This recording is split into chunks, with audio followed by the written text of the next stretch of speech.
Tonight's forecast program, ladies and gentlemen, represents the ideal form of collaboration.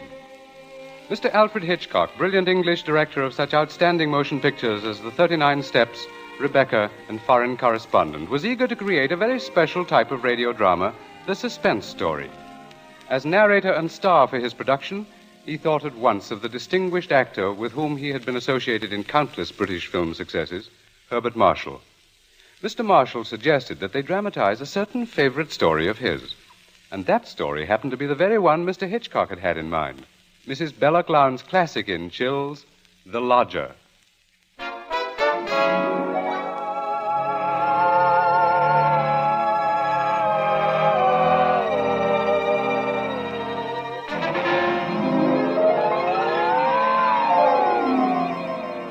The Lodger is a work of fiction which springs from recorded fact.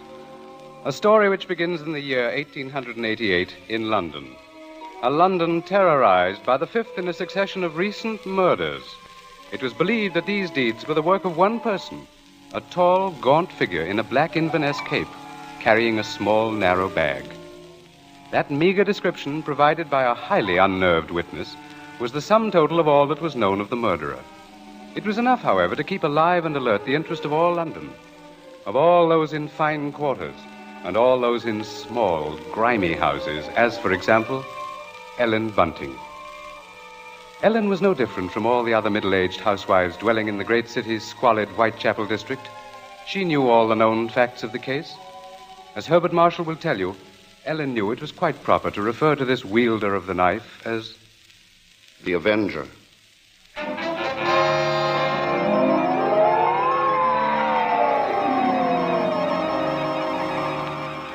Of course, Ellen Bunting was far more concerned with her personal problems than with thoughts of the Avenger.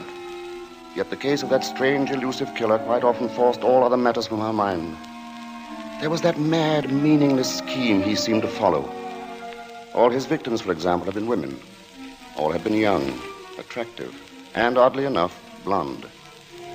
But Ellen could no more understand the motive for his brutal slashings than could the police. This night, she and her husband, Robert Bunting, sat before their fireplace reading the newspaper account of the latest murder. The Avenger had struck again.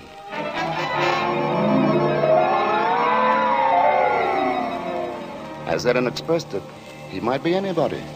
He might be the fellow you pass on the street. Standing next to you. It's a terrible thought. Yes. If only the police had something to go on. It looks like that Avenger's just too quick for him. Look, it says here that this girl he got last night was like all the others. Pretty, blonde, and, described by her friends as a very light-hearted girl. What a pity. Did you ever stop to think who fits that to a T? In fact, fits all those girls? Why, my own Daisy. Oh, that's a horrible thought. Well, maybe it's a good thing she's with her aunt, then, instead of here. London ain't a safe place for any girl right now. Just the same, I can't help thinking how fine it'll be to have her back in. Now, Bunting, you know that Daisy seems just as much my own daughter as she is yours. But I'm telling you, there's no sense even thinking about having her back right now. We just can't afford it. Oh, I know that, Ellen. Only, well, maybe we could manage it some way. How?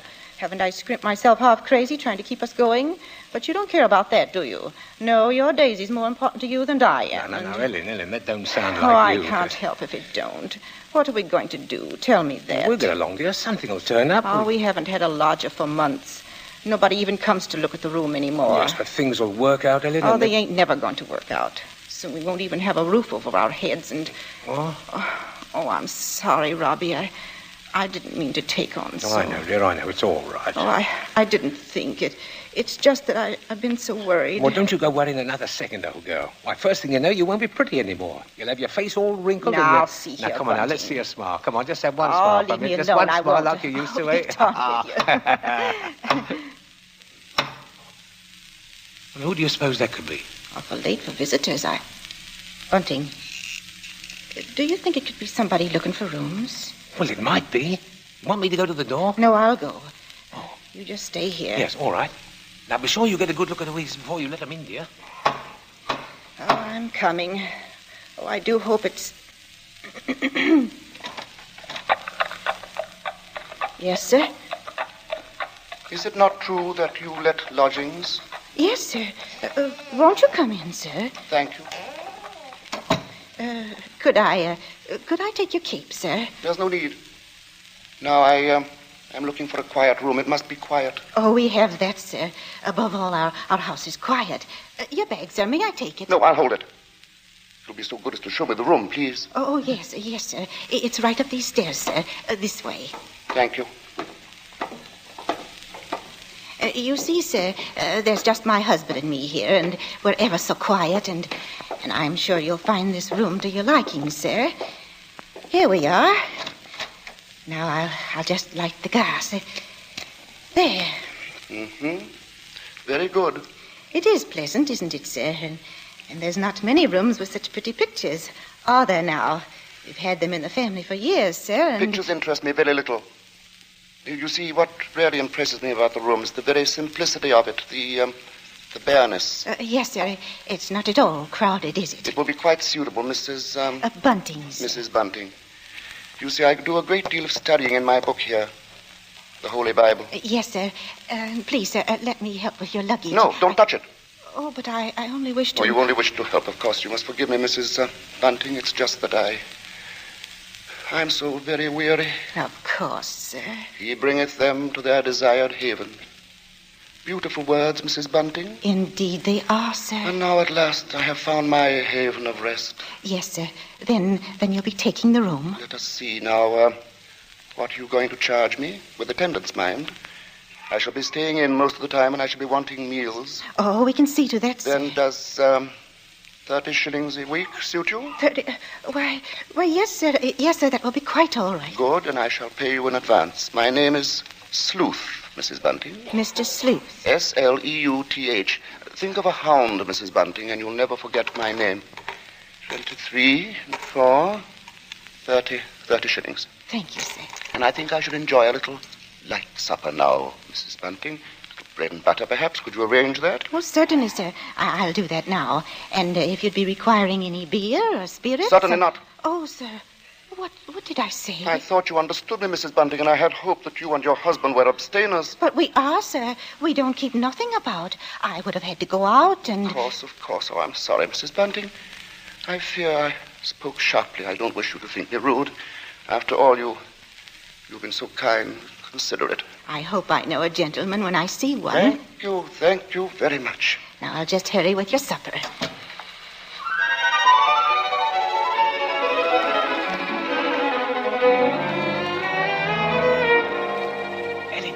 Ellen, did he take the room? No, don't bother me now. I have to get him some supper. What did you mean?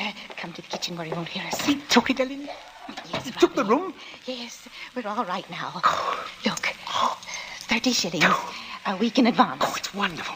Wonderful.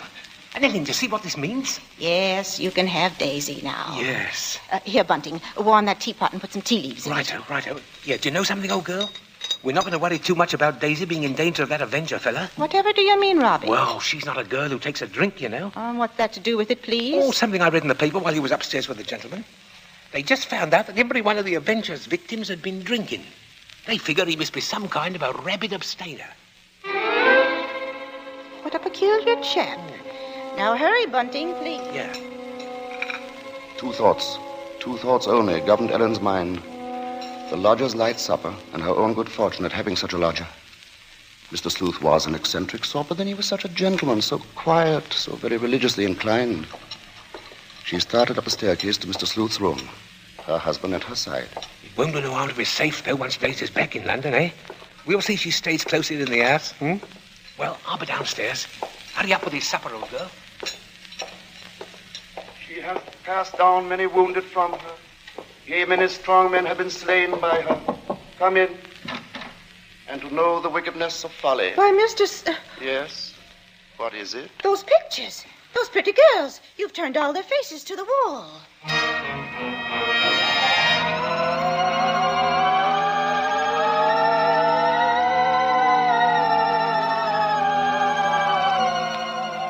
And that maneuver, that strange action, was the beginning of Ellen's concern. Soon there came to her a recollection of the black Inverness cape, the small, narrow bag, the urgent matter of alcoholic drink. And these details began to shape themselves into a pattern which grew more disturbing with each passing hour. The day following, the lodger did not leave the upstairs room once, nor did he leave the next day. and the oddness of this took its place in the pattern. Then, too, the approaching arrival of Daisy, her stepdaughter, added to her concern. On the second night, her sleep was restless with vague, horrifying images. And so when she heard the first stealthy footsteps outside her bedroom, she was instantly awake. Tensely, she followed those steps down the stairs, down the hallway. She heard the front door open and then click shut. Utter stillness fell upon the house. And outside, the streets were so silent she could hear distinctly the clock from a church tower a mile away tolled the hour.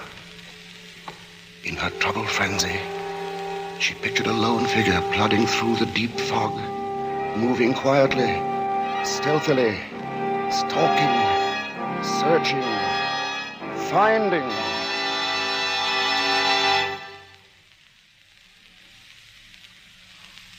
When, soon after she heard the lodger return, she sought to quiet the horrible dread which had possessed her. She assured herself that Daisy's arrival that day was no cause for alarm. Now she reasoned, how could there be anything really evil about so religious a gentleman as Mr. Sleuth? But for her there was no more sleep, merely a tormented state of half-consciousness, a state which suddenly dropped from her shortly after daybreak.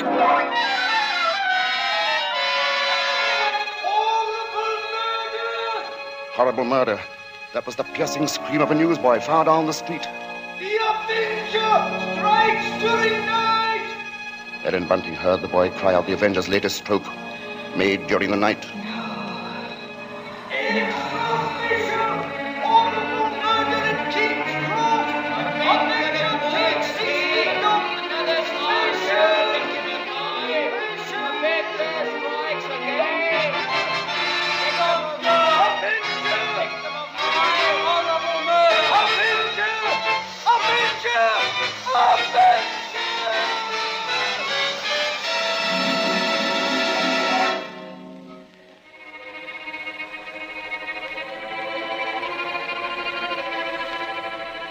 Ellen's first glimpse that morning of the grave-faced lodger brought the sleepless night's warm terror full to the surface. But on the next instant, she saw the pitiable, helpless weariness in his eyes, and curiously the terror began to pass. She found that she was hoping desperately that her fears were unfounded. Earlier, she had determined to tell Bunting of the awful convictions in her mind. Now, however, she felt she must be certain before she spoke to a soul. She knew there was one thing she must examine. That was the lodger's single piece of luggage. She'd thought of it often. What could it hold? Not much in the way of clothing, surely. It was too small, too narrow. It was more like a case. A case for a knife. It was along toward noon that Ellen found her opportunity to search the lodger's room. Soon after Bunting left to meet Daisy, Mr. Sleuth himself walked from the house. Ellen watched the tall, thin figure in the black Inverness cape disappear down the street, and then she rushed upstairs, into the room. Quickly, she moved to the closet. It was no different from what it had always been, utterly empty. She found nothing under the bed. She went then to the chest of drawers against the wall. She opened the top drawer and found inside nothing but a frayed shirt, 2 handkerchiefs. The next drawer, underclothes, socks. The next empty. There remained then only one possible place for the small, narrow bag, the bottom drawer, and it was locked. Tugging at the drawer, she heard suddenly the opening of the front door downstairs. Panic-stricken, she rushed out of the room and down the hall to the head of the stairs. Upstairs, Ellen? Ellen, Daisy's here. Oh, Mother Ellen, it's so good to see you. And whatever's the matter? Yes, you've gone quite white. Oh, well, I'm all right. I wasn't expecting you so soon. Oh, you don't know how fine it is to be back, Mother Ellen. Oh, the country's all right in its way, but there's nothing like London now, is there? No, there isn't. But as long as that Avenger's about, I can see we're going to have to do something about these blonde locks, eh, Ellen? Oh, don't worry about that. I'll dye 'em maybe, or just pin 'em under my hat. Daisy, I might as well get you settled. Oh, now, Father, isn't that just like her? She's straight to the point, and no fuss. Why, I'll bet a sixpence you'll have a dust cloth in your hand before you've got your coat off. Mr. Sleuth. Mrs. Bunting, I see my door is open. Oh, we were just leaving, so we... Does this mean that all of you have been in my room? Oh, not at all, sir. What must I do? Keep it locked? But you see, sir, I was just tidying up a bit, and Mr. Bunting, he brought his daughter up, sir. She just arrived. This is Daisy, sir. Pleased to meet you, sir. She's been away for quite a long while, you see, Mr. Sleuth, and that's why we're a bit excited, you might Yes, think. you must have been surprised when you came in, hearing us laughing and carrying on that way. Yes, I must say I was. However, Miss Daisy, there are all types of joy, are there not? Yes, I'm sure there are. The despicable evil joy of the abandoned and the divine happiness of the blessed. A vast difference, that. You do understand me, don't you? Why, yes, sir. Yes, Mr. Sleuth. I devoutly hope so, Miss Daisy. Nowadays, there are so very few young women like yourself who do. In fact, I all but despaired ever of finding one. If you'll excuse us now, sir, we'll be getting Daisy's things put Of away. course, Mrs. Bunting, and I must get into my room. Believe me, Miss Daisy, it's been a revelation to meet you. Oh, thank you, sir. I'm sure we shall have much to discuss. He's a queer one, all right. But such a gentleman, isn't he?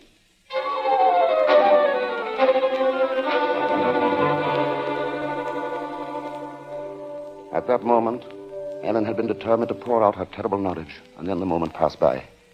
She told herself that perhaps the past few days had been nothing more than a grim illusion, a tormenting play of imagination. She would wait then until she had attended the coroner's inquest into the last Avenger murder. There, perhaps, she could hear evidence to disprove all her fears, to assure her there was no earthly harm in Daisy being so near the lodger. This was her gravest concern now, for on the next day, Mr. Sleuth made it a point to see the girl more than once. And fearfully, Ellen saw that Daisy welcomed his visits. As Ellen was preparing to step out to the inquest, she heard once more the voices of her stepdaughter and the lodger coming to her through the kitchen door. She hesitated before entering, tense, strangely apprehensive. I do believe, Mrs. Sleuth, I've never known a gentleman with such funny ideas. Oh, Mother Ellen, you should hear what Mr. Sleuth was just saying. Perhaps, Daisy, you would excuse yourself and... He thinks people, and especially girls, should spend all their time praying. I sought to explain, Mrs. Bunting, that all women are placed on this earth filled with evil. They therefore must struggle constantly to find the paths of righteousness. Why, Mr. Sleuth, you mean a girl's not to enjoy life at all? Not to have fun? Frivolity, my child, is the devil's breeding ground, and all his implements are there. Temptation, pleasure, wine. Oh, that's crazy. Well, there's nothing I like better than a glass of wine, and I'm not... You drink. She didn't know what she was saying, Mr. Sleuth. Just a child, and Daisy, you'd better go now. But I didn't say nothing wrong. What's the harm in a glass of wine? She lieth in wait as for a prey, and increaseth the transgressors among men. Why, I don't know what you mean. I never heard such nonsense. You call Holy Scripture nonsense? So what I prayed against is true. You are beyond salvation. That's not so. I'm a good girl, I am, and I won't have you saying that. Daisy, go into the front room. It's quite all right, Mrs. Bunting. I must be going upstairs anyway. I'm used to being misunderstood, you know. People never realize that my efforts are simply for the greater good of humanity. Of course, sir. And that the power on high will direct my hand toward the expulsion of all evil. Daisy, listen to me. Yes? I've got to tell you about... About what, Mother Ellen? Nothing. I've got to go out for a while now. I'll be back.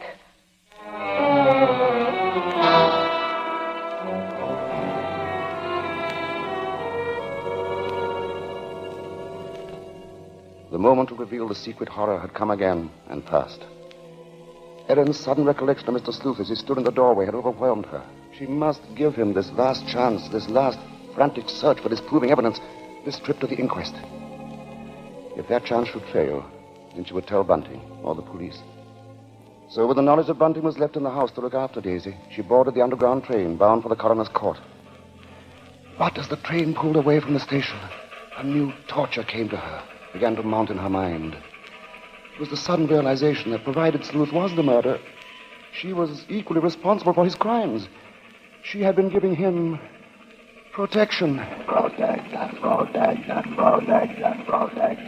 If anything should happen to Daisy, she would be equally guilty.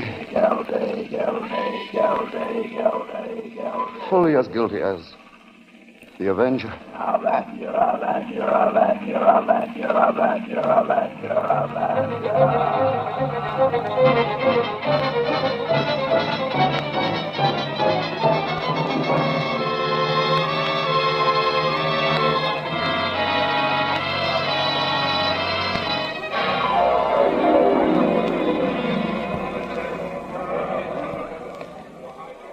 Ellen, seated at the rear of the small but crowded inquest room, listened to each of the witnesses as they were called. And from one of them she found the first hope she had known for many days.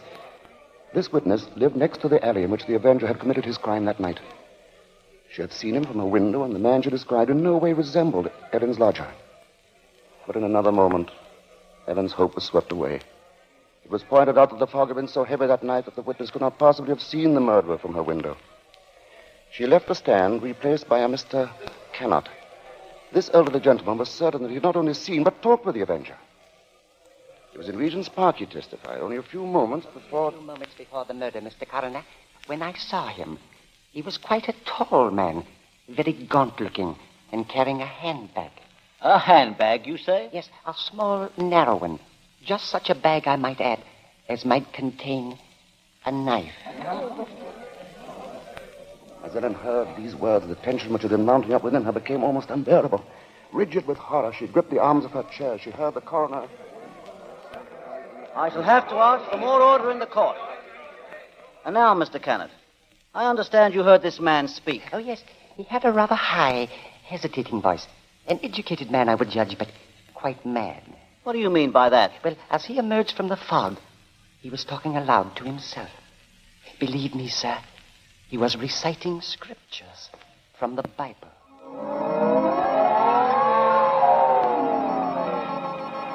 Scriptures from the Bible. Horrified, Ellen rose from her seat, only half hearing the confusion about her. Are you asking us to believe, I would say, Mr. Cannot, that the man we're looking for would be least of all a religious man? And that's where you're in error, Mr. Coroner. The religious note is the very key to the case. Very interesting. That'll be all, Mr. Cannot. Just a moment, sir.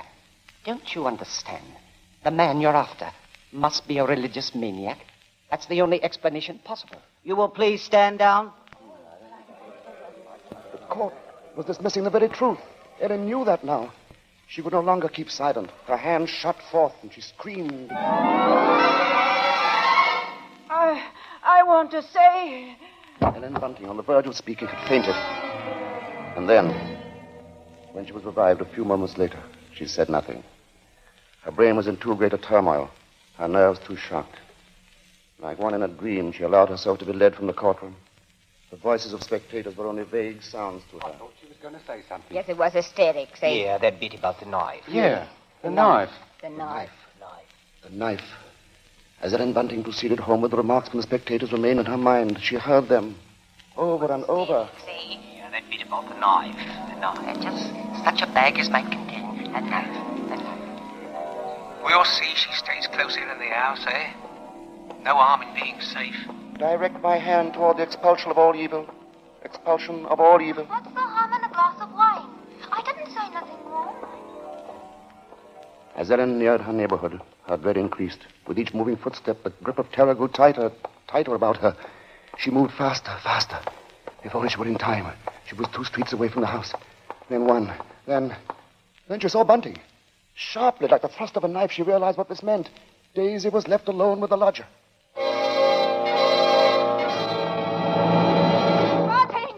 Bunting! Yes, Ellen, what is it? Oh, Bunting, tell me, Bunting. Where's Daisy? Where is she? I say, where? Why, at home.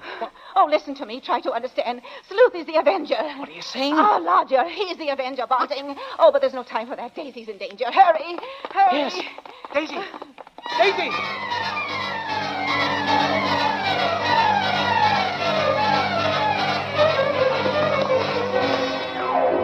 Here we are, Bunting. Here we are. Daisy! Oh, Daisy! Daisy, where are you? I'll look in the kitchen, Bunting. You try the sitting room. Daisy!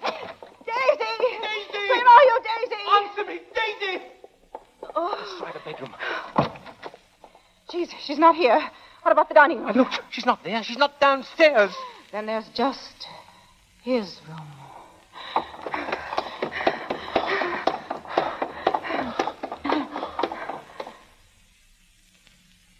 Go on. Open the door.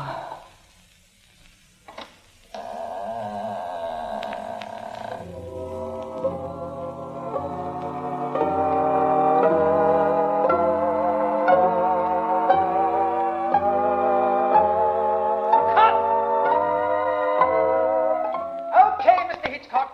Track cut and clear. you say cut? What's the idea, Hitch? I've a few more lines to do. As Mr. Marshall, the narrator, you have, not as Mr. Sleuth, the lodger. Hitch, you can't stop the play right here. It isn't fair, you know. Why isn't it, Bart? What more is there to say? But, Mr. Hitchcock, won't people want to know what Bunting and me found in the room? All right, Ellen. What precisely did you find? Well, nothing, sir. There. You see? Nothing. No lodger, no Bible. And that locked dresser drawer. What about that? We unlocked it, sir. And what was in it? Nothing, sir. You are certain, Mrs. Bunting? Oh, you gave me quite a turn, Mr.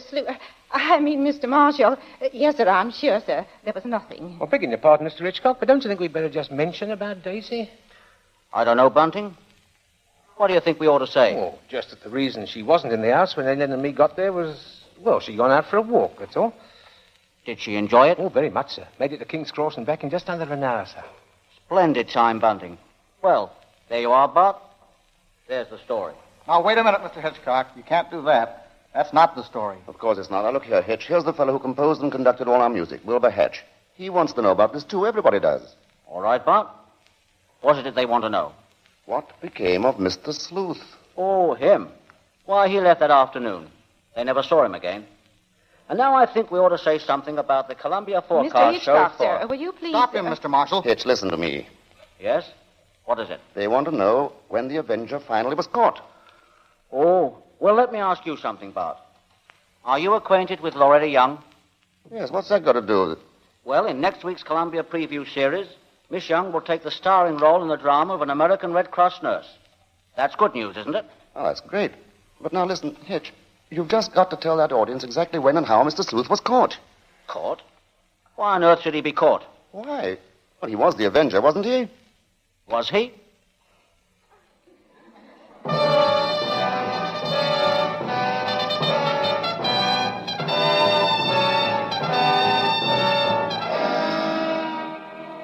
Your guess, gentle listener, is as good as ours. Even Mrs. Bella Glounds, who wrote the novel, isn't entirely sure. For his masterful direction, our thanks to Alfred Hitchcock, whose latest pictures are David O. Selznick's Rebecca and Walter Wanger's Foreign Correspondent. For his superb characterization of Mr. Sleuth, our thanks to Herbert Marshall. And our thanks to the outstanding British character actor who tonight portrayed the role of Bunting, Edmund Gwen. If you liked tonight's program and want to hear more in the same highly original Hitchcock vein, radio versions of The Lady Vanishes and The 39 Steps, for example, write to CBS and tell us so. Your interest will help bring Suspense to the air as a weekly feature.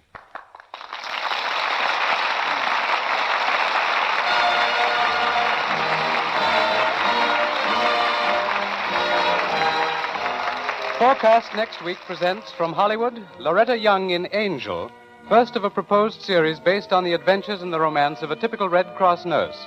From New York, a new sort of comedy show, Ed Gardner as Archie in Duffy's Tavern, with Gertrude Neeson, Colonel Stoopnagle, Larry Adler, and John Kirby's orchestra. Don't miss Forecast at this hour next week.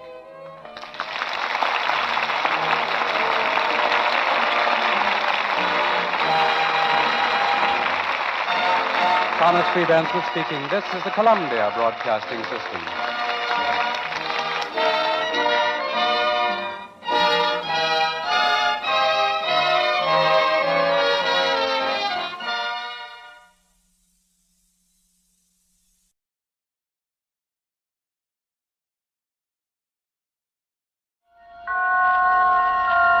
The Columbia Network takes pleasure in bringing you Suspense.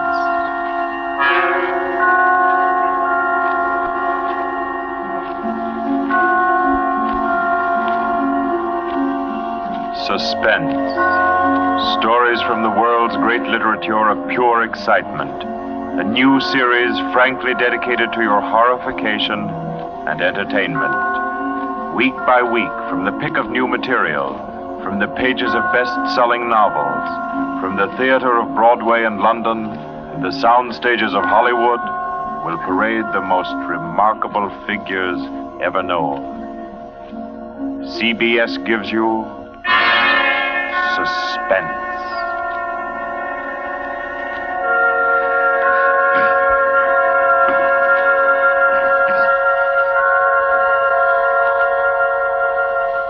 Tonight's presentation is one of the finest of the contemporary stories of mystery and terror. John Dickson Carr's famous novel, The Burning Court.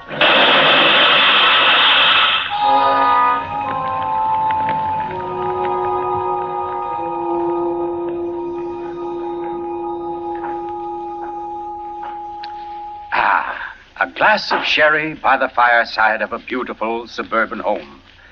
What could be more comforting? You're an admirable host, Mr. Depard, and it's really a shame our first meeting is under such a cloud. It's also a shame I have so little time to tell you which one of your guests here murdered your uncle last week.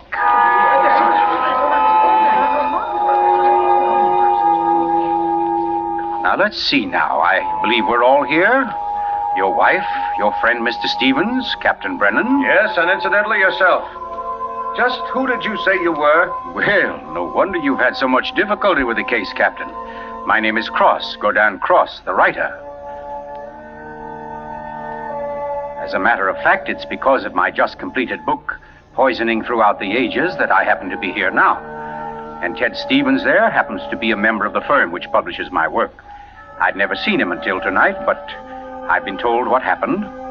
This afternoon, he began reading my manuscript for the first time on the train. The commuter's train, which every afternoon deposits him safely and soundly here in Crispin. I imagine he was halfway home by the time he finished the first chapter. Then he turned a page. Attached to the following leaf was a picture. And looking at it, the young man stiffened suddenly and all but cried out his shock. It was a picture of a young woman, and under it had been printed, famous poisoner Marie Dobré, 1676. Ted Stevens was looking at a picture of his own wife.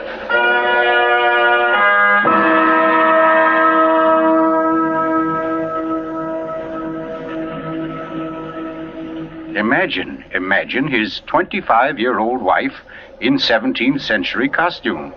The face, the features, even a wistfulness of expression were identical. Even the name. Dobré was his wife's maiden name. But no, that was ridiculous. This woman in the picture was, well, one of his wife's ancestors. Yes, that was it. Simply an amazing family resemblance. Marie would be waiting for him at the station, and he'd have to tell her about it. He wondered why, however, she'd never told him about. Oh, well, but you don't discuss such an ancestor, do you? Ted Stevens glanced down at the chapter to which the picture had been attached. It was entitled, The Affair of the Non-Dead Woman.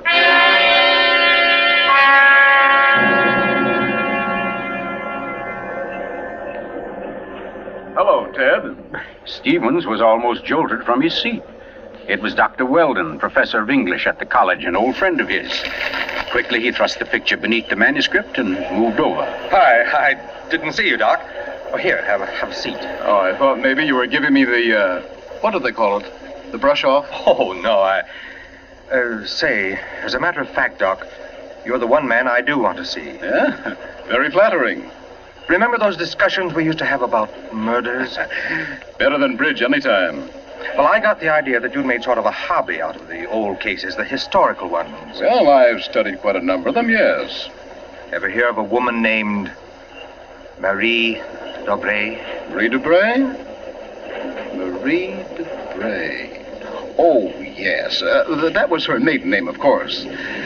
One of the finest specialists in arsenic poisoning you could ever hope to find. Oh, we're almost at our station, Ted. Let's get to the door. Yes, a real charmer Marie was. Must have disposed of 100 husbands, lovers, suitors, and just plain friends before she was caught. What happened to her, Doc? She was beheaded and burned. Crispin!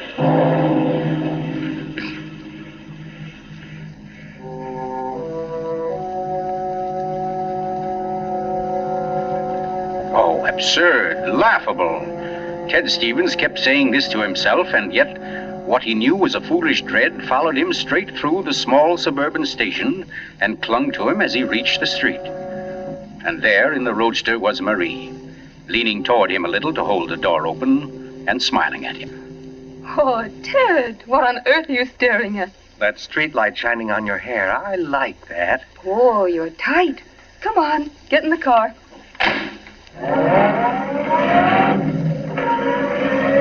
Then, like a wisp of smoke, it was gone. The whole ridiculous fear, the delusion.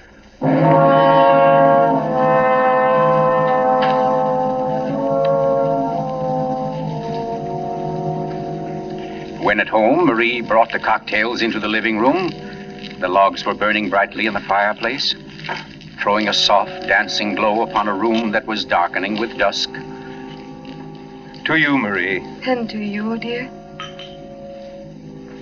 As Stevens placed his glass down, he noticed the manuscript of my book. It was there on the table, right where he'd placed it when he first came in. Deliberately, he turned from it, and then turned back. The manuscript had been moved. Only an inch or so, but it had been moved. Keeping his back to his wife, he thumbed through that early chapter and discovered, just as he knew he would, that the photograph was gone. For a long moment, he thought of what to do. Then slowly, he turned around. This book by Cross I brought home. Yes? There was a story of poisoner in it. Rather funny. Her name happens to be the same as yours. Oh, your maiden name, that is. Oh, that is odd, isn't it? Darling, was she a relative of yours? Why, Ted, you're serious. In a way, yes. Oh, I don't mean it's really important. It's just that, well, when you run across a person who's a dead ringer for your own wife and who lived 300 years ago and was a top-flight poisoner, well, you like to hear about it, that's all. What on earth are you talking about? Darling, be honest with me. Didn't you look at this manuscript when I was out of the room? No. You didn't take out a picture of a poisoner named Marie Debray? I most certainly did not. Oh, Ted, what is this all about? What are you getting at? Oh, just this. Somebody took that picture out of that manuscript since I'd been home. Now, who's that? Well, I'll take a look. Wait, I don't feel like... Why, it's Mark Depart. Mark? Ted, wait a second. Yes? Ted, whatever it is he wants, promise you won't do it. Promise I won't do I it? mean, promise you won't get yourself involved. Please, Ted, don't go out tonight. Say, what in the world is... Well, anyway, we can't let him stay outside. Mark, how are you? Come on in. Thanks, Ted. Just thinking about giving you a call later. Oh, let me have your hat. Oh, thanks. Marie, I hope you'll excuse me for popping in like this, but, well, I wanted to talk to Ted. It's rather important. Oh, I don't mind at all. Come on, Mark. We'll step into the library. Oh, you mind, dear? Of course not, Ted. I'll be making the sandwiches for her. Oh, grab that chair in the corner, Mark. Well, let's hear it. What's the trouble? Ted, my Uncle Miles was murdered. Murdered? Oh, the talk hasn't reached you yet, but it's already started. Nothing definite, of course, just that there was something wrong about Uncle Miles' death. But I don't... Mark, are you sure of this? You know he was murdered? I don't know. Of course I don't. I just don't see how it could be any other way. Uncle Miles, you know, had been sick for quite a while, but last Saturday he seemed so much better that Miss Corbett, that was his nurse, decided to take the day off. And, oh, you know all this. You and Marie were over that afternoon. Anyway, Lucy and I went to the club that night, to that masquerade party, and we left the old boy completely alone. I've cursed myself 1,000 times since. But what about your housekeeper, Mrs., what's her name? Henderson. Wasn't she around? Oh, sure. In that little house out in back. We told her to look in now and then, but, well, that wasn't good enough. It was after midnight when Lucy and I got back. Uncle Miles was dying. Ted, it looked exactly like one of his regular attacks. But then later, after he was gone, I happened to glance under the chest of drawers in his room. There was a small silver cup under there, almost drained, and Uncle Miles' cat. The cat was still warm, but quite dead. Oh. I managed to get the cat out of the house and buried without anyone seeing me. Next day, I had the contents of the cup analyzed. It was poison? Yes. Arsenic. Well, what do you want me to do? Help me open the crypt. What? I want to have a private autopsy performed. Help me get Uncle Miles' body out of that vault. Oh, I know it's a tough job. The thing is sealed solid, but we can do it. You mean without the police knowing about it? Without anybody knowing about it. Mrs. Henderson's visiting her sister, and I managed to send Lucy over to the club. You must be crazy. You're playing with dynamite, Mark. This is something you've got to tell the police now. I can't take that chance. But they'll have to know sometime. You're only I've delaying... got to know first, I tell you. You don't understand, Ted. There was somebody in Uncle Miles' room that night, handing him something in a silver cup. Mrs. Henderson was on the porch by the window. She saw her. She saw her? Ted. She thinks it was my wife. Oh, Lucy. It doesn't mean anything to Mrs. Henderson yet, because she doesn't suspect anything, but, well, Ted, you've got to see why I've got to be sure, why I've got to know how Uncle Miles died. Because it wasn't Lucy, Ted. I know it wasn't. Of course not, Mark. She had an alibi. Well, she was with you at the club, wasn't she? Yes. Except for half an hour. I see. You'll help me, won't you, Ted?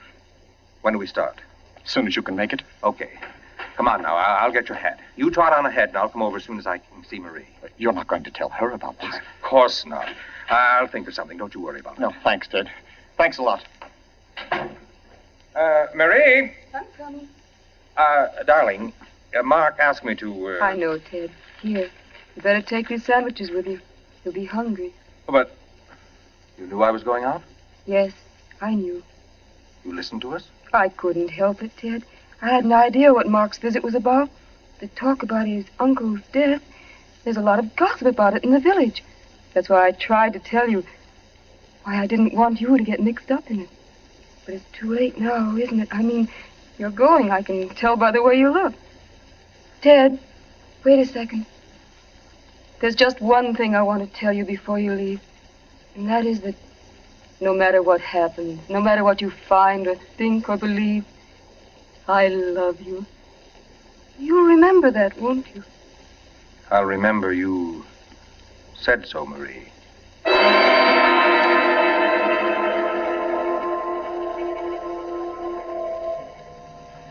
By the light of a dim kerosene lantern, Mark and Ted Stevens pounded their way through the thick shelf of rock that covered the Depar's ancestral tomb, pried open the great slab of stone which lay across the subterranean door, and then at last descended to the dank, ink-black chamber. They found the coffin. They dragged it from its crypt and placed it on the cold stone floor. They unclamped the lid and opened it. Mark! It's empty. What? That's impossible. It can't be. But it is, Mark. You know what this means? That body wasn't in this coffin when it was placed here. I'll swear it was, Ted. From the time that coffin was closed on Uncle Miles, somebody, the undertaker or Lucy or me, somebody was with it until it was buried. And the crypt was sealed right after. Then somebody beat us to it. Somebody's broken in here ahead of us. Broken in? Listen, Ted.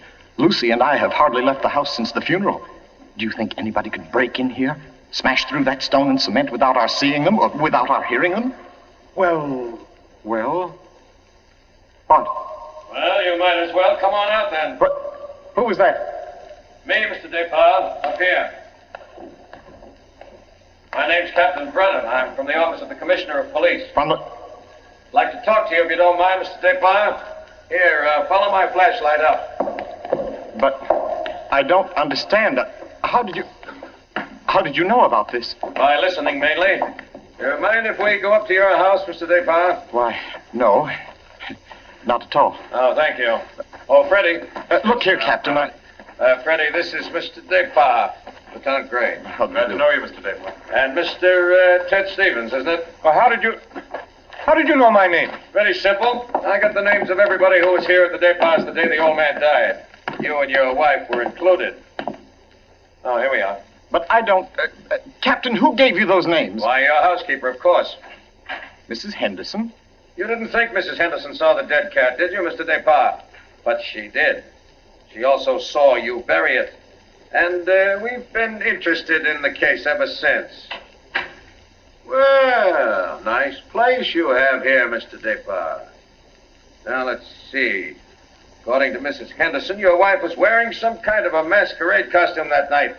What kind of a thing was it? Well, it was a... Oh, there, you can see it. It was copied from the dress in that old painting over there. Oh, yes. Funny. Where's the woman's face? It's always been that way, long as I can remember. Somebody must have thrown acid on it or something. I can't blame them much. She was a poisoner. A poisoner? Yes. The story goes that one of my ancestors was responsible for her execution. Marie Dobré, her name was. Oh, yes. I've read about her. Learned all the poison tricks from one of her lovers, guy by the name of Godin Saint Croix. Godin Saint... Oh, yes, Mr. Stevens. We cops read now and then. Did you say Godin Saint Croix? That's French. We call it cross. Ha! Absolutely no limit to a cop's education, is there? But to get back to your wife, Mr. Depart, she was dressed like the famous Marie. Now, when Mrs. Henderson looked through that window... Just a minute, Captain. Mrs. Henderson can't prove she saw a thing, and you know it. What do you mean? I mean you haven't any right to insinuate that my wife was in that room. Well, who's insinuating? I'm trying to say that Mrs. Henderson, after thinking it over, realizes she was tricked by the costume. The woman she saw in the funny clothes, handing the cup of poison to your uncle, wasn't your wife at all. What?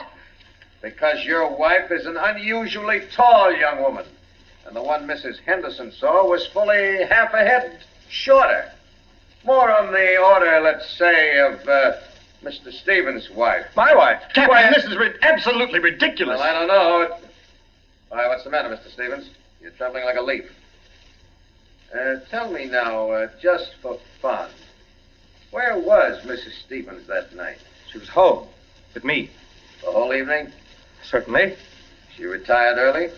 Yes, we both did. You, I suppose, were sound asleep by midnight. Yes, I was. Then how do you know where your wife was? Well, Look here, Stevens. She had to have a costume that would match Mrs. Depar's. How did she manage that? Where did she get it? Well, she never had one. She never had a dress like that. And what about her motive?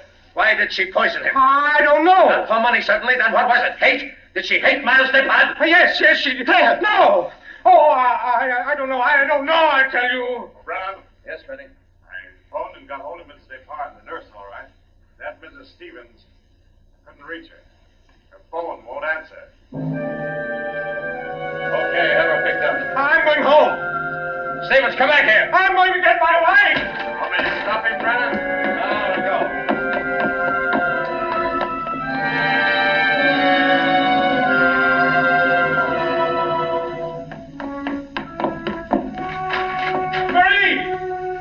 Marie, where are you? It's Ted. Marie, what have you done? Maria. Oh, good evening. Who are you? I? My name is Cross. Godin Cross. Cross?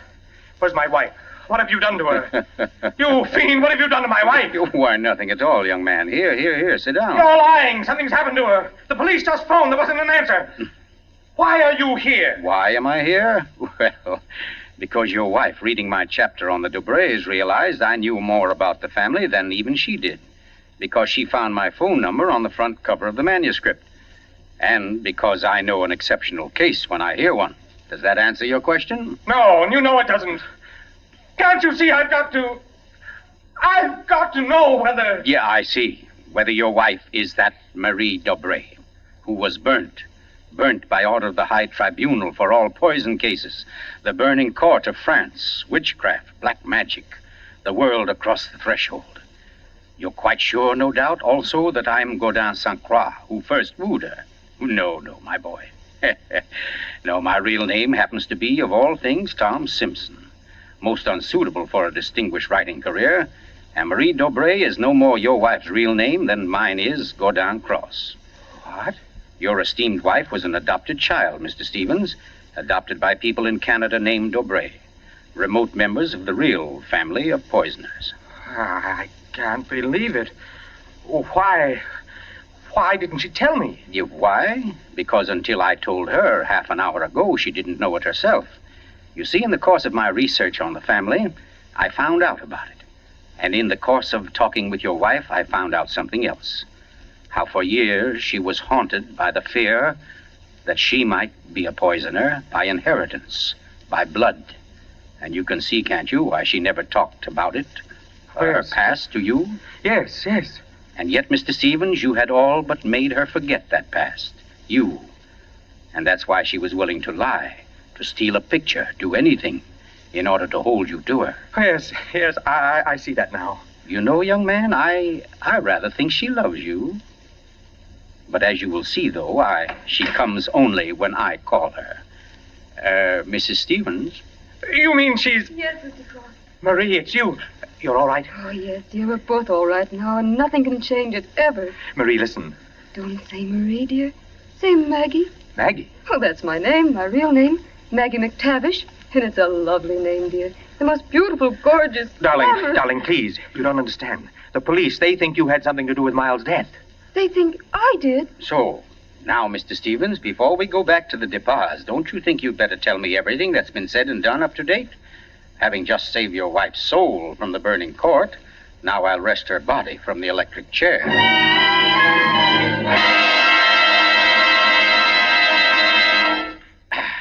Yes, Mr. Depas, truly excellent sherry. Don't you think so, Miss Corbett? Yes. Yes, it's very nice. Well, that, ladies and gentlemen, is how I happen to be here. So let us consider first that supernatural hocus-pocus in the crypt. That body that walked out of the sealed tomb. That body that never was in the tomb. Never was in the tomb? No, Mr. Depas. The murderer knew that very soon Mrs. Henderson's story would bring about an investigation. He had to get rid of the well-known corpus delicti. Yes, but who could have kept the body out of the tomb? Who, Mr. Depas? Why, you, sir. What? I don't understand. Well, it's very simple. You had the opportunity. I believe you said yourself you were alone with the body before the burial. And you had the strength. I dare say you carried it down to the furnace, where it's now probably nothing but ashes. Ridiculous. Why would he spend an hour smashing into a crypt for a body he knew wasn't there? Why, Captain? To impress Mr. Stevens, his witness. And also, apparently, you. Oh, that's perfectly fantastic. Fantastic? Oh, no, Lucy. Just comic. And I suppose, Mr. Cross, that I also put on a woman's masquerade costume, went into my uncle's room and handed him a nice cup of arsenic. No. That had to be done by a woman. Your accomplice, as matter of fact. Oh, now, come. You mustn't all look at Mrs. Depas, because Mark Depas's one noble act was his frantic effort to prevent his wife from being charged with the crime. A crime which he and Nurse Myra Corbett committed. Myra Corbett? Why, you... Yes, sir. Yes, Mr. Stevens, this quiet little lady beside me. Why would I do such a thing? Money, Miss Corbett. A cutout of Mark Depas's inheritance. Payments for services rendered. That's an absolute lie, Cross. You see, ladies and gentlemen, Captain Brennan never bothered to check Miss Corbett's whereabouts on the night of the murder. Why even think of the nurse? She was the custodian of the old man's health. Oh, you're crazy. And yet who but a nurse could so naturally offer the old man a cup? A cup he was sure contained medicine. You're making it up. The whole thing, you're just And making it who up. but Miss Corbett, living right here in this house, would know what kind of masquerade dress she must copy, would know when Mrs. Henderson would pass the window that night, pass and see her, and accept her, she hoped, for Lucy Depas. No, that's not true. Oh, I didn't yes, do Miss it. Corbett. Yes, I Miss didn't Corbett, do that it. dress I tell was the you, touch I that didn't wrecked do you. it. That was your own idea, wasn't it? Not Mark's. You weren't content with a mere murderer's share of the profits. You wanted a wife's share, half of the whole estate. You wanted Lucy Depas convicted and out of the way for good. Well, I give you a toast, Miss Corbett, with Mr. Depas's excellent sherry, to a particularly ruthless poisoner. And yet, you know, on the whole, I'm rather partial to female poisoners. Why, only tonight I...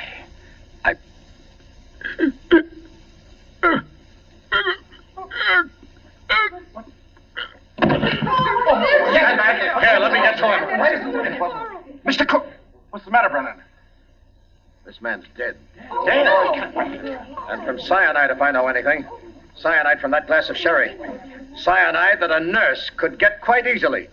That glass was right beside you, Miss Corbett, and nobody else was near it. Too bad he didn't drink it as soon as you hoped. A second ago, we had nobody to use against you. But we have now, Miss Corbett. We have now. And I arrest you for the murder of Gordon Cross.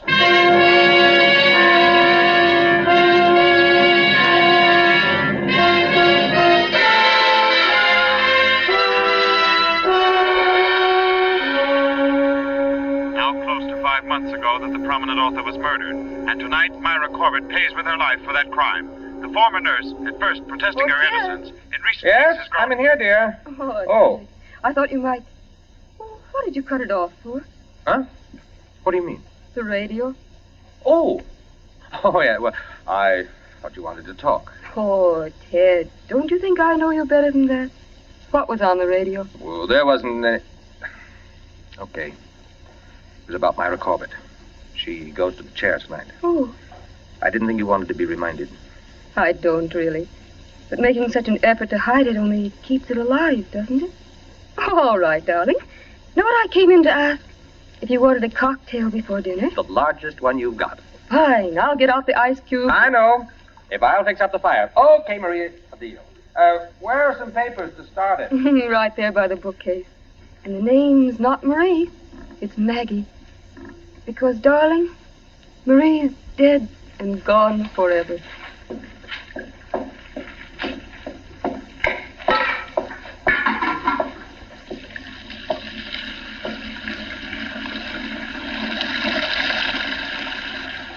Oh, no, Marie. We're never dead. Neither of us. It was your hand that touched that glass. I know that now. And I could return the favor. But instead, I shall ask that you dispatch your husband. This one, like all the others. Now, just a little bit of poison in the drink, Marie. Any kind of a drink. What kind, Ted? What kind of a cocktail shall we have? Oh, any kind, darling. Any kind at all.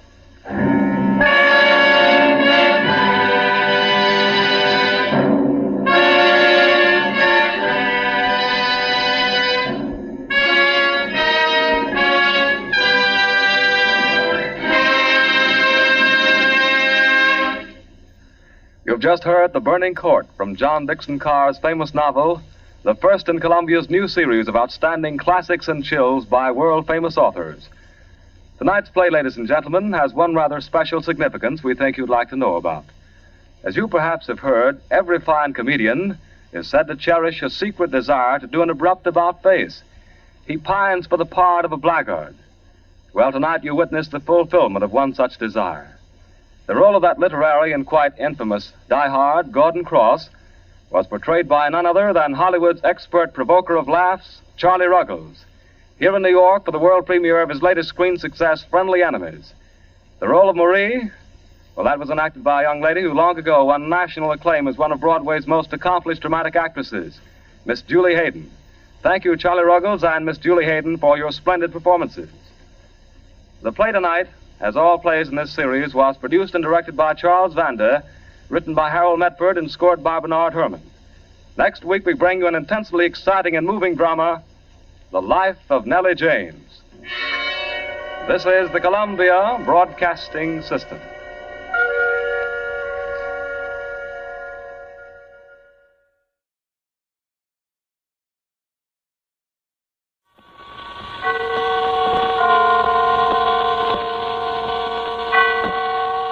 The Columbia Network takes pleasure in bringing you Suspense.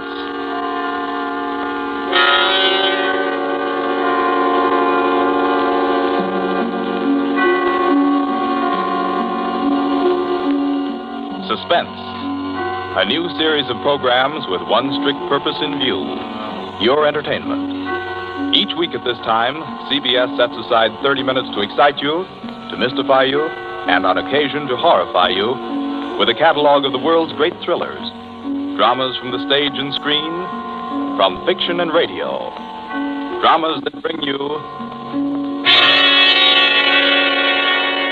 suspense. This, the second offering of a new series, is a unique one. Certainly, it is one of the very few pieces of suspense literature that somehow manages to tickle your funny bone while busily engaged in tingling your spine. Make no mistake, though, nobody's kidding. CBS presents its adaptation of John Collier's well-known short story, Wet Saturday.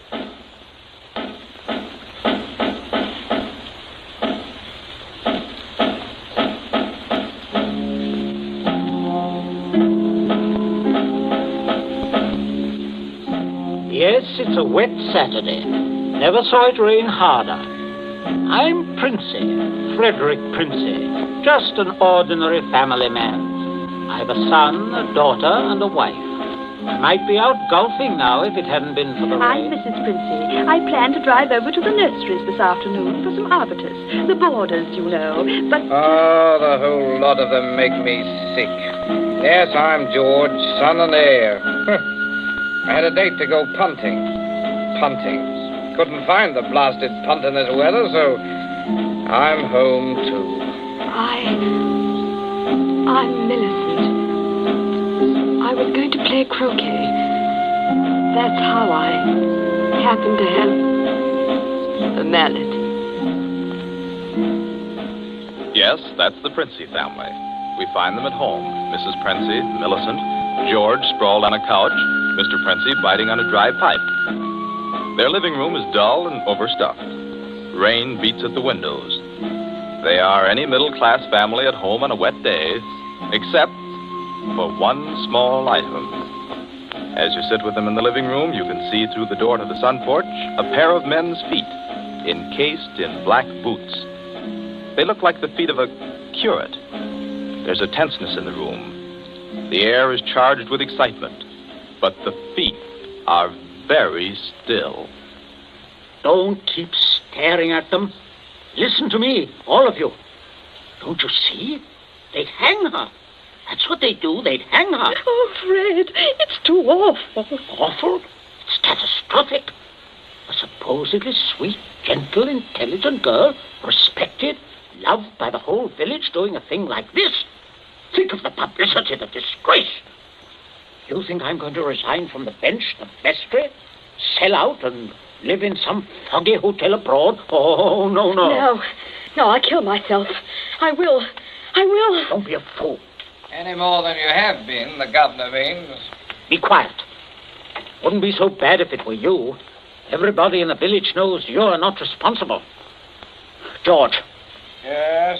Get off that couch. Sit up on your spine. You might be of a little use here if you could think. Listen, Governor, this isn't my funeral. Oh, shut up. As long as I can remember, George, you've been a trial and a tribulation to me. Oh, I can't stand it. You've got to stand it, my dear. And keep that hysterical note out of your voice. You hear? Yes. We are talking about the weather. Now, George. Yeah? George, if he fell down the old well, say, striking his head several times, what about it, eh? I really don't know, Governor. What about it? Don't be an ass. I'm asking you to think.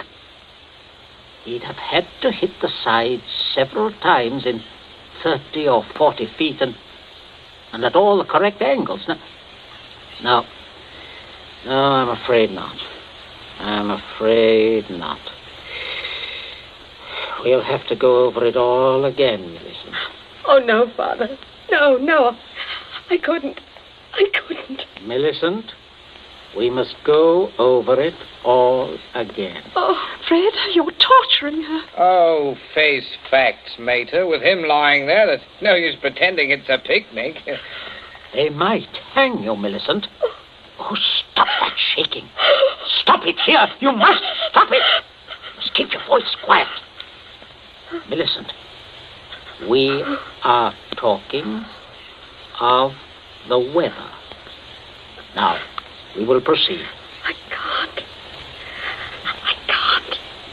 Not with those boots there. Oh, should have thought of those boots, Millie. I'm not moving them. Oh, sit up, George. Stop shuffling your feet. Now, Millicent, look at me. Answer me truthfully, you hear? Answer me. You were in the croquet courts. Yes. Who knew you were in love with this wretched curate? Oh, the whole village. They've been sniggering about it at the pub for 3 years past. What Filthy mess. Millicent, we continue. You were on the croquet court. Yes, You were putting the croquet set into its box. yes. It was starting to rain. I was carrying the balls and mallets into the sun porch. The box was there. You heard someone enter the garden gate and come across the yard. Yes. Could you see who it was? Oh, not at first. I was going into the sun porch. I threw down all the mallets but the red one and turned around. It was Withers. Yes. So you called him? Yes. Loudly? Did you call him loudly? Could anyone have heard? No, Father, I'm sure not. I didn't really call him. I just spoke his name. He saw me as I went to the door. He just waved his hand and came over. How can I find out from you whether there was anyone about? Whether he could have been seen? I'm sure not, Father. I'm quite sure. So, you both went into the sun porch. Yes. It was raining hard then. What did he say? He said, "Hello, Millie," and excuse his coming in the back way, but he set out to walk over to Liston. Yes? And he said, passing the park, he'd seen the house and suddenly thought of me. And he thought he'd just look in for a moment. He had something to tell me. Go on. He said he was so happy. He wanted me to share it. He'd heard from the bishop he was to have a vicarage. And it wasn't only that. It meant he could marry. Then he began to stutter and get all confused. And of course, I thought he meant me. Don't tell me what you thought. Tell me exactly what he said, nothing else. Well, oh, dear. Oh, stop crying. It's a luxury you can no longer afford. Tell me what happened. He said, no. He said it wasn't me. It's Ella Bragdon Davis. And he was sorry and all that. Then he went to go. And then? I went mad. He turned his back. I had the red mallet of the croquet set in my hand. I forgot to drop it in the box when he came. Did you shout or scream? I mean, as you hit him? No, I'm sure I didn't. Did he? Come on, speak up. No, Father. And then? I threw it down. I came straight in here. I went to look for Mother. That's all. My poor baby. No one. Leave the child alone, Fred. Not such a child, Mater. Millie, I had no idea Keep you had... quiet. I'm thinking. You see, George, he probably told people he was going to Liston. Certainly no one knows he came here, for he didn't decide until he crossed the park. He might have been attacked in the woods. We must consider every detail. A curate with his head battered in. Don't, Father, don't. A curate, head battered in. Now, who would want to kill Withers? Oh, kill Withers? Well, I would with pleasure. How do you do, Mrs. Princey? Captain Smollett. Oh, sit down, pray. Mustn't get up for me, Mrs. Princey. You either, Millicent. My word. Just being neighborly on a bad day. I wanted to ask you about those dahlia bulbs, Princey. Took a shortcut on account of the rain and walked right in. Knew you wouldn't mind. Oh, he heard you, Father. My dear, we can all have our little jokes. Don't pretend to be shocked. This way, Smollett. This chair, facing the fireplace. Sit down, Mother. Just straightening the curtains to the sun porch, dear. It looks so gloomy out there. Might as well shut the rain out. Just talking about a little theoretical curate killing, Smollett. You know, young people these days like thrillers. Parsonicide. Justifiable parsonicide. Have you heard about Ella Bragdon Davis? I shall be most properly laughed at. Why? Why should you be laughed at, Smollett? Oh, and a shot in that direction myself. She half said yes, too. Hadn't you heard? She told most people. Now it'll look as if I got turned down for a white rat in a dog collar. Oh, too bad. Oh, fortune of war. Yes, fortune of war. Odd how it happens, isn't it? Sit down, Smollett. Millicent, console Captain Smollett with your best light conversation. You too, Mother. George and I have something to look at outside. There's this rain, you know, very bad, very bad. Come, George. Righto, Governor. Maybe we'll need raincoats, what? Oh, I don't think so. Just make yourself at home, Smollett. Make yourself at home. A cigarette, Captain Smollett? Thank you, thank you. Nasty day to be going out. It's something about the old well, just off the sun porch door, you know. This terrible sodden weather seems to have loosened some of the stones. Oh, too bad. Dash too bad. Spoils the tennis and croquet, I mean, a day like this. Doesn't it, Millie? Doesn't it, Millie? Oh, yes, it does. She was practicing out on the croquet court earlier, but, do pull your chair nearer the fire, Captain. It was so damp, we thought it would be cozy to light it. Thank you, I'm quite comfortable. I hope you don't feel too bad about Ella Davis. Can't always win. Can't see, though, what you women see in these bloodless clerics. Oh, I always thought Mr. Withers is a very charming man. Quite agree, but why should anyone want to marry him? You wouldn't want to marry him, would you, Millie? Not now. That is, are you? Oh, no, of course not. Smollett. Yes, Princess. Good Lord, man, you come in on a fellow suddenly. Guess I did. Oh, don't mind this old double-barrel shotgun. Been working on it. Smollett, may I have your attention for a minute? There's something on the sun porch I'd like to show you. Why, yes, of course. Smollett, George and I went out to see if we could shoot some rats which have been driven out of the old well by the high water. Afraid they might get into the house. Now, you must listen to me very carefully. Very carefully, or you will be shot by accident. Princey, what's got into you? You heard me ask as you came in, who would kill Withers? You also heard Millicent make a comment, an unguarded comment. Well, what of it? Very little. Unless you were to hear that Withers had met a violent end this very afternoon. And that, my dear Smollett, is what you are going to hear. What? Withers? Yes. Who killed him? Millicent. Good Lord. Yes, it's a mess. And of course, you would have remembered and guessed. Maybe, yes, I suppose I should. Therefore, you constitute a problem. Why did she kill him? Oh, it's one of those disgusting things. Pitiable, too. She deluded herself that he was in love with her. Good heavens, Millie. Oh, yes, of course, I see. He had told her about the Davis girl. I understand. Now, I have no wish, as you will comprehend, that she should be proved either a lunatic or a murderess. I could hardly go on living here after that. I suppose not. On the other hand, you know about it. Yes, I see that makes me a problem. You're wondering if I could keep my mouth shut. If I promised... I am wondering if I could believe you. But if I promised... If things went smoothly, yes.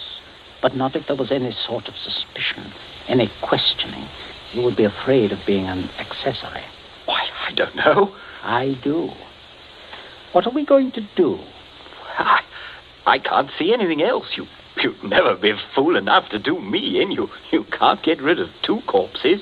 Oh, I regard it as a better risk than the other. It could be an accident. Or you and Withers could both disappear. There are possibilities in that. Listen, you can't. I can, but there may be a way out. There is. Smollett, you gave it to me yourself. I did what? You said you would kill Withers. You have a motive. Oh, look here, I was joking. Of course you saw that. You are always joking. Listen, Smollett, I can't trust you. You must trust me, else I will kill you now in the next minute. I mean that. You can choose between dying and living. Go on. Now, there's the old well just outside the sun porch door. That's where I'm going to put Withers. No one outside knows he has come up here this afternoon. No one will ever look there for him unless you tell them. You must give me evidence that you have murdered Withers. I murdered him? Why do you want that? So that I shall be dead sure that you will never open your lips on the subject. I see. What evidence?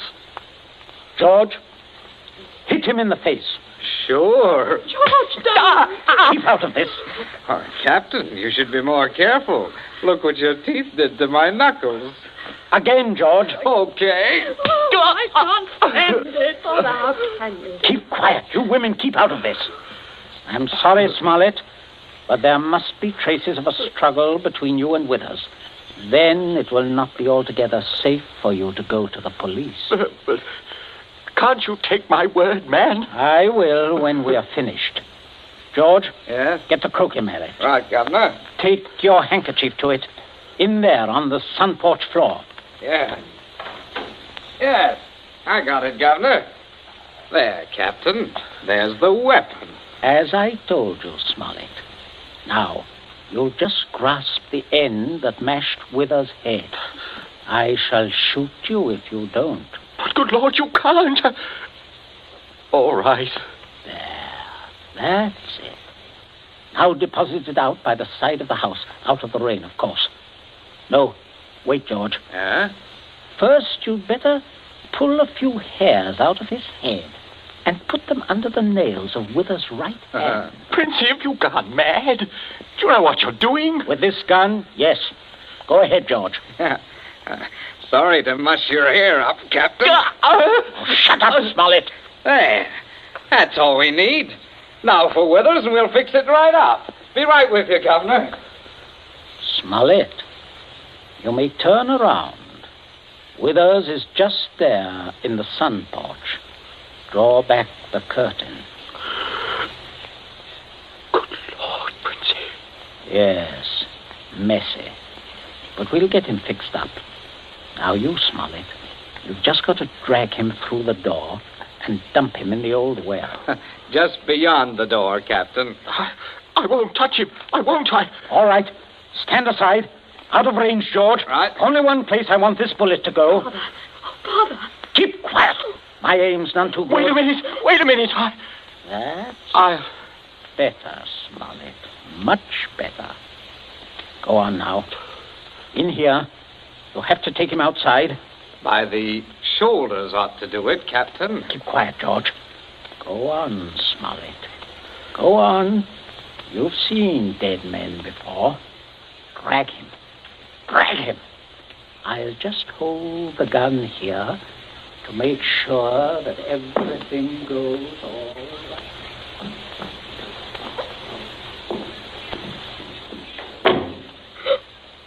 Oh, Mother, come away from the dim window, dear. Don't look. But, Captain Smollett, your father is a very resourceful man, Millicent. I'm sure what he's doing is right. But the Captain, I can't stand it. You mustn't question your dear father. I say, are you two still at it? There's enough trouble around here without blubbering. I'm not blubbering, George Princey. So, you see, Smollett, everything is perfectly safe. They'll never look in our well. You see how safe it is? I guess it is. Oh, good heavens, man, you're dripping wet. Why didn't you slip your raincoat on? Tea ready, my dear? In just a minute, dear. I'll ring for Bridget. Exactly what you need, Smollett. Cup of tea. Best thing in the world to ward off a cold. Sit down, won't you? Oh, don't mind getting the chair wet. Cigarette? Help yourself. I stick to my pipe, you know. Funny how... Princey, everything's hot, ma'am. Oh, Bridget, yes. Put the tray in front of me here, on the table. Yes, ma'am. That's it. I say, Captain, you've gone and cut your lip. I just knocked it. Oh, how dreadful. Here, Bridget, give the captain this cup. No, thank you. I rather think I'll be running along now, if you don't mind. Why, Captain Smollett, without any tea? If you don't mind, Mrs. Princey, if I could just have my raincoat. Oh, I'll get it for you, Captain. Oh, this is very distressing, Smollett, very. Oh, I'll be all right presently, I'm sure. Here we are now. Let me help you. Thank you. Thank you, young man. There. Better go out the front way, Smollett. The walk is dry. Oh, let me hold the door for you, Captain. Don't worry, old fellow. Don't worry at all. No. Good afternoon. Nothing serious, I imagine. Little rest and he'll be as right as rain. By the way, Millicent, you're not looking any too well. No, not well at all. I'm sure it was that croak he caught. Being outdoors in weather like this is simply foolhardy. The mater's right, Millie. You saw what happened to Captain Smollett. Oh, come along, dear. I shall give you a hot foot bath and put you to bed. And a couple of days in bed, and you'll be fine again. Get plenty of rest, Millicent, and don't worry about a thing. That's the best cure. Well, I guess I'll have a little rest too, Governor. It's a fine afternoon for a nap. Indeed it is, son. Well, enjoy yourself. I'll see you later. I'll see you all later.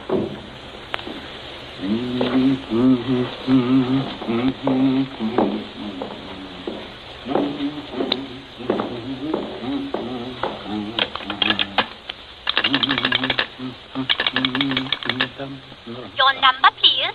Oh, would you get me the police station, please? Police station? Right away, sir.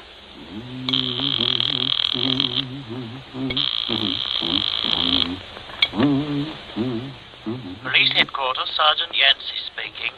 Oh, hello, Sergeant. This is Princey of Abbott's Road. I believe you know me. Oh, indeed I do, Mr. Princey. Sergeant, a horrible thing has just happened.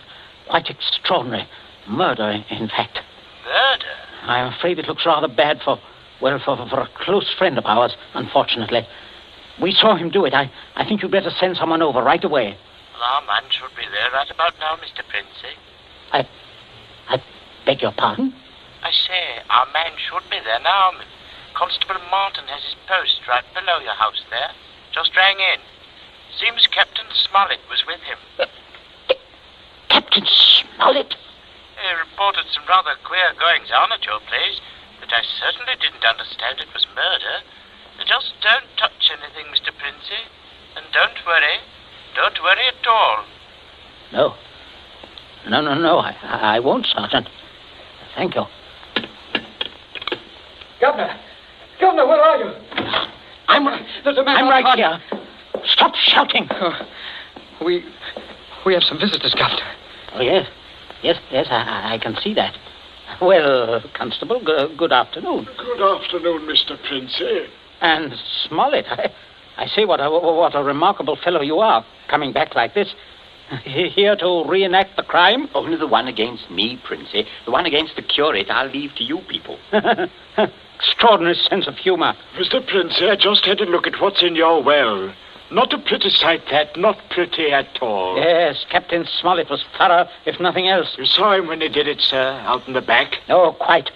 We were just returning from a walk. Smollett evidently had been laying for the curate, hiding out in those bushes by the road, I imagine. He was never inside this house? Never. And you say, Captain? I say that while I was inside this house, a guest of the family, I was coerced into dragging the curate's body outside and dumping it in the well. Well, there we are. Not entirely, Constable. I'll just remove my raincoat. There. And demonstrate how damp I got my clothes when I went outside without it. No. That's interesting, isn't it? Quite. He undoubtedly removed his coat at some point between here and your post. I might as well tell you that his weapon, a red croquet mallet, is out by the side of the house. I shouldn't be at all surprised, but that you'd find his fingerprints all over it. All over the end of the mallet, Constable. The end that mashed Withers' head. And not the end I'd have had to grasp in order to do the mashing. Governor! That's a decent try, Smollett, but it won't work. There must be other evidences, Constable. You'll undoubtedly find them when you examine the body. Oh, he means my hair under Withers' nails. Well, sir, if you look carefully, I believe you'll find a few of my precious hairs under his son's nails, too. Here, what are you trying to... Constable, this is an utter waste of time. So far as the violent struggle between Smollett and Withers is concerned, Smollett's face speaks for itself. Quite eloquently, I believe. Oh, but no more eloquently than your son's knuckles. As you see, Constable, a fresh abrasion. He did that on my teeth. Or did he? What? I say, or did he? He might have done that on Withers's teeth. Oh, I see. I see what you mean. But I didn't. Governor, he said I... Oh, keep still, you nitwit. Let me think. As a matter of fact, George, the more I think of it, the more I'm convinced it was your voice I heard. Quite a vigorous quarrel. Something about the curate jilting your sister. Oh, don't be ridiculous, Smollett. Very well, Princey. If your son didn't do it, who did? That's what I'd like to know. How about it, Mr. Princey? Well, that is a sticker, all right. George, my boy, it looks like you're elected. Elected? What do you mean? I didn't do it. Why, I had nothing to do. Keep your mouth shut, will you? I won't. I'm not going to take the blame for her. Millie did it. She did it with that mallet. I saw her. You could prove that? Prove it? Yes. Her fingerprints on the mallet. The handle. Why, George, don't you remember when you made me touch the mallet? When you picked it up with your handkerchief? No, George, I'm sure you wiped that handle clean. Oh, well, I could hardly expect you to remember that if you can't even remember killing the curate. Governor, I told you to keep still. But, Governor, you're not going to turn me over. As long as I can remember, George, you've been a trial and a tribulation to me. Governor, You shouldn't have done it, son. You really shouldn't. No, George, that was definitely wrong. I say, Princey, I think I'll have that cup of tea after all. Nothing like it in weather like this. Wet Saturday, from the short story by John Collier. You have just heard the second in Columbia's new series, a series designed to bring you the best in thrill entertainment. Outstanding dramas from the field of fiction and radio, stage and screen. Dramas of pure sense. This is the Columbia Broadcasting System.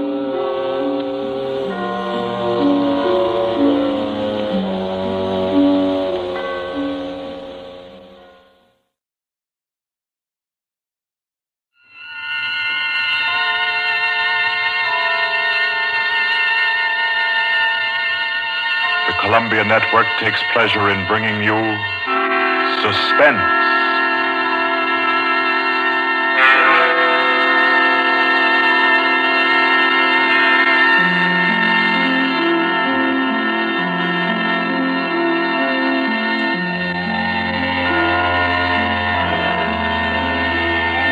Suspense, Columbia's play theater of outstanding thrillers.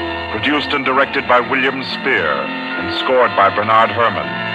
The notable melodramas from fiction and stage and screen, from the world's great literature of entertaining excitement, presented each week to bring you to the edge of your chair, to keep you in suspense.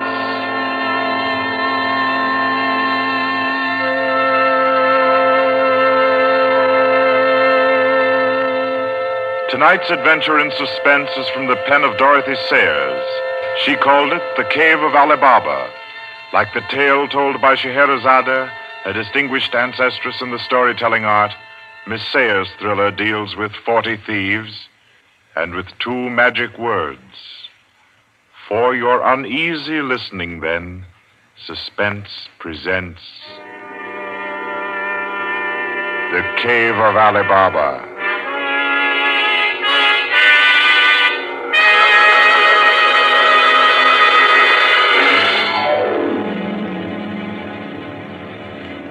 On a Saturday afternoon in January, in a grim and narrow house in Lambeth, a man sat eating kippers and reading the daily paper. He was smallish and spare, with brown hair rather too regularly waved and a strong, brown, pointed beard. His double-breasted navy blue suit, his socks, tie, and handkerchief were all scrupulously matched, and his brown boots just a trifle too highly polished. He did not look a gentleman, not even a gentleman's gentleman. Yet there was something about his appearance which suggested that he was accustomed to the manner of life in good families, A superior butler, perhaps, yet not old enough to be retired. A footman who had come into a legacy, yes. He had just finished eating, and he was sipping his coffee when a slight noise at the front door caught his ear. Swiftly, too swiftly for a quiet little man sitting eating kippers and reading his paper on a Saturday afternoon, he sprang up. He dashed through the small hallway and he flung the door open. Of course, no one in sight. The Society is at least dramatic in its delivery of its correspondence. And as if he knew what he would find, he shut the door and turned to the hat stand in the hall. An envelope had been placed there. It was addressed to Joseph Rogers. So Mr. Rogers opened the note. Number 21. An extraordinary general meeting will be held tonight at the house of number 1 at 11:30. You will be absent at your peril. The word is finality. Finality. Yes, I think so. The man called Joseph Rogers stood for a moment, studying the note. Then he strode to the rear of the house, to a tall safe built in the wall. Carefully, he manipulated a dial. He swung the safe door open. He stepped inside into a small strong room. He opened a drawer marked correspondence, placed the note inside, and then came out again. A moment to reset the lock for a new combination, and then he went back into the living room. He reached for the telephone. He lifted it from the cradle and then reconsidered. Too dangerous. He hurried upstairs and clambered into an attic. In the furthest corner, he searched for and found a knothole in the woodwork. He pressed it. A concealed trapdoor swung open, and he was in the loft of the adjoining house. He paused before 3 cages, in each of them a carrier pigeon. Carefully, he wrote a note, slipped it under a pigeon's wing. There you are, my pretty. There, take it easy now. There you go. Lie straight. 4:30. I'll send another pigeon at 5 and the third at 6. I should have my answer by 9:30 at the latest. Oh, I forgot one thing, most important. Mr. Rogers moved through the trapdoor, back into the attic of his own house, and once again he stood before the tall safe built in the wall. He opened the door, stepped into the strong room, moved for a moment quietly in the dark, and then spoke gently. Now, be good, my sweetheart. I'm depending on you. Open sesame. Come on now, old thing. Open sesame. Open sesame. That's better. That's very much better.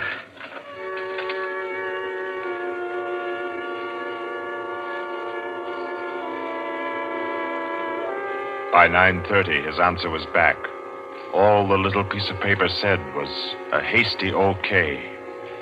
At a quarter before 11, he took his revolver from a locked drawer, inspected it carefully. Yes, loaded it with cartridges from an unbroken packet, and left the house. He walked quickly, keeping well away from the wall. And when he climbed on a bus, he sat next to the conductor, where he could watch all who got on and off. By 25 minutes after 11, he was out on lonely Hampstead Heath, pausing in the shadow of a large tree to adjust a black velvet mask, on which, in white thread, was stitched the number 21. Then he stepped briskly to the door of the villa that lay before him and...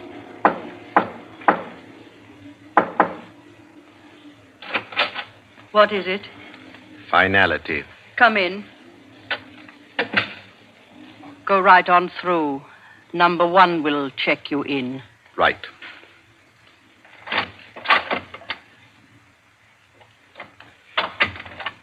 $21, sir. Lift your mask. Very well, 21. You may go on to the meeting room. Thank you, sir.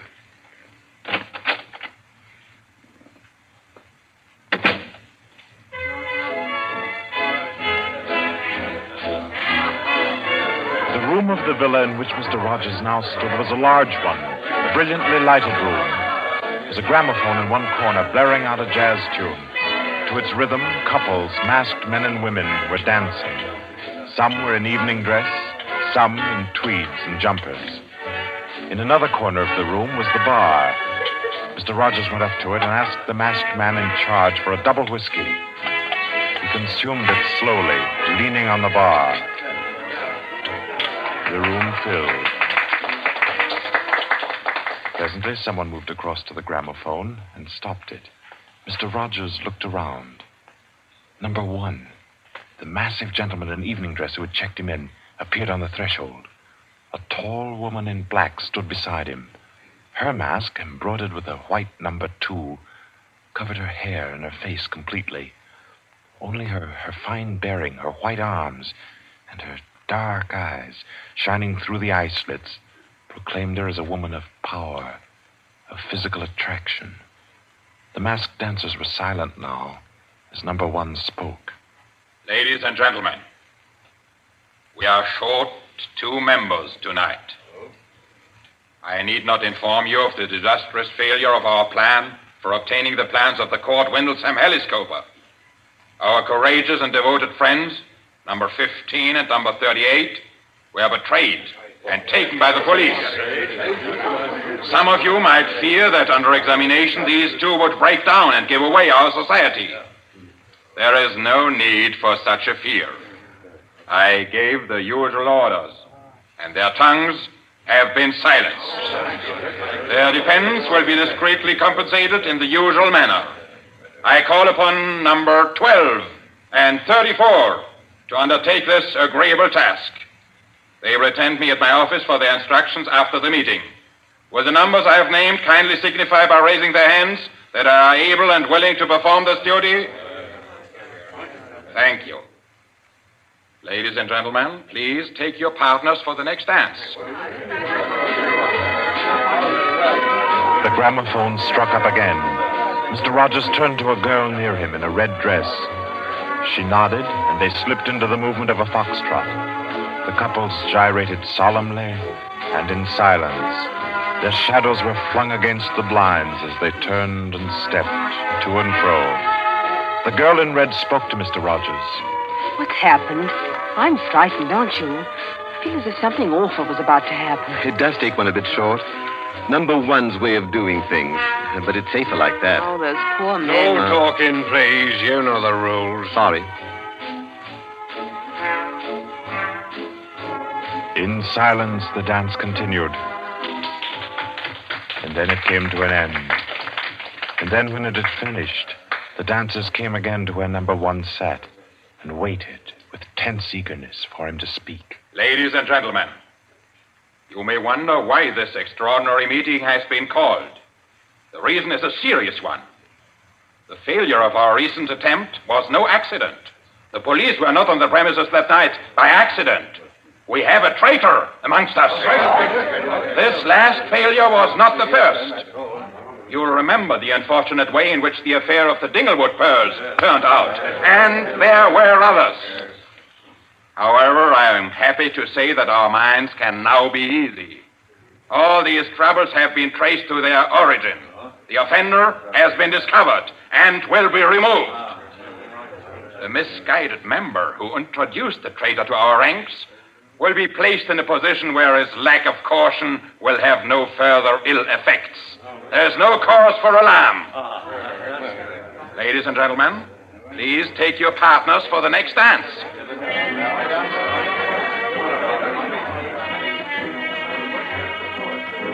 Again, the gramophone took up its bizarre monotony, and the masked dancers glided and turned, and their movements were sharper, more staccato.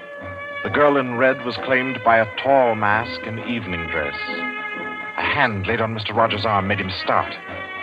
A small, plump woman in a green jumper slipped a cold hand into his. The dance went on.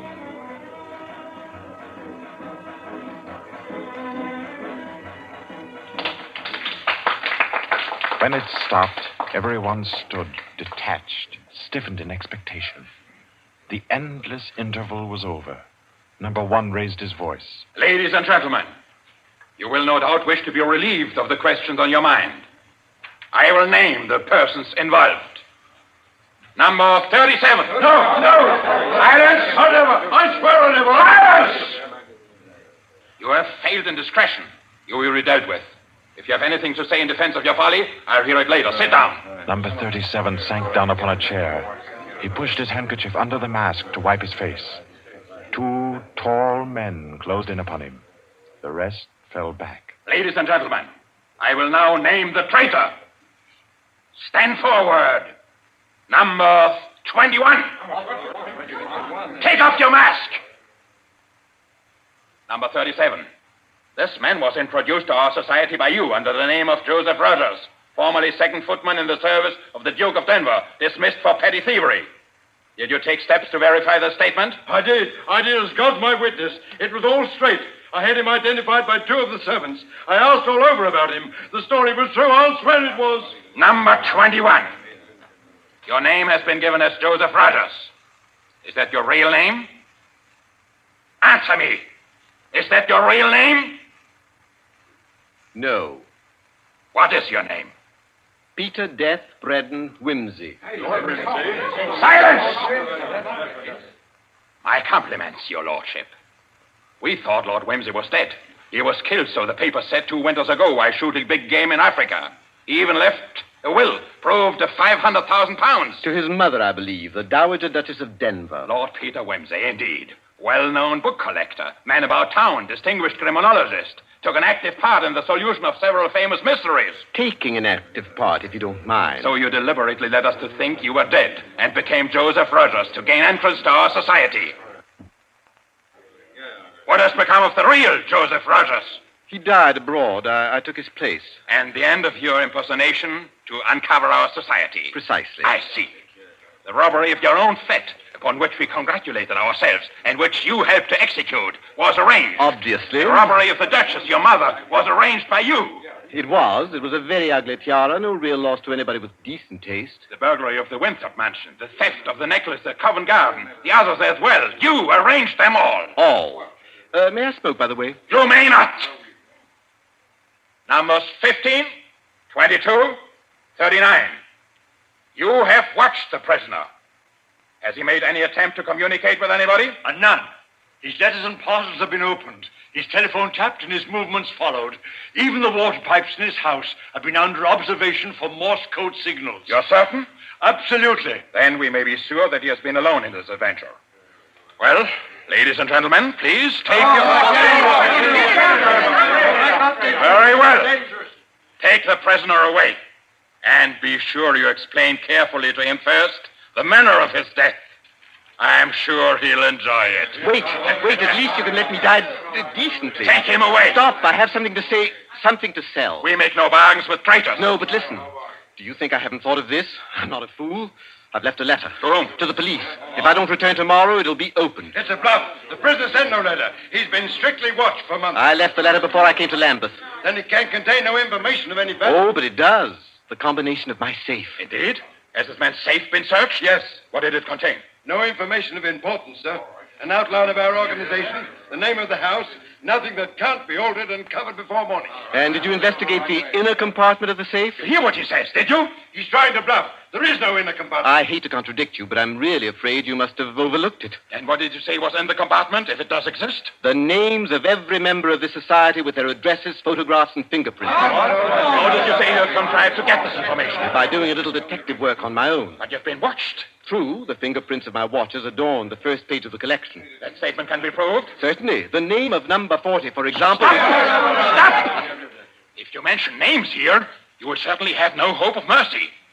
Bring the prisoner to my office. Ladies and gentlemen, take your partners for the next dance. Yes.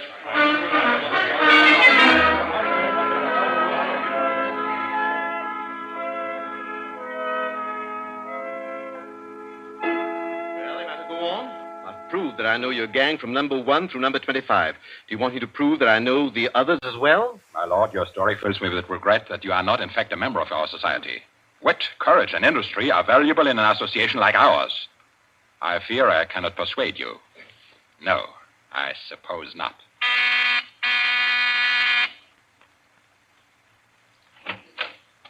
Yes? Ask the members kindly to proceed to the supper room.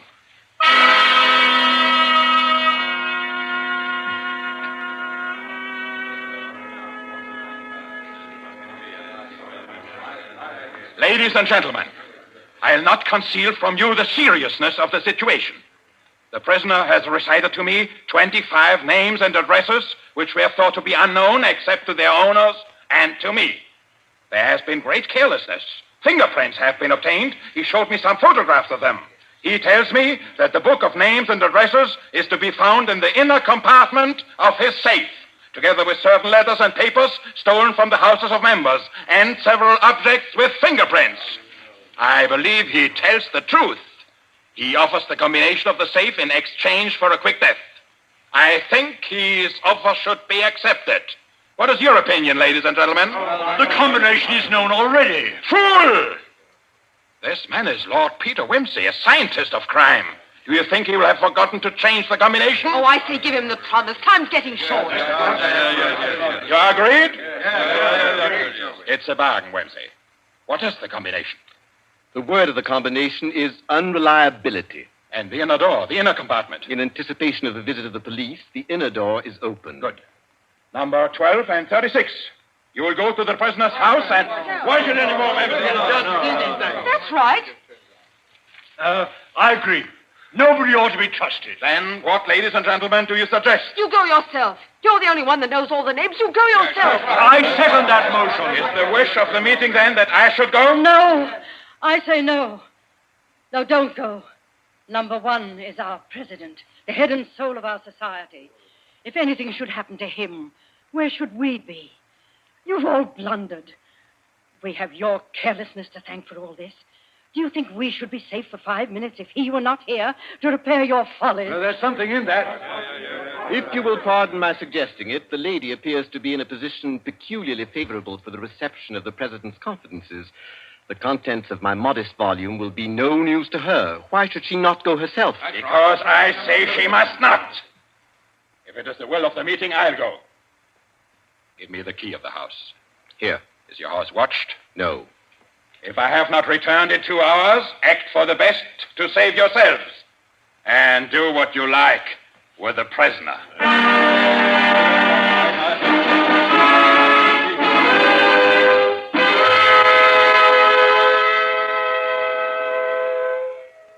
The president has been gone 2 hours. Traitor! What's happened to him? How should I know? Perhaps he's looked after himself and gone while the going was good. Liar! Oh. He'd never do that. What have you done with him? Speak, or I'll make you speak. I can only form a guess, madam. I'm afraid that your president may quite inadvertently have left the door of the inner compartment closed behind him, in which case... Yes? Well, let me explain the mechanism of my safe. The inner compartment has 2 doors. The outermost opens outward with an ordinary key. Oh, do you think that the president is so stupid as to be caught in an obvious trap? Undoubtedly, he will have wedged open that inner door. Undoubtedly, madam. But the sole purpose of that inner door is to appear to be the only one. Hidden behind the hinge of that door is another, a sliding panel, also left open. Inside the compartment is the big, heavy ledger containing all the information about this society. This ledger lies on a steel shelf. Do I make myself clear? Oh, yes, go on. The steel shelf is balanced on a concealed spring. When the weight of the book, the ledger, is lifted, the shelf rises almost imperceptibly, and in rising, it makes an electrical contact. Now, let me draw a picture. Your president steps into the inner compartment, sees the book, takes it up anxiously to examine to see if it's the right one. The shelf rises, the electrical contact is made, and the steel panel behind him slides into place. He's trapped. You devil! What is the word that opens the inner door? Quick, the word. Do you remember the story of Ali Baba and the 40 Thieves? Uh-huh. Well, when I had this safe constructed, my mind went back, well, call me sentimental if you will, to my childhood. The words that open the door are open sesame. Oh. How long can a man live in this devil's trap of yours? Oh, I should think he might hold out for a few hours if he didn't use up all the oxygen by hammering and yelling. I imagine if we go there at once, we'll be able to get him out all right. I'll go myself. I think you'd better take me with you. Why? Well, I'm the only person who can open the door. But you've given me the word. Yes, you have the word. But this door of mine, I'm rather proud of it. You know, it's my own invention. It's the latest thing. It will open to the words open sesame, all right. but to my voice only. Your voice. I'll choke your voice from my hands. What do you mean, your voice only? Don't clutch my throat like that. You'll wreck my voice, and then the door might not recognize it. There, that's better. The door got stuck for a week once, and when I had a cold. Is what he says true? Is it possible? Perfectly possible, madam. It'll have a microphone arrangement. Could be done also with light vibrations. We must let him go. Take the ropes off him. Let him go? Nothing. He doesn't go to blab to the police. The president's done in, that's all. And we'd all better make traps while we can. It's all up, boys. Right. Chuck this fella down the cellar and fasten him in. I'll go and destroy the ledgers. 32, you know where the switch is. Give us a quarter of an hour to clear, then you can blow the place to glory. No. No, you can't leave one to die. He's your president, your leader. I won't let it happen. I won't. I'll free this man myself. Here, none of that now. Let me go. Let go of me. Think, Blaster, think. It'll be light in an hour or two. The police may be here at any moment. Police? Oh, yes. Yes, you're right. No, we mustn't imperil the safety of all for just one man. He himself would not wish it. Throw this man in the cellar and let's get out of here while there's time.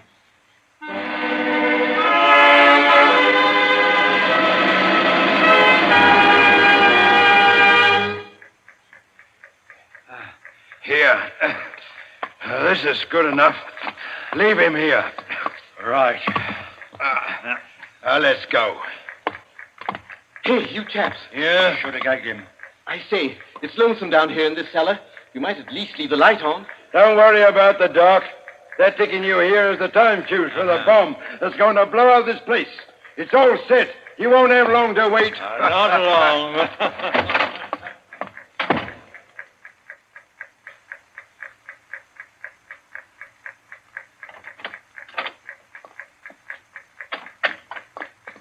Who is it? Who's there? Hold still, so I can cut the ropes. Well, if it isn't two. My compliments, madam, on your loyalty to your president. Quick, quick. They've set the time fuse. The house is mine. Follow me as fast as you can. Number one must be saved. And only you can do it. Well, how did you manage to? There's no time for questions. Get up and follow me. You will release him. You promise. I promise. But I warn you, madam, that this house is surrounded. When my safe door closed, it gave a signal to Scotland Yard. All the members of the society had taken. Never mind them. Here, outside. Quick. All right, who's there? Is that you, Inspector? Get your fellows away, quick. The house is going up in a minute.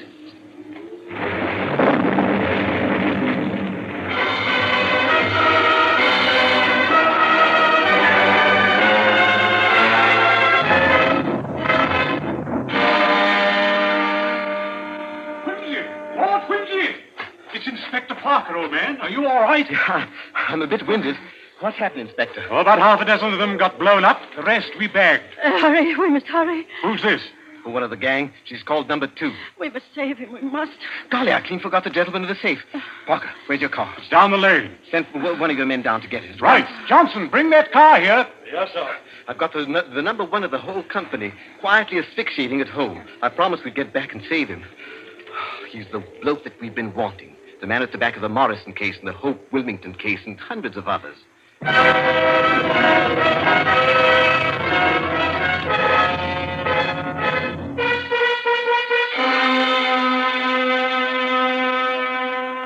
Is this it?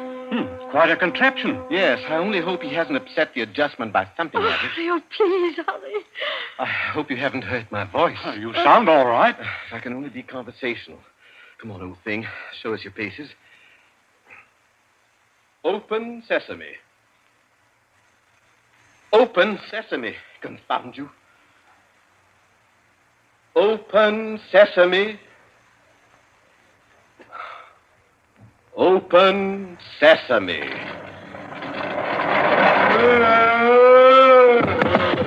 He's dead. Let me see. No, he's not. He lived to stand his trial.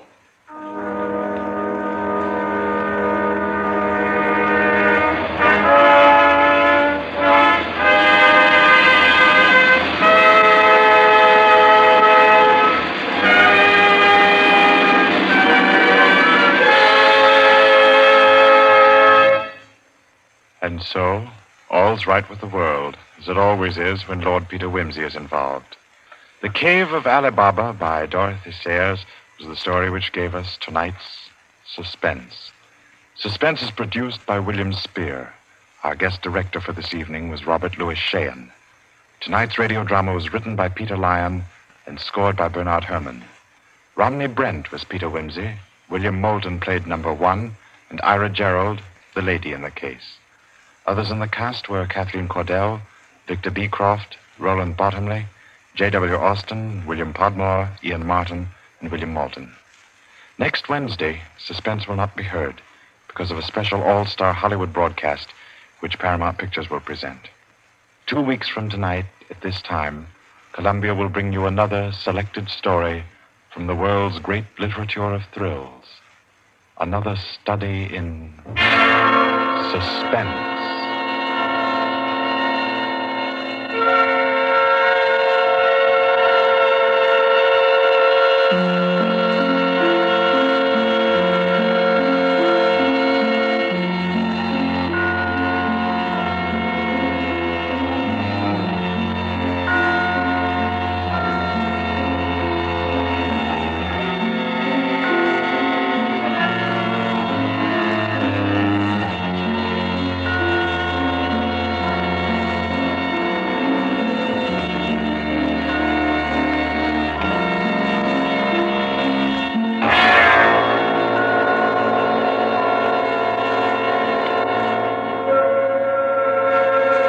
This is Barry Kroger, and this is the Columbia Broadcasting System.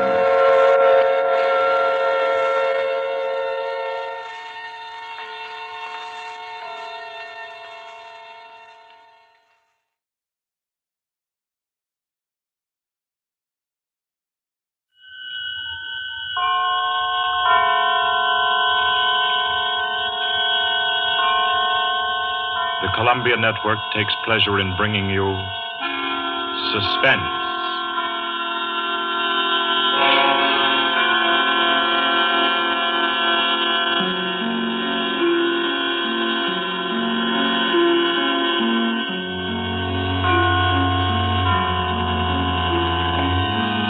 Suspense, Columbia's parade of outstanding thrillers, produced and directed by William Spear and scored by Bernard Herrmann.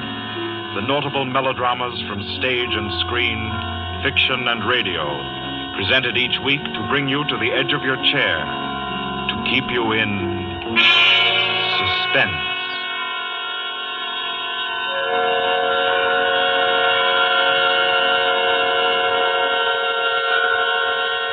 Good evening. This is Orson Welles. I'm very happy I am to be back in the United States and back on the Columbia Network, even for so short a visit as this one. Back with old friends like Johnny Dietz, who is tonight's director, and Bernard Herrmann. The Mercury Theater presented tonight's radio play for the first time last year. We came right out then and hailed it as a classic of the medium. Nobody argued the point. A lot of people asked us to do it again, so it's gratifying to get the chance now and to find a favorite of ours in this distinguished anthology of spook shows. Personally, I've never met anybody who didn't like a good ghost story. But I know a lot of people who think there are a lot of people who don't like a good ghost story. For the benefit of these, at least, I go on record at the outset of this evening's entertainment with the sober assurance that although blood may be curdled on this program, none will be spilt. There's no shooting, knifing, throttling, axing, or poisoning here. No clanking chains, no cobwebs, no bony and/or hairy hands appearing from secret panels, or, better yet, bedroom curtains. If it's any part of that dear old phosphorescent foolishness that people who don't like ghost stories don't like, then again, I promise you, we haven't got it. Not tonight. What we do have is a thriller. It's half as good as we think it is. You can call it a shocker. It's already been called a real Orson Welles story. Now, frankly, I don't know what this means. I've been on the air directing and acting in my own shows for quite a while now, and I don't suppose I've done more than half a dozen thrillers in all that time. Honestly, I don't think even that many, but it seems I do have a reputation for the uncanny. Quite possibly, a little escapade of mine involving a couple of planets, which shall be nameless, is responsible. Doesn't really matter. Don't think I disapprove of thrillers. I don't.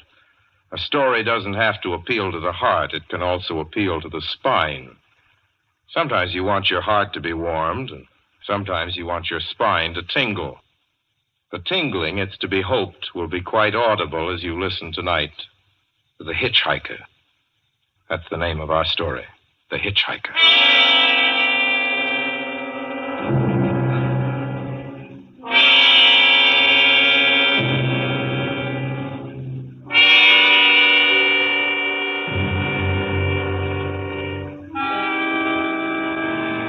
I'm in an auto camp on Route 66, just west of Gallup, New Mexico. If I tell it, perhaps it'll help me. Keep me from going crazy. I gotta tell this quickly. I'm not crazy now. I feel perfectly well, except that I'm running a slight temperature. My name is Ronald Adams. I'm 36 years of age, unmarried, tall, dark, with a black mustache. I drive a 1940 Buick, license number 6Y175189. I was born in Brooklyn. All this I know. I know that I'm at this moment perfectly sane. That it's not me who's gone mad. It's something else. Something utterly beyond my control. I've got to speak quickly. At any minute, the link may break. This may be the last thing I ever tell on Earth. The last night I ever see the stars. 6 days ago, I left Brooklyn to drive to California. Goodbye, son. Good luck to you, my boy. Goodbye, Mother. Here, give me a kiss, and I'll go. I'll come out with you to the car. Oh, no, it's raining. Stay here at the door. Hey, what's this? Tears? I thought you'd promised me you wouldn't cry. I know, dear. I'm sorry. But I do hate to see you go. I'll be back. It'll only be on the coast 3 months. Oh, it isn't that. It's just the trip. Ronald, I wish you weren't driving. Oh, Mother, there you go again. People do it every day. I know, but you'll be careful, won't you? Promise me you'll be extra careful. Don't fall asleep or drive fast or pick up any strangers on the road. Oh, gosh. I think I was still 17 here, you told me. Oh. And wire me as soon as you get to Hollywood, won't you, son? Of course I will. Don't you worry. There's nothing going to happen. It's just 8 days of perfectly simple driving on smooth, decent, civilized roads with a hot dog or a hamburger stand every 10 miles.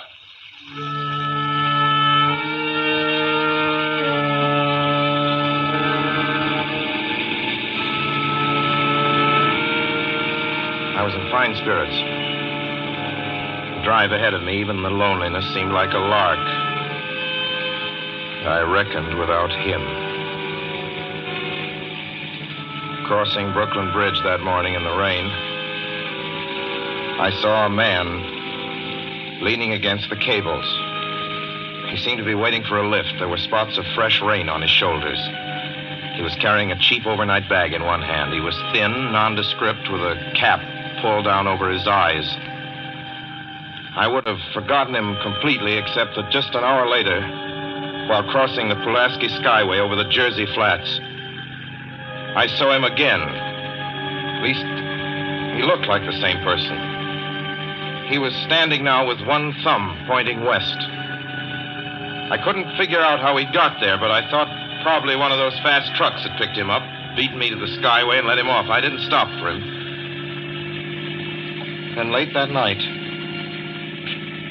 I saw him again. It's on the new Pennsylvania Turnpike between Harrisburg and Pittsburgh. It's 265 miles long with a very high speed limit. I was just slowing down for one of the tunnels when I saw him, standing under an arc light by the side of the road. I'd seen quite distinctly the bag, the cap, even the spots of fresh rain spattered over his shoulders. He hallooed at me this time. Hello! Hello! I stepped on the gas like a shot. That's lonely country through the Alleghenies, and I had no intention of stopping. Besides, the coincidences, or whatever it was, gave me the willies. Stopped at the next gas station.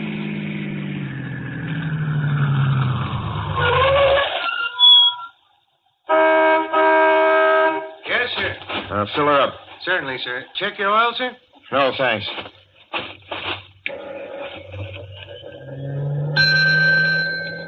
Nice night, isn't it? Yes. It hasn't been raining here recently, has it? Not a drop of rain all week. Oh? Oh, I suppose that doesn't done your business any harm. Oh, people drive through here all kinds of weather. Mostly business, you know. There aren't many pleasure cars out on the turnpike this season of the year. I suppose not. What about hitchhikers? Hitchhikers here? What's the matter? Don't you ever see any? Not much. If we did, it'd be a sight for sore eyes. Why? Oh, I'd be a fool who started out to hitch rides on this road. Look at it. Then, you've never seen anybody? No.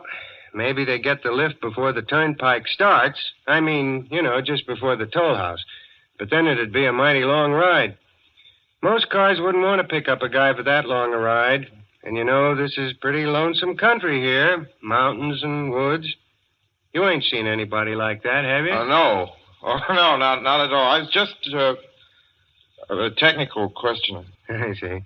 Well, that'll be just $1.49 with the tax.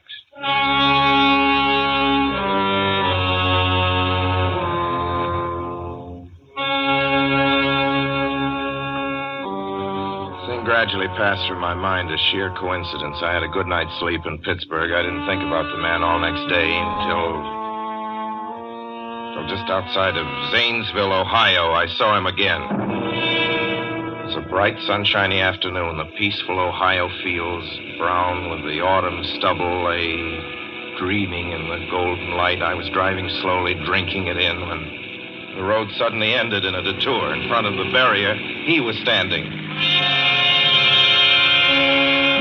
Now, let me explain about his appearance before I go on. I repeat, there was nothing sinister about him. He was as drab as a mud fence, nor was his attitude menacing. He merely stood there, waiting, almost drooping a little, the cheap overnight bag in his hand. He looked as though he'd been waiting there for hours. And he looked up. He hailed me. He started to walk forward. Hello? Hello? Hello? No, not just now. Sorry.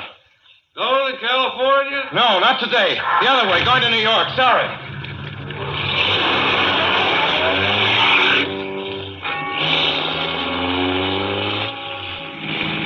After I got the car back on the road again, I felt like a fool.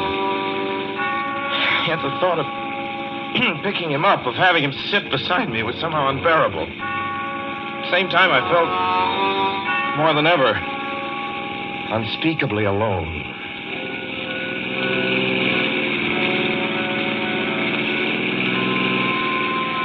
Hour after hour went by. Fields, the towns ticked off one by one. The light changed. I knew now that I was going to see him again. And though I dreaded the sight, I caught myself searching the side of the road, waiting for him to appear.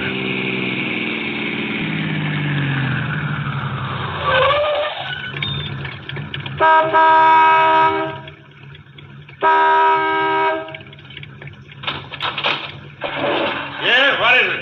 What do you want? Sell sandwiches and pop here, don't you? Yeah, we do in the daytime. But we're closed up now for the I know, night. but I was wondering if you could possibly have a cup of coffee, black coffee, just... No, not this time of night, mister.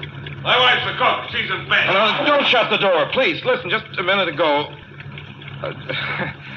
just a minute ago, there was a man standing here right beside the stand, a suspicious-looking man. I don't mean to disturb it. You see, I was driving along when I just happened to look, and there he was. How's he doing? Well, nothing. You've been taking a nip. That's what you've been doing. Now, on your way before I call out Sheriff Oates.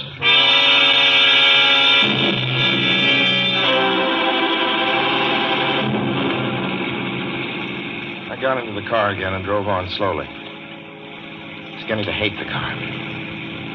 If I could have found a place to stop, to rest a little. I was in the Ozark Mountains of Missouri now. A few resort places there were closed, only an occasional log cabin, seemingly deserted.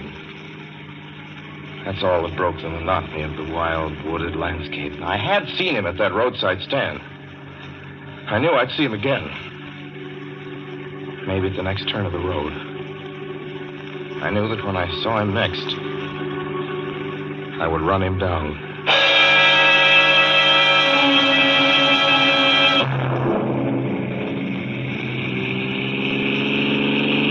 But I didn't see him again. I didn't see him until late next afternoon. I stopped a car at a sleepy little junction just across the border into Oklahoma to let a train pass by. When he appeared across the tracks, leaning against a telephone pole. Perfectly airless, dry day. The red clay of Oklahoma was baking under the southwestern sun. Yet there were spots of fresh rain on his shoulders. I couldn't stand that. Without thinking, blindly, I started the car across the tracks. He didn't even look up at me. He was staring at the ground. I stepped on the gas hard, veering the wheel sharply toward him. I could hear the train in the distance now, but I didn't care then. Something went wrong with the car. The train was coming closer. I could hear its bell ringing and the cry of its whistle. Still, he stood there. And now I knew that he was beckoning me to my death.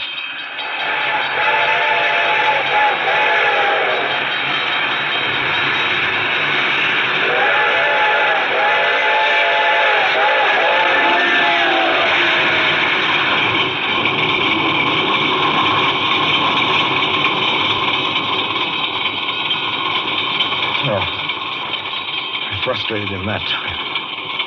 The starter worked at last. I managed to back up.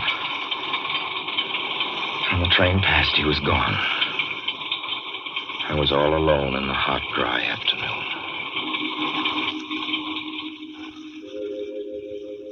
After that, I knew I had to do something.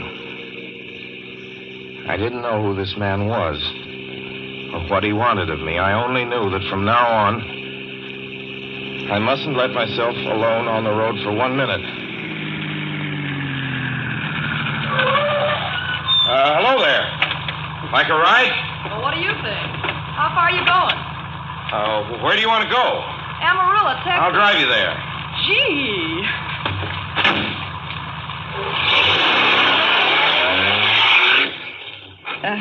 You mind if I take off my shoes? My dogs are killing me. Go right ahead. Oh. Gee, what a break this is. Hitchhike much? Sure. Only it's tough sometimes in these great open spaces to get the break. I should think it would be, though I'll bet you get a good pickup in a fast car. If you did, you could get places faster than, say, another person in another car, couldn't you? I don't get you. Well, take me, for instance. Suppose I'm driving across the country, say, at a nice, steady clip, about 45 miles an hour.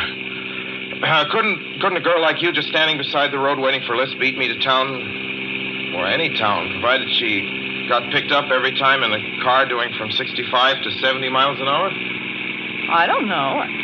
What difference does it make? Oh, no difference. It's just a crazy idea I had sitting here in the car. Oh, imagine spending your time in a swell car thinking of things like that. What would you do instead?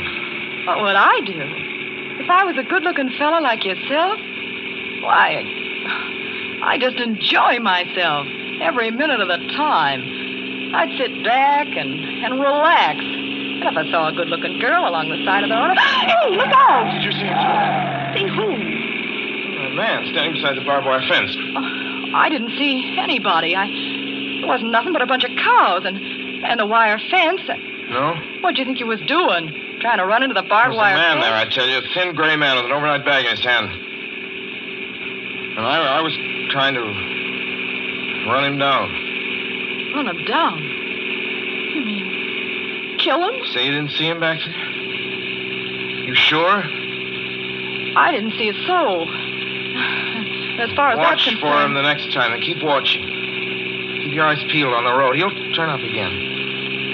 Maybe any minute. There! Look there!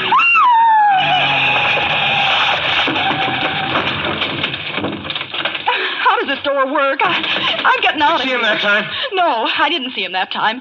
And personally, mister, I don't expect never to see him. All I want to do is go on living. I don't see how I will very long, driving with you. Oh, I'm sorry. I don't know what came over me, but please don't go. So if you'll excuse me... You can't go. Listen, how would you like to go to California? I'll drive you to California. Seeing pink elephants all the way? No, thanks. Thanks just the same. Listen, please, just 1 minute, please. You know what I think you need, big boy? Not a girlfriend. Just a good dose of sleep. Please. There. I got it now. No, you can't go. Please, come your back. hands off me. Do you hear? Leave your hands off.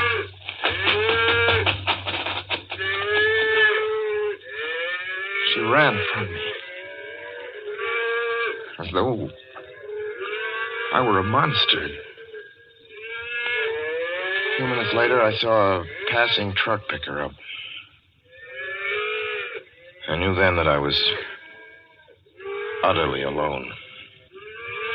It was in the heart of the great Texas prairies. There wasn't a car on the road after the truck went by. I tried to figure out what to do, how to get hold of myself. If I could find a place to rest, or even if I could sleep right here in the car for a few hours along the side of the road. I was getting my winter overcoat out of the back seat to use as a blanket when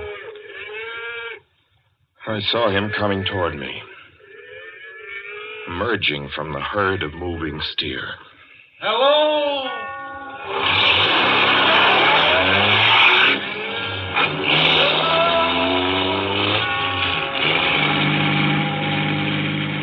Maybe I should have spoken to him then. Fought it out then and there. For now, he began to be everywhere. Whenever I stopped, even for a moment, for gas, for oil, for a drink of pop, a cup of coffee, sandwich, he was there. I saw him standing outside the auto camp in Amarillo that night when I dared to slow down. I was sitting near the drinking fountain of a little camping spot just inside the border of New Mexico. He was waiting for me outside the Navajo reservation where I stopped to check my tires. I saw him in Albuquerque when I bought 20 gallons of gas. I was afraid to stop now. I began to drive faster and faster. I was in lunar landscape now. The great arid mesa country of New Mexico. I drove through it with the indifference of a fly crawling over the face of the moon. Now he didn't even wait for me to stop. Unless I drove at 85 miles an hour over those endless roads, he waited for me at every other mile. I'd see his figure, shadowless, flitting before me, still in its same attitude, over the cold, lifeless ground, flitting over dried-up rivers, over broken stones cast up by old glacial upheavals, flitting in that pure and cloudless air. I was beside myself when I finally reached Gallup, New Mexico this morning. There's an auto camp here. Cold, almost deserted this time of year. I went inside and asked if there was a telephone. I had the feeling that if only I could speak to someone familiar, someone I loved, I could pull myself together.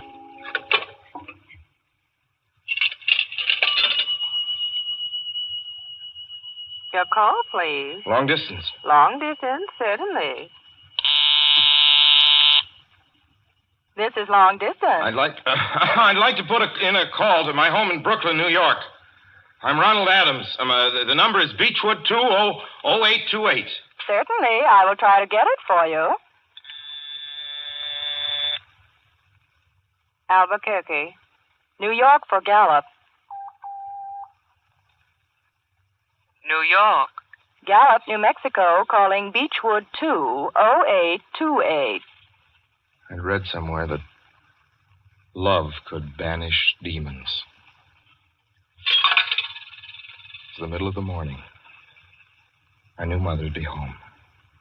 I pictured her tall and white-haired in her crisp house dress, going about her tasks.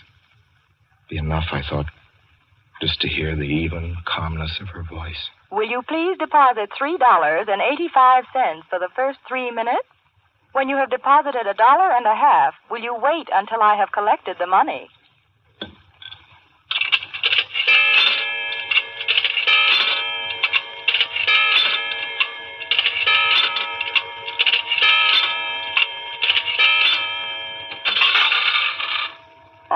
like, deposit another $1.50.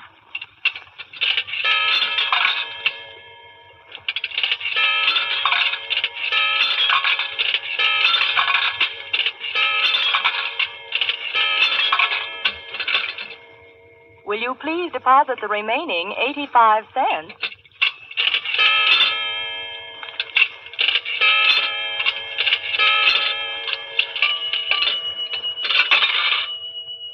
Ready with Brooklyn. Go ahead, please. Hello? Hello? Mrs. Adams' residence. Hello, Mother? This is Mrs. Adams' residence. Who is it you wish to speak to, please? What? Who's this? This is Mrs. Whinney. Mrs. Whinney? I don't know any Mrs. Whinney. Is this Beechwood 208-828? Yes? Where's my mother? Where's Mrs. Adams? Mrs. Adams is not at home. She's still in the hospital. The hospital? Yes. Who is this calling, please? Is it a member of the family? Well, what's she in the hospital for? She's been prostrated for 5 days. Nervous breakdown. But who is this Nervous calling? breakdown?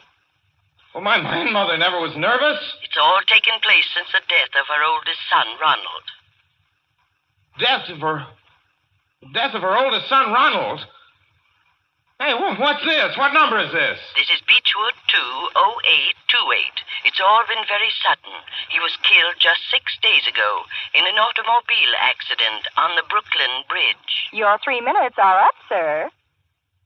Your 3 minutes are up, sir. Your 3 minutes are up, sir.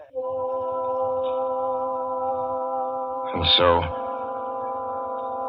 so I'm sitting here in this deserted auto camp in Gallup, New Mexico. I'm trying to think. Trying to get hold of myself. Otherwise, I'm going to go crazy. Outside, it's night. The vast, soulless night of New Mexico. 1 million stars are in the sky. Ahead of me stretch 1,000 miles of empty mesa. Mountains, prairies, desert. Somewhere among them, he's waiting for me. Somewhere I shall know who he is and who I am.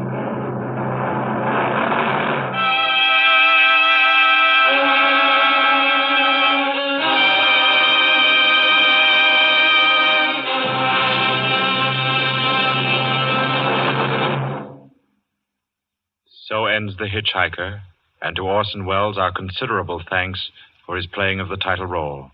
Mr. Welles? Help wanted. Men, women, and children.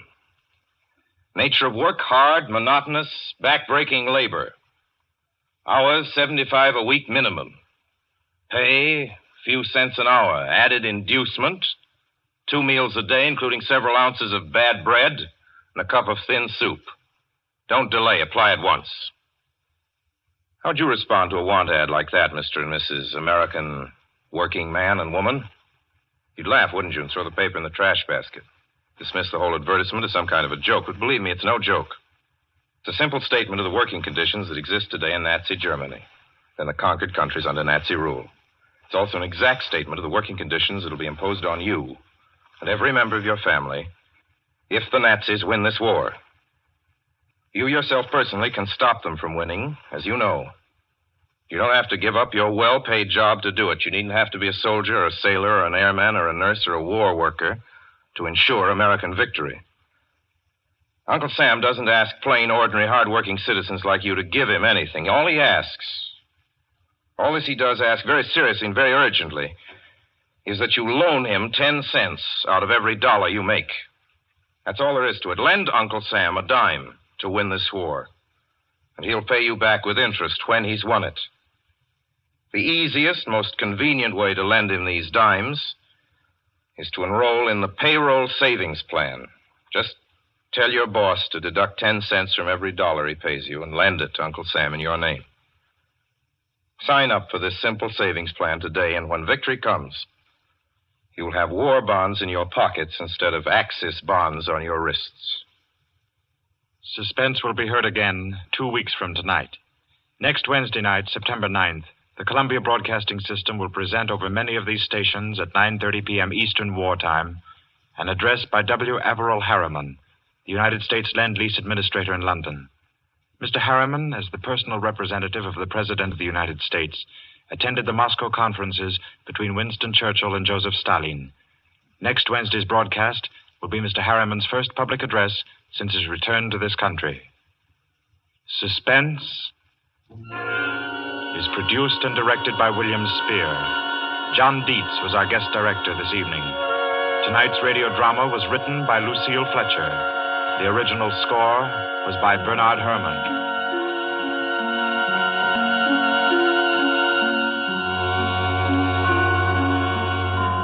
This is the Columbia Broadcasting System.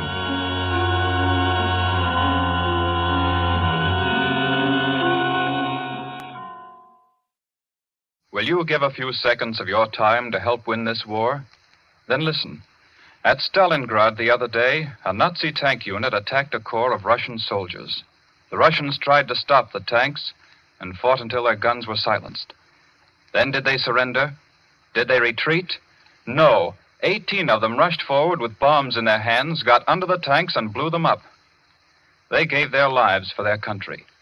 You and I are not asked to give our lives for ours. All we're asked to do is buy war bonds and stamps. Our American soldiers are giving their lives for us each day. More and more of them every day. Can we do less than loan our money to them? It's such a simple, easy thing to do. Out of every dollar you earn, lend 1 dime to your country. Do it regularly by joining the 10% club where you work. And do it now. Our soldiers need your help.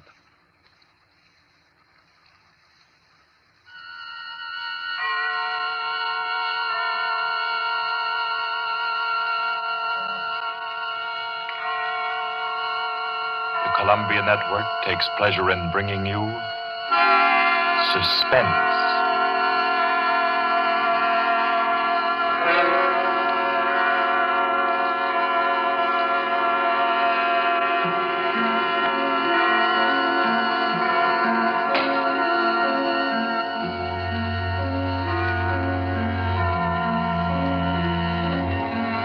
Suspense, Columbia's parade of outstanding thrillers. Produced by William Spear and scored by Bernard Herrmann. The notable melodramas from stage and screen, fiction and radio, presented each week to bring you to the edge of your chair, to keep you in suspense.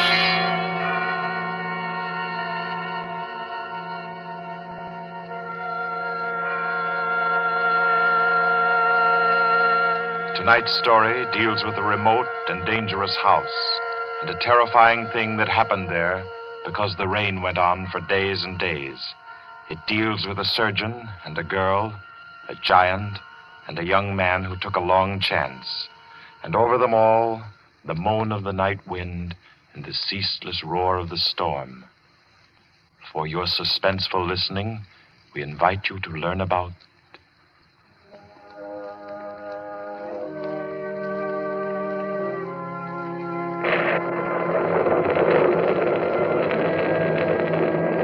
Kepler method.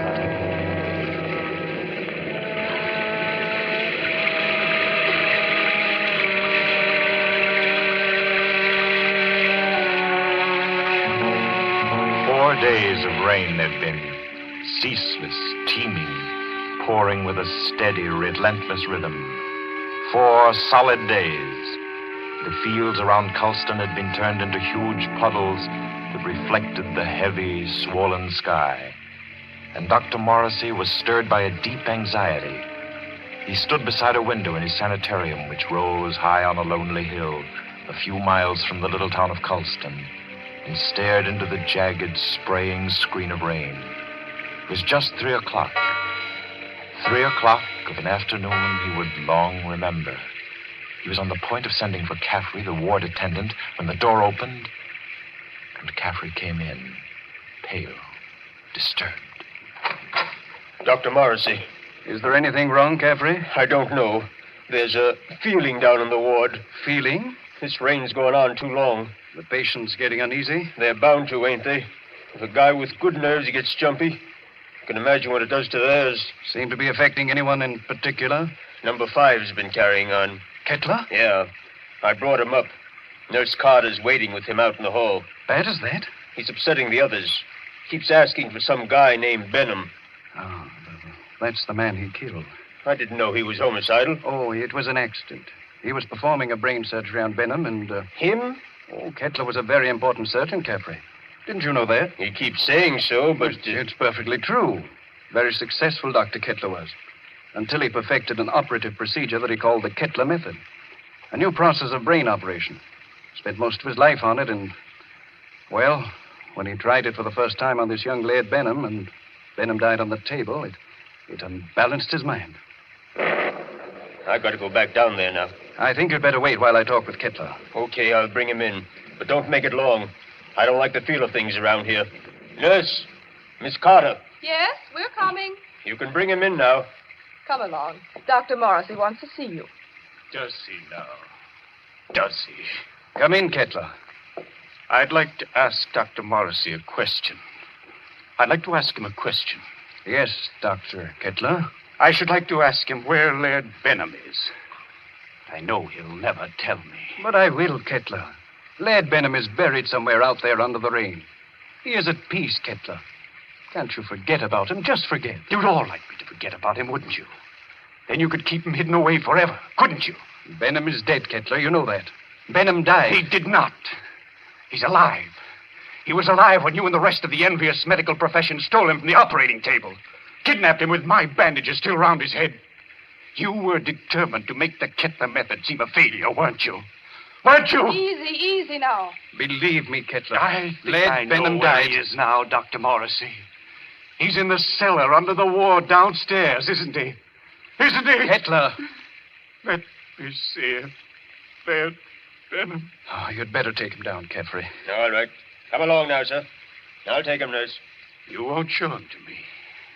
Even though it would make me well again. My cellars are empty, Kettler. Believe me, Benham isn't there. You sit there in power and order me away. Come on, Kettler. There's something I have to say. I've always been above violence, Dr. Morrissey. But the time comes when there's no other course. This is a warning, Doctor. A warning. And the joke is that you won't heed it. Come on with you. You won't heed it now. But you'll remember it. And soon you'll remember it. Tables turn, Dr. Morrissey. Tables turn.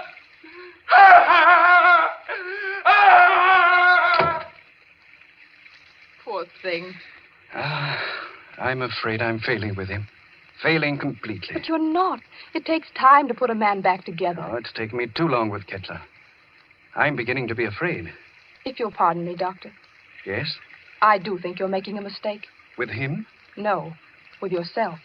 You haven't had a real vacation in 3 years, Dr. Morrissey. Oh, you think I'm wearing a bit thin just now, don't you? And you're right. But I really can't leave my patients in anyone else's hands. Not now, at any rate. No, I'll have to make the best of it. But you need relaxation, Doctor. I know. Well, I hope to soothe my ragged nerves somewhat over this weekend. Oh? I've some friends coming down from the city Friday night. Leslie and Claire Winton. Young married couple, newlyweds. And I'm just going to relax with them and forget everything until Monday morning. You must, Doctor. You do need it so badly. Oh, by the way, Doctor, Yes? I slipped some those new sample bandages into your coat pocket. Well, thanks. I'll have a look at them. I think they're quite good. The salesman said that... Yes, nurse. What is it? Did you hear something? Thunder, wasn't it? Something else besides thunder. I thought it... Well, I didn't hear it. My nerves must be getting the best of me. Perhaps it's a case of nurse heal thyself, eh? I'm not the only one who needs a rest. You know, it might be a very good idea if we both... Dr. Morrissey, I heard that. what is it? It's coming from the ward. Sounds like... That was a shot, nurse. You get on the phone. Call the police at Colston. Hello? Keep at it. Hello? Someone's trying to get in from the hall. Dr. Morrissey! Dr. Morrissey! It's Caffrey. Just a moment. Caffrey. Capri, what is it? He's ganged up on me. All of them coming up the stairs. Kittler, clear out of here. Oh. Steady, nurse. He's dead, isn't he? Isn't he? Yes. Dr. Morrissey. Kittler. Remember my warning. Remember it, Doctor. Tables turn, Dr. Morrissey. Tables turn.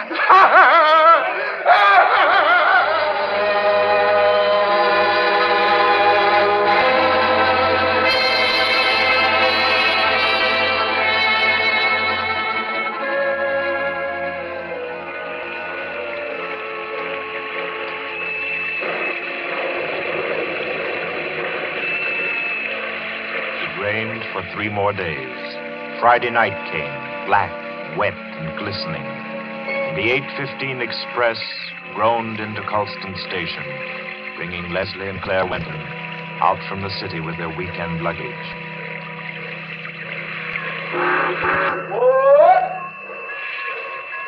Isn't Dr. Morrissey sending his car for us, Leslie? Yes, Claire. The chauffeur was supposed to drive us over to the sanitarium to pick up the doc, and then we're all going over to his house together. Well, I don't see any car, do you? I don't see anything but water. Maybe we're rowing over in a skiff. Oh, I hate that sound.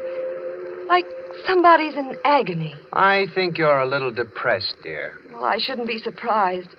My head's still aching dreadfully. Poor lover. How long's that been going on now? Almost a week. It frightens me. I don't think it's anything serious. Waiting in the rain like this doesn't do it any good, I'm sure. I don't understand. Doc's usually so punctual. Right on the dot. You don't suppose we ought to call the sanitarium? You people for Dr. Morrissey, yes? Well, yes, we're the Wintons. Doc sent you to pick us up? I, Cato, Dr. Morrissey's chauffeur. You got luggage? Yes. Here it is. I take. You follow me to car. Come. We're coming. Leslie? Yes? He's tremendous, isn't he? He must be 6.5 feet tall. I'm over 6 myself, darling. He's nearer 8. That's a giant. Get those shoulders. He could snap me in 2 like a matchstick. Well, I hope he likes us. So do I, light of my life. Waiting. You come, please. But I really don't think he does. Coming.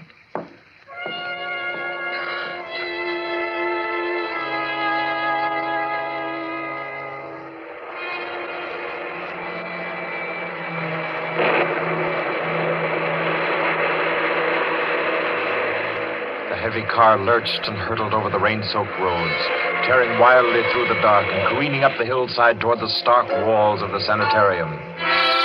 It skidded to a standstill in front of the main entrance, and cold black Cato led them inside. The brightly lit corridors were deserted, silent, like hallways in a nightmare. Claire was aware of her headache growing steadily worse as Cato opened the double doors and ushered them into the waiting room. You'll tell Dr. Morrissey we're here, huh? Doctor, be with you soon. You do not go away. Yes, thanks.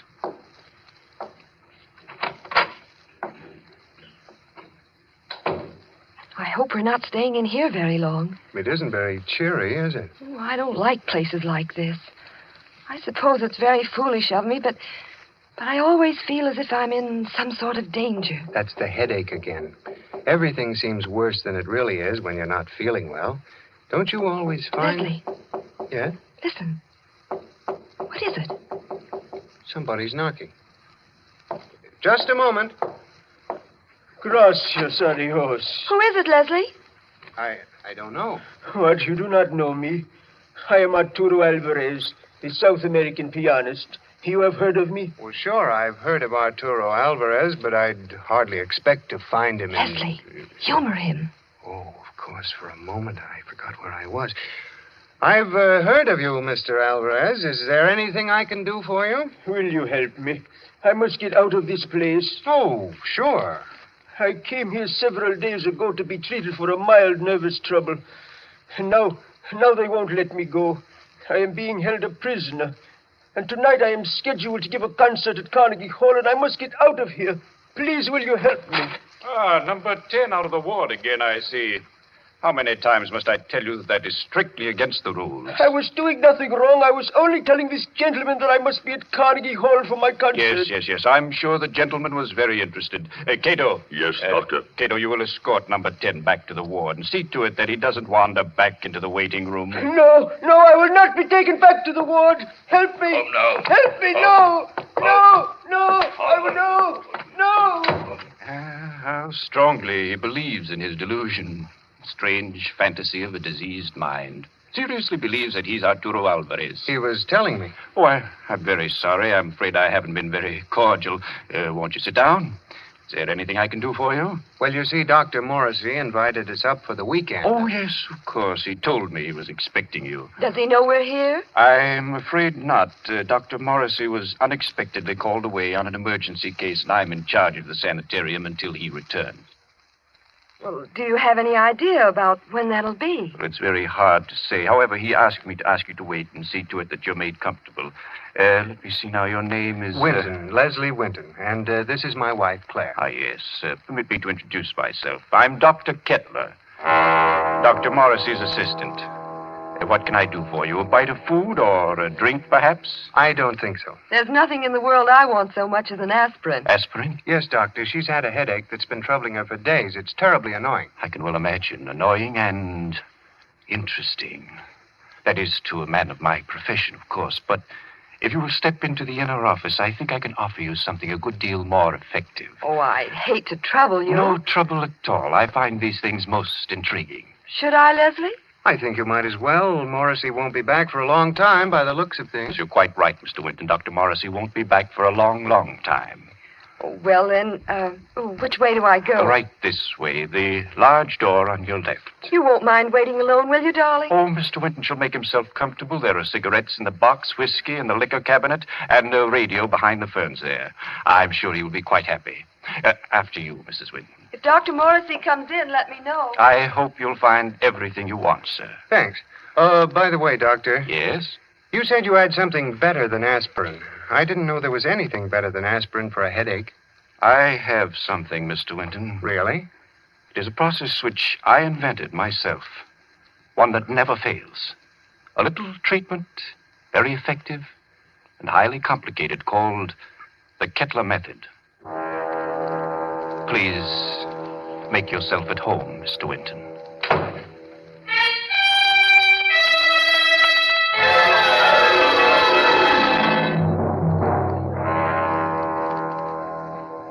Leslie sat there, alone in the big waiting room for a while. Then creeps began setting in, and he thought to himself, maybe I'll have that drink after all. He rose and went over to the liquor cabinet that Kettler had pointed out to him and opened it. Well, there's nothing in here but books. Yes, books. Books that were so thick with dust that it was clear they'd been there for months. Well, no drink for Leslie. Maybe a cigarette. Kettler said the box was full. He picked it up and started to open it. Why, it isn't even a cigarette box. The darn thing's a bookend. Yes, that's just what it was. Leslie began to think it was a tough job making himself at home in that waiting room. And then the idea occurred to him. Maybe the radio works. He went over to the radio then, turned it on, and... We are sorry to announce that the program scheduled for this time from Carnegie Hall has been cancelled due to the mysterious disappearance of Arturo Alvarez, the noted South American pianist. Mr. Alvarez was known to be suffering from a minor nervous disorder and was last seen departing on a short trip to Colston in upstate New York. Alvarez. That guy is Alvarez. What's going on here? Claire! Locked. Dr. Kettler, open this door. Open it, do you hear me? Miss Claire! Winton. Oh, you. Tell him to open up. Tell him. Doctor send me. Tell you, young lady, headache bad. Very bad. What do you mean? He operate. Operate? He say take long time. He say you not wait. You come back tomorrow. Operate? No. Kettler! Kettler! Claire, can you hear me? Can you hear me? Of course she can hear you, Mr. Winton. The operating table is just inside the door. Bring her out here. Let her go, I tell you, Kettler. But I find that an operation is indicated, Mr. Winton. I forbid you to touch her. You forbid? You? I'm in charge here. No one forbids me. Do you understand? You're insane. If you lay your hands on her, I'll kill you. So help me, I'll kill you. Very well, Mr. Winton. If you do not wish me to operate, that's all there is to it. I would scarcely force my service upon you. However, the girl's condition is quite serious, and I... Good work. Good work, Cato, my boy. A masterstroke. Do you still forbid me, Mr. Winton? Do you? Do you? Oh, you don't answer. Good, good. Take him to the cellar, Cato, and lodge him there with his friend, Dr. Morrissey. They should have a good deal to talk over in the still hours of the night while I cure the young lady's headache unmolested.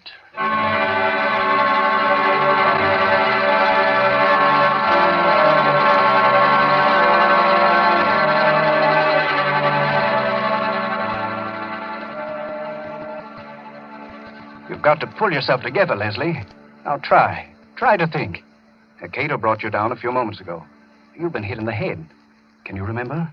Yes, I was talking to Kettler, trying to make him let Claire go. Claire? Oh, good Lord, Morrissey. Where is she? He's got her. Kettler? She's on that operating table up there. We've got to do something. We've got to do something. Well, I'm afraid there's not much we can do. I've been here for 3 days and nights. What happened? It was a nightmare come to life. I'd had Kettler in my office for treatment. Yeah? He was off on a wild tangent, insisting that I had a man whom he had killed hidden down here in the cellar. That I and the rest of the medical profession had kidnapped him off the operating table with his head still swathed. He thinks I've been keeping this venom from him all along, even though I've known that just one side of him would cure his mental disorders. He hates me with every fiber of his twisted brain. He's a dangerous case, Leslie. He'll kill Claire? He may. There's a slim chance he won't. What's that? Well, all the surgical instruments are locked away. It's possible they may not be able to find them. Isn't there any way we can get out of here? Well, wouldn't I have used it? Where does that corridor lead to? To the staircase that goes to the first floor. Well? Not a chance. Comes out in the operating room, and they keep that door locked as tight as a drum. Besides, Kettler still has the pistol he took from my nurse. I've got to think. I've got to. My head hurts so I can't make good sense. Let's say that.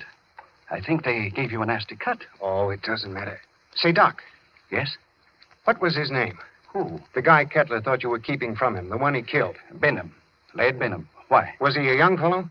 Yes, rather tall, slender chap. Say, Doc, Hmm? do you have any bandages down here? What? Bandages. Why, yes, I think so. They're stored down here. Enough to bandage my whole head, face, and everything? Why? I might have a chance of getting through that door up there.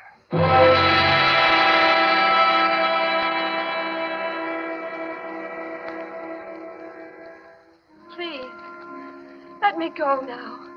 Oh, let me go. Leslie! Leslie! You will be better soon. Much better. I will take the pain away, Mrs. Winton. Cato, have you found the surgical case? Not found yet. I look. Cato, look. Find it. We must not keep Mrs. Winton in agony. Find it, I say. She'll have to create some order in this place. I want my instruments at hand on a moment's notice. Please, let me go. Oh, let me go. You shall be well again, my dear. I promise you shall be. Doctor, here, tall, white cabinet behind curtain. That's it. Open it. Open it, Cato. Locked. Locked, Doctor. Smash it open. Open it. I do. You'll find scalpels on the top tray. Bring them to me. Yes, Doctor. Is here, Doctor. See, knives. Good, sharp knives. Cato find. He find them. Excellent. How they glitter. It is good to feel the knife in my hand again. Put the others right beside my pistol here on the table. Please. Oh, please. There, my girl. I shall expend all my genius on you. You shall be well again. No. No. No. Now to work. What was that? Who's there? Dr. Kettler, Who is it? I have found my way back to you. Open the door, Dr. Kettler. I've come back again. Who are you? You remember? You remember lead venom? Cato! Cato! Yes, Doctor. The door! The door! Let him in! He's come back! Let him in, I say! Yes, Doctor. Oh, let me out of here! He's come back! He's come back, Cato! Dr. Kepler. Benham, I knew it. I knew it all along. You're alive. You're living. Yes. Living. Yes, Dr. Kepler. You. Just as they took you from the table. Yes. They took me away before the operation was complete. Finish it now. Hurry. I can't live much longer. I'm about to die. No, no. Cato, get Benham out of the table. Girl on table. Take her off. Take her out of here. Put her in the cellar. Let Benham take her place. At once, you hear? Yes, Dr. Cato. No, I won't be put in the cellar. I won't. It might be well if you went down into the cellar, you know. It's nice down there. You'll see old friends, perhaps. Old friends who need help. Leslie. Hurry. Hurry, I say. Yes, Doctor. Come. I'm coming. Are you all right, Benham? Weaker. Cato! Cato! Cato, closed door. No, stop wasting time. Leave the door alone. Help me. Help me get Benham on the table. Yes, Doctor. Cato, do. Oh, that's right. Now lift him carefully. Yes. Good. Oh. Now, lie back. Lie back. Gently. Gently. All right. Careful now. There we are. Cato, give me the knife. Yes, Doctor. Take off the bandages. From the top, Cato. That's correct. That's proper procedure. There. Yeah, now that's... I thought his hair was blonde, not black. Well, perhaps I've forgotten. I've forgotten so many things that... There was a scar on his forehead. I clearly remember a scar on his forehead.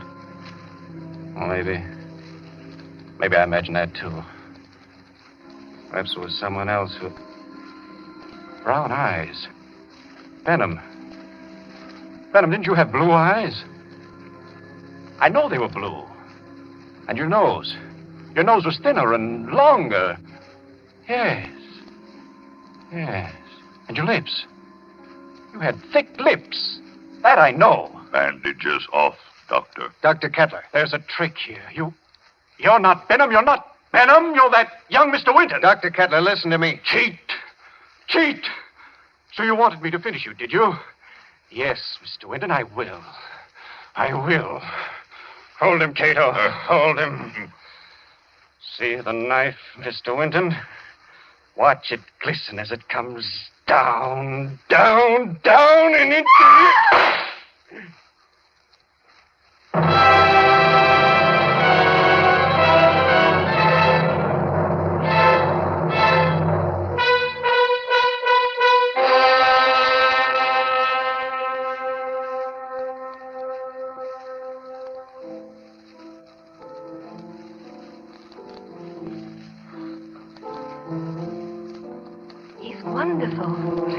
You don't doubt that he's out to roll for us when you hear him play the piano, do you? That's a marvelous old instrument you have, Doc.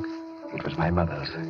This old house has been in the family for generations. Who'd ever thought we'd be alive to sit in your house and listen to somebody play a concerto? We wouldn't have been. At least I wouldn't have been if you hadn't snatched that revolver off the table right out from under Kettler's nose before they threw you into the cellar. That was the lifesaver. Made the weekend perfect. I'm afraid it wasn't very restful. Hereafter, I'm spending all weekends in a cozy little corner under the L.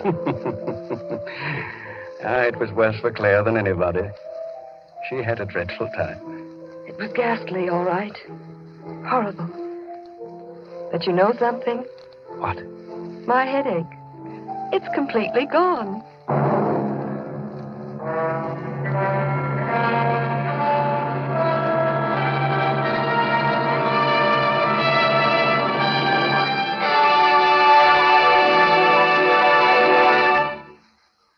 So ends the Kettler method. The tale of a memorable weekend and a long-awaited dead man who didn't return after all. This was tonight's story of Suspense. Suspense is produced by William Spear. John Dietz was our director this evening. Tonight's radio drama was written by Peter Barry and scored by Bernard Herrmann. Roger de Koven was Dr. Kettler, John Gibson, Leslie Winton, and Gloria Stewart played Claire Winton. Others in the cast were Guy Repp, Martha Faulkner, Winfield Honey, and Ralph Smiley. Next week at this time, Columbia will bring you another selected story from the world's great literature of thrills. Another study in suspense. This is Barry Kroger, and this is the Columbia Broadcasting System.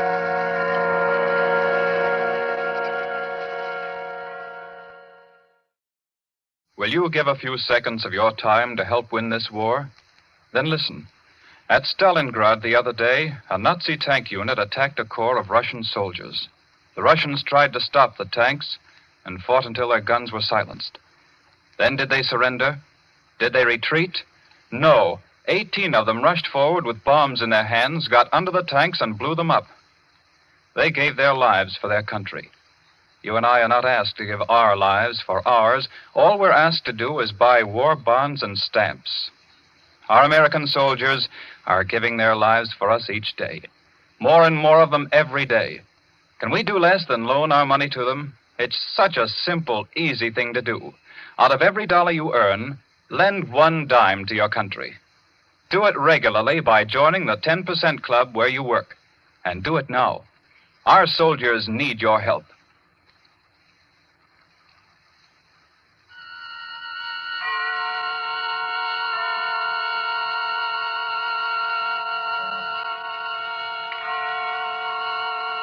Columbia Network takes pleasure in bringing you Suspense.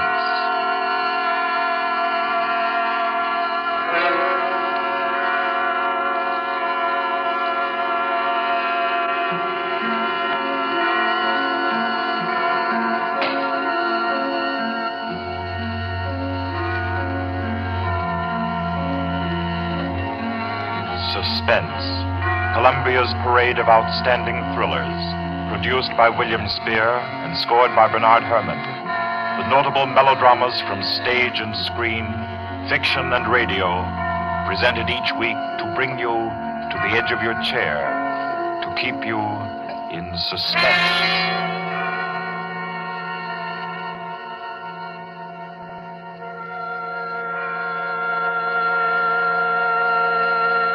Tonight's story deals with a remote and dangerous house. And a terrifying thing that happened there because the rain went on for days and days. It deals with a surgeon and a girl, a giant, and a young man who took a long chance. And over them all, the moan of the night wind and the ceaseless roar of the storm. For your suspenseful listening, we invite you to learn about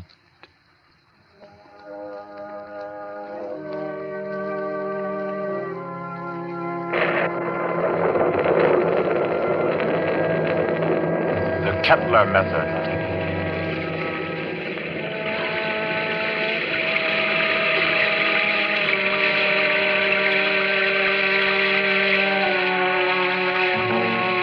Four days of rain there'd been, ceaseless, teeming, pouring with a steady, relentless rhythm. 4 solid days. The fields around Culston had been turned into huge puddles that reflected the heavy, swollen sky. And Dr. Morrissey was stirred by a deep anxiety. He stood beside a window in his sanitarium, which rose high on a lonely hill, a few miles from the little town of Culston, and stared into the jagged, spraying screen of rain. It was just 3 o'clock. 3 o'clock of an afternoon he would long remember. He was on the point of sending for Caffrey, the ward attendant, when the door opened, and Caffrey came in, pale, disturbed. Dr. Morrissey. Is there anything wrong, Caffrey? I don't know. There's a feeling down in the ward. Feeling? This rain's going on too long. The patient's getting uneasy? They're bound to, ain't they? If a guy with good nerves, he gets jumpy. You can imagine what it does to theirs. Seem to be affecting anyone in particular? Number 5's been carrying on. Kettler? Yeah. I brought him up. Nurse Carter's waiting with him out in the hall. Bad as that? He's upsetting the others. Keeps asking for some guy named Benham. Oh, that's the man he killed. I didn't know he was homicidal. Oh, it was an accident. He was performing a brain surgery on Benham and... Him? Oh, Kettler was a very important surgeon, Caffrey. Didn't you know that? He keeps saying so, but... It's perfectly true. Very successful, Dr. Kettler was. Until he perfected an operative procedure that he called the Kettler method. A new process of brain operation. Spent most of his life on it and... Well, when he tried it for the first time on this young lad Benham, and Benham died on the table, it unbalanced his mind. I've got to go back down there now. I think you'd better wait while I talk with Kettler. Okay, I'll bring him in. But don't make it long. I don't like the feel of things around here. Nurse, Miss Carter, Yes, we're coming. you can bring him in now. Come along. Dr. Morrissey wants to see you. Does he now? Does he? Come in, Kettler. I'd like to ask Dr. Morrissey a question. I'd like to ask him a question. Yes, Dr. Kettler. I should like to ask him where Laird Benham is.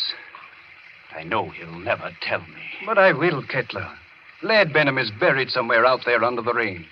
He is at peace, Kettler. Can't you forget about him? Just forget. You'd all like me to forget about him, wouldn't you?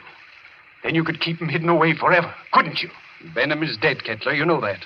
Benham died. He did not. He's alive. He was alive when you and the rest of the envious medical profession stole him from the operating table. Kidnapped him with my bandages still round his head. You were determined to make the Kettler method seem a failure, weren't you? Weren't you? Easy now. Believe me, Kettler. I think Lad I know Benham where died. he is now, Dr. Morrissey. He's in the cellar under the ward downstairs, isn't he? Isn't he? Kettler. Let me see him. There, Benham. Oh, you'd better take him down, Caffrey. All right. Come along now, sir. I'll take him, nurse. You won't show him to me. Even though it would make me well again. My cellars are empty, Kettler. Believe me, Benham isn't there. You sit there in power and order me away. Come on, Kettler. There's something I have to say. I've always been above violence, Dr. Morrissey. But the time comes when there's no other course. This is a warning, Doctor. A warning. And the joke is that you won't heed it. Come on with you. You won't heed it now. But you'll remember it. And soon you'll remember it. Tables turn, Dr. Morrissey. Tables turn.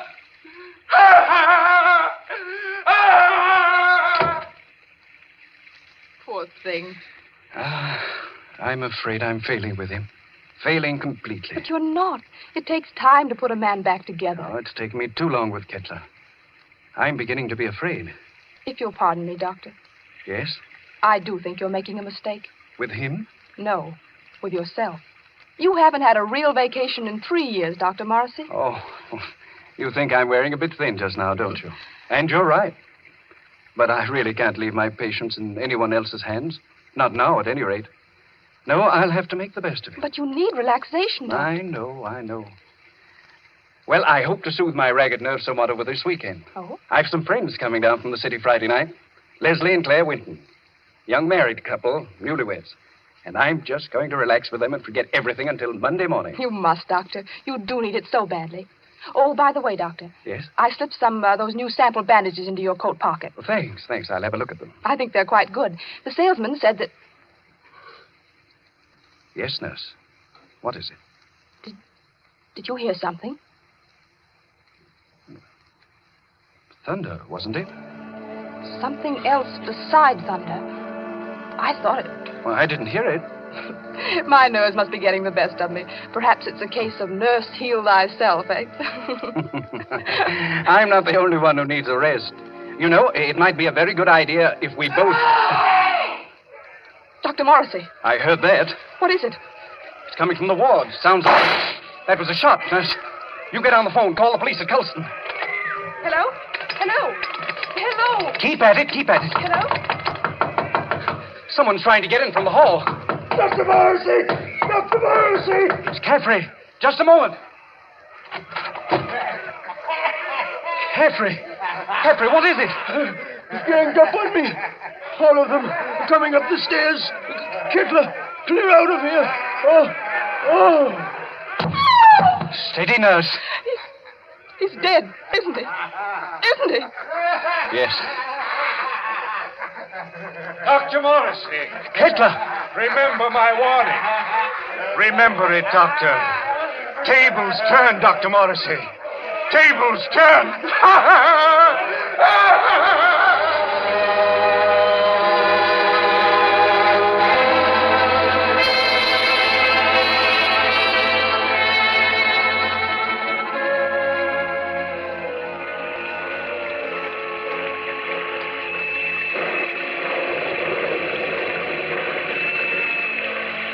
Rained for 3 more days. Friday night came, black, wet, and glistening. And the 8:15 express groaned into Colston Station, bringing Leslie and Claire Wenton out from the city with their weekend luggage.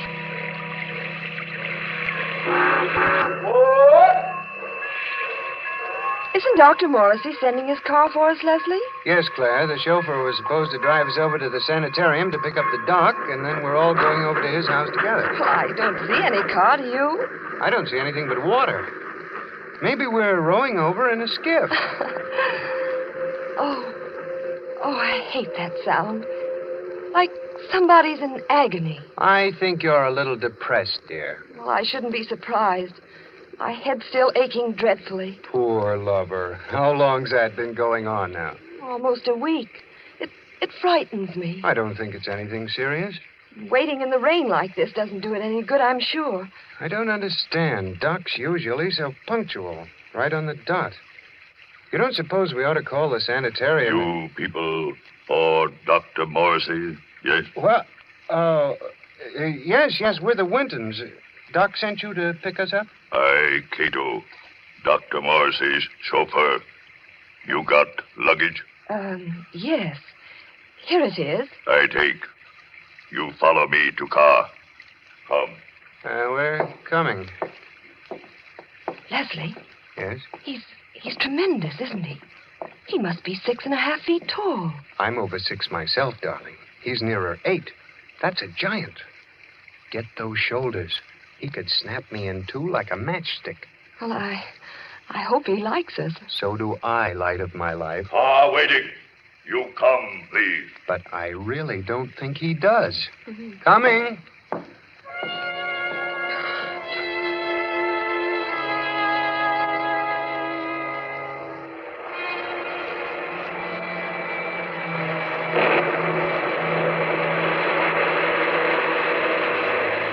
The heavy car lurched and hurtled over the rain-soaked roads, tearing wildly through the dark and careening up the hillside toward the stark walls of the sanitarium. It skidded to a standstill in front of the main entrance, and cold black Cato led them inside.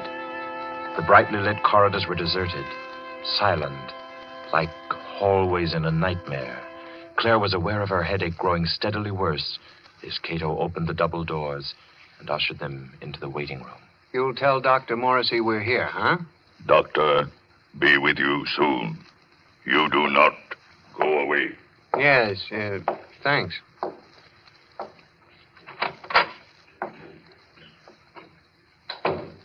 I hope we're not staying in here very long. It isn't very cheery, is it? Oh, I don't like places like this. I suppose it's very foolish of me, but I always feel as if I'm in some sort of danger. That's the headache again. Everything seems worse than it really is when you're not feeling well. Don't you always find... Leslie. Yeah? Listen. What is it? Somebody's knocking. Just a moment. Gracias a Dios. Who is it, Leslie? I don't know. What, you do not know me? I am Arturo Alvarez, the South American pianist. You have heard of me? Well, sure, I've heard of Arturo Alvarez, but I'd hardly expect to find him Leslie, humor him. Oh, of course, for a moment I forgot where I was. I've heard of you, Mr. Alvarez. Is there anything I can do for you? Will you help me? I must get out of this place. Oh, sure. I came here several days ago to be treated for a mild nervous trouble. And now they won't let me go. I am being held a prisoner. And tonight I am scheduled to give a concert at Carnegie Hall, and I must get out of here. Please, will you help me? Number 10 out of the ward again, I see. How many times must I tell you that is strictly against the rules? I was doing nothing wrong. I was only telling this gentleman that I must be at Carnegie Hall for my concert. Yes. I'm sure the gentleman was very interested. Cato. Yes, Doctor. Cato, you will escort number 10 back to the ward and see to it that he doesn't wander back into the waiting room. No, I will not be taken back to the ward. Help me. Oh, no. Help me, no. I will no. How strongly he believes in his delusion. Strange fantasy of a diseased mind. Seriously believes that he's Arturo Alvarez. He was telling me. Oh, I'm very sorry. I'm afraid I haven't been very cordial. Won't you sit down? Is there anything I can do for you? Well, you see, Dr. Morrissey invited us up for the weekend. Oh, yes, of course. He told me he was expecting you. Does he know we're here? I'm afraid not. Dr. Morrissey was unexpectedly called away on an emergency case, and I'm in charge of the sanitarium until he returns. Well, do you have any idea about when that'll be? Well, it's very hard to say. However, he asked me to ask you to wait and see to it that you're made comfortable. Let me see now. Your name is... Winton, Leslie Winton. And this is my wife, Claire. Yes. Permit me to introduce myself. I'm Dr. Kettler, Dr. Morrissey's assistant. What can I do for you? A bite of food or a drink, perhaps? I don't think so. There's nothing in the world I want so much as an aspirin. Aspirin? Yes, Doctor. She's had a headache that's been troubling her for days. It's terribly annoying. I can well imagine. Annoying and interesting. That is to a man of my profession, of course. But if you will step into the inner office, I think I can offer you something a good deal more effective. Oh, I'd hate to trouble you. No trouble at all. I find these things most intriguing. Should I, Leslie? I think you might as well. Morrissey won't be back for a long time by the looks of things. You're quite right, Mr. Winton. Dr. Morrissey won't be back for a long, long time. Oh, well, then, which way do I go? Right this way. The large door on your left. You won't mind waiting alone, will you, darling? Oh, Mr. Winton shall make himself comfortable. There are cigarettes in the box, whiskey in the liquor cabinet, and a radio behind the ferns there. I'm sure he will be quite happy. After you, Mrs. Winton. If Dr. Morrissey comes in, let me know. I hope you'll find everything you want, sir. Thanks. By the way, Doctor. Yes? You said you had something better than aspirin. I didn't know there was anything better than aspirin for a headache. I have something, Mr. Winton. Really? It is a process which I invented myself. One that never fails. A little treatment, very effective and highly complicated, called the Kettler method. Please make yourself at home, Mr. Winton.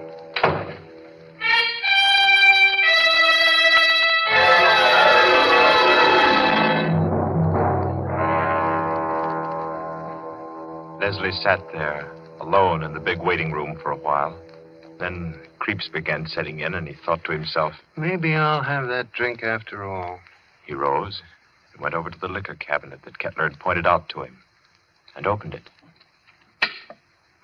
Well, there's nothing in here but books. Yes, books. Books that were so thick with dust that it was clear they'd been there for months. Well, no drink for Leslie. Maybe a cigarette. Kettler said the box was full. He picked it up and started opening it. Why, it isn't even a cigarette box. The darn thing's a bookend. Yes, that's just what it was. Leslie began to think it was a tough job making himself at home in that waiting room. And then the idea occurred to him. Maybe the radio works. He went over to the radio then, turned it on, and... We are sorry to announce that the program scheduled for this time from Carnegie Hall has been cancelled due to the mysterious disappearance of Arturo Alvarez, the noted South American pianist. Mr. Alvarez was known to be suffering from a minor nervous disorder and was last seen departing on a short trip to Colston in upstate New York. Alvarez. That guy is Alvarez. What's going on here? Claire! Locked. Dr. Kettler, open this door. Open it. Do you hear me? Miss Claire! Winton. Oh, you. Tell him to open up. Tell him. Doctor send me. Tell you, young lady, headache bad. Very bad. What do you mean? He operate. Operate? He say take long time. He say you not wait. You come back tomorrow. Operate? No. Kettler! Claire, can you hear me? Of course she can hear you, Mr. Winton. The operating table is just inside the door. Bring her out here. Let her go, I tell you, Kettler. But I find that an operation is indicated, Mr. Winton. I forbid you to touch her. You forbid? You? I'm in charge here. No one forbids me. Do you understand? You're insane. If you lay your hands on her, I'll kill you. So help me, I'll kill you. Very well, Mr. Winton. If you do not wish me to operate, that's all there is to it. I would scarcely force my service upon you. However, the girl's condition is quite serious, and I... Good work. Good work, Cato, my boy. A masterstroke. Do you still forbid me, Mr. Winton? Do you? Do you? Oh, you don't answer. Good, good. Take him to the cellar, Cato, and lodge him there with his friend, Dr. Morrissey. They should have a good deal to talk over in the still hours of the night while I cure the young lady's headache unmolested.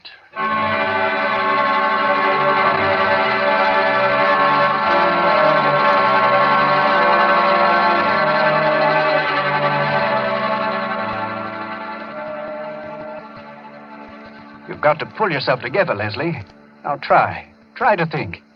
Cato brought you down a few moments ago. You've been hit in the head. Can you remember? Yes, I was talking to Kettler, trying to make him let Claire go. Claire?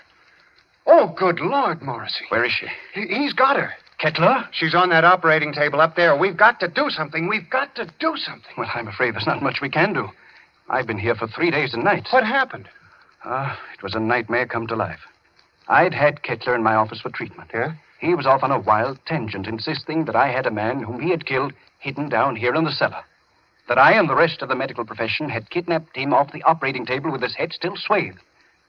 He thinks I've been keeping this venom from him all along, even though I've known that just one side of him would cure his mental disorders. He hates me with every fiber of his twisted brain. He's a dangerous case, Leslie. He'll kill Claire? He may. There's a slim chance he won't. What's that? Well, all the surgical instruments are locked away. It's possible they may not be able to find them. Isn't there any way we can get out of here? Well, wouldn't I have used it? Where does that corridor lead to? To the staircase that goes to the first floor. Well? Not a chance. Comes out in the operating room, and they keep that door locked as tight as a drum. Besides, Kettler still has the pistol he took from my nurse. I've got to think. I've got to. And my head hurts so I can't make good sense. Let's say that. I think they gave you a nasty cut. Oh, it doesn't matter. Say, Doc. Yes? What was his name? Who? The guy Kettler thought you were keeping from him, the one he killed. Benham. Laird Benham. Why? Was he a young fellow? Yes, rather tall, slender chap. Say, Doc, do you have any bandages down here? What? Bandages. Why, yes, I think so. They're stored down here. Enough to bandage my whole head, face, and everything? Why? I might have a chance of getting through that door up there.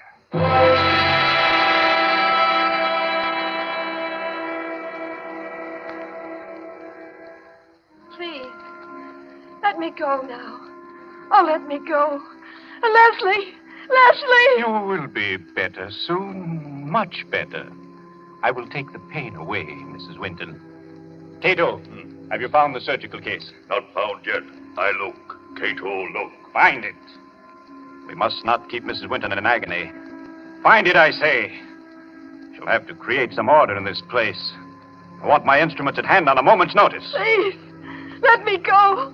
Oh, let me go. You shall be well again, my dear. I promise you shall be. Doctor, here, tall, white cabinet behind curtain. That's it. Open it. Open it, Cato. Locked.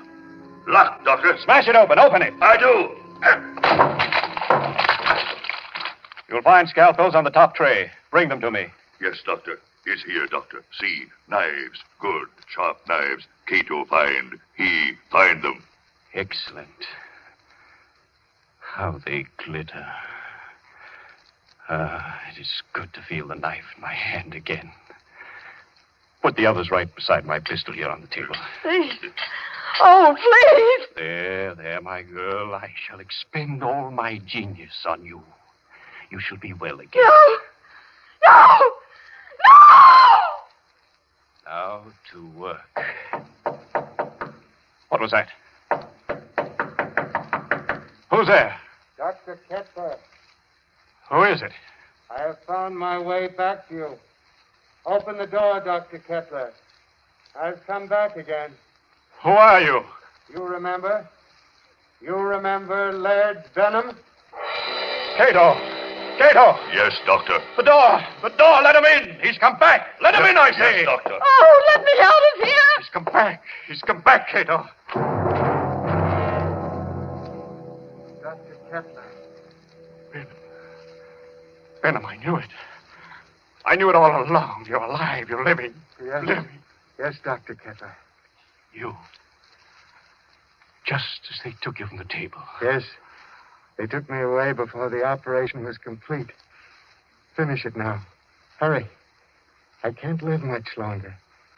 I'm about to die. No. Cato, get Benham out of the table. Girl on table. Take her off. Take her out of here. Put her in the cellar. Let Benham take her place. At once, you hear? Yes, Doctor. Cato. No, I won't be put in the cellar. I won't. It might be well if you went down into the cellar, you know.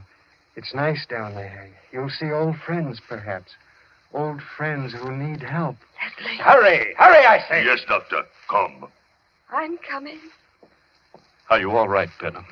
Weaker. Cato! Cato, closed door. No, stop wasting time. Leave the door alone. Help me. Help me get Benham on the table. Yes, Doctor. Cato, do. That's right. Now, lift him carefully. Yes. Good. Now, lie back. Lie back. Gently. All right. Careful now. Here we are. Cato, give me the knife. Yes, Doctor. Take off the bandages. From the top, Cato. That's correct. That's proper procedure. There. Yeah, now that's... I thought his hair was blonde, not black. Well, perhaps I've forgotten. I've forgotten so many things that... There was a scar on his forehead. I clearly remember a scar on his forehead.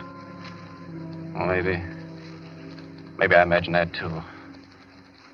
Perhaps it was someone else with brown eyes. Benham, didn't you have blue eyes? I know they were blue. And your nose was thinner and longer. Yes. And your lips. You had thick lips. That I know. Bandages off, Doctor. Dr. Kettler, there's a trick here. You're not Benham. You're not Benham. You're that young Mr. Winton. Dr. Kettler, listen to me. Cheat. So you wanted me to finish you, did you? Yes, Mr. Winton, I will. Hold him, Cato. Hold him. See the knife, Mr. Winton? Watch it glisten as it comes down, and into...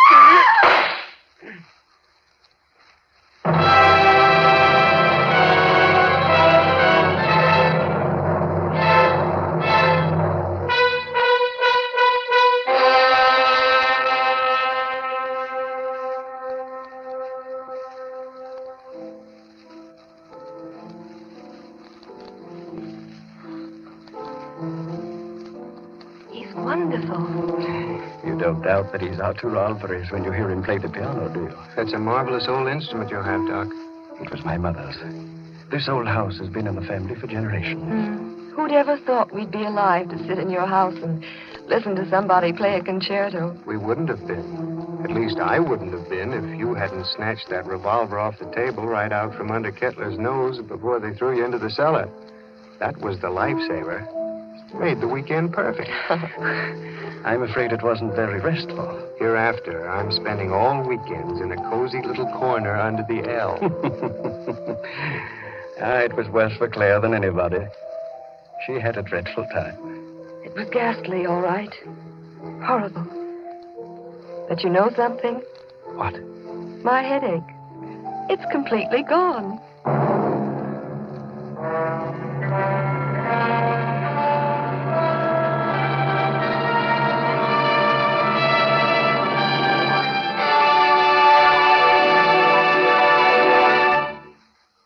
So ends the Kettler method, the tale of a memorable weekend and a long-awaited dead man who didn't return after all. This was tonight's story of Suspense. Suspense is produced by William Spear. John Dietz was our director this evening. Tonight's radio drama was written by Peter Barry and scored by Bernard Herrmann. Roger de Koven was Dr. Kettler, John Gibson, Leslie Winton, and Gloria Stewart played Claire Winton. Others in the cast were Guy Repp, Martha Faulkner, Winfield Honey, and Ralph Smiley. Next week at this time, Columbia will bring you another selected story from the world's great literature of thrills.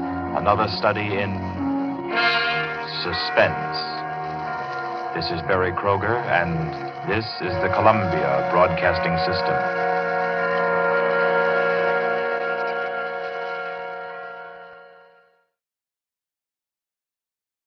The Columbia Network takes pleasure in bringing you Suspense.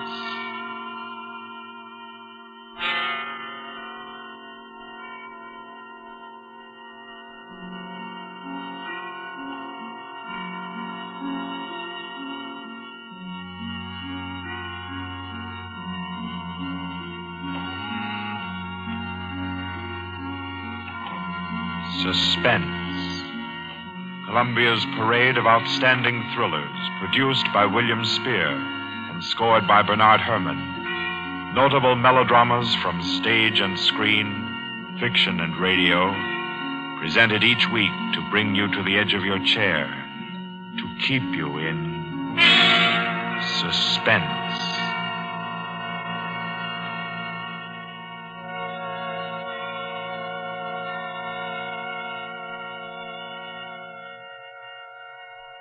Tonight's story, by the noted American author T.S. Stribling, deals with a crime of murder on an exotic and atmospheric island, with ragged beggars who slept in a Hindu temple and awoke with gold in their pockets and a dead girl lying near them, and with a strange and mystical entrance into the life of hereafter, which was the experience of an American psychologist.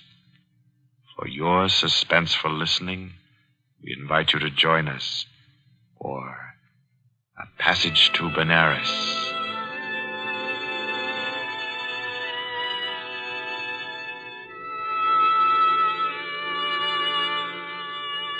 In Porto, Spain, in Trinidad, at 5:30 in the morning, Mr. Henry Poggioli, an American psychologist, stirred uneasily, became conscious of a splitting headache, opened his eyes in bewilderment, and then, with a shock, saw where he was.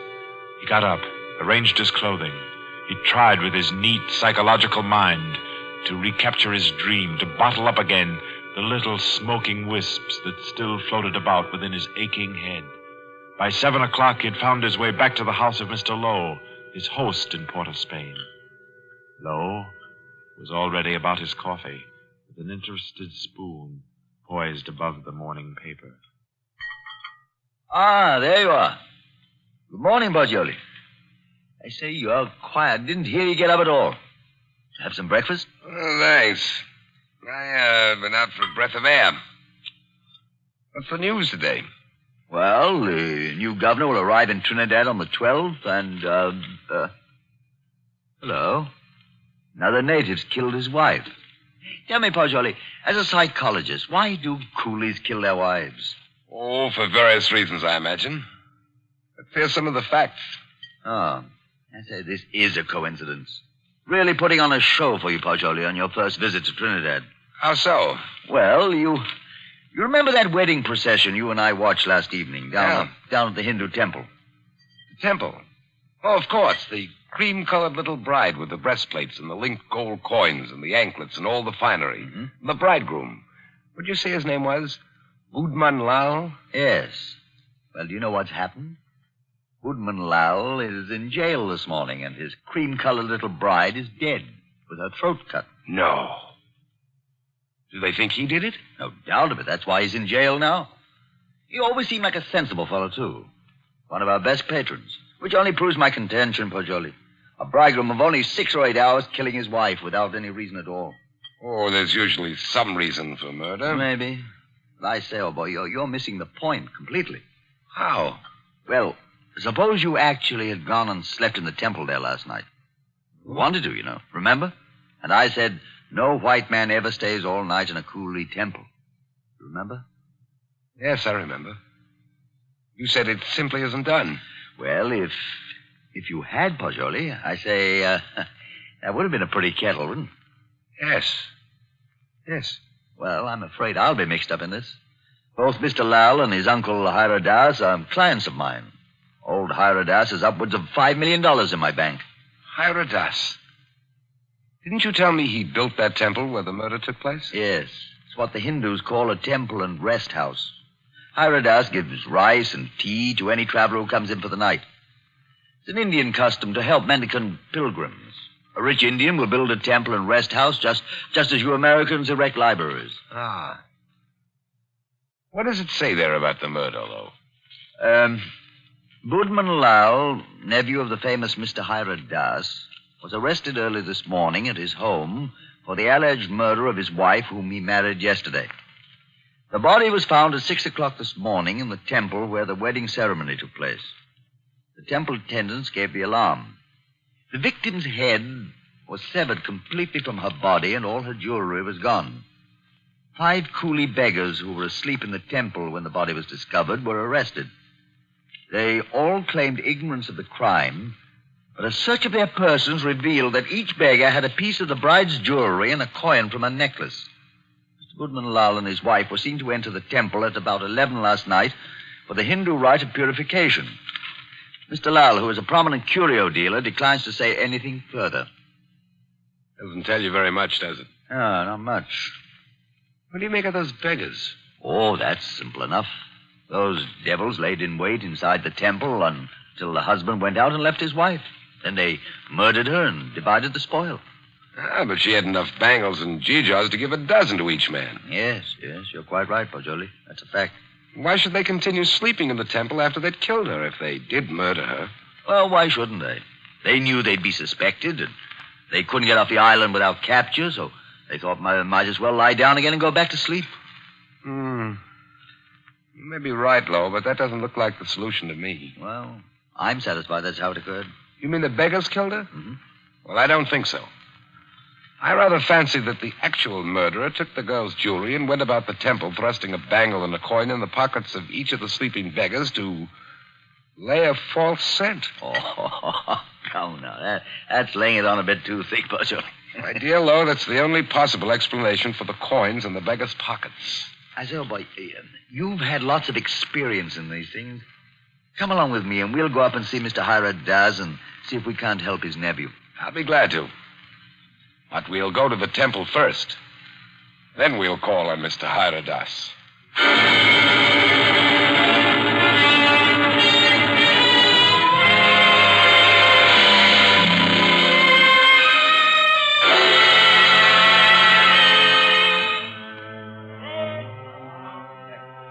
Well, here we are.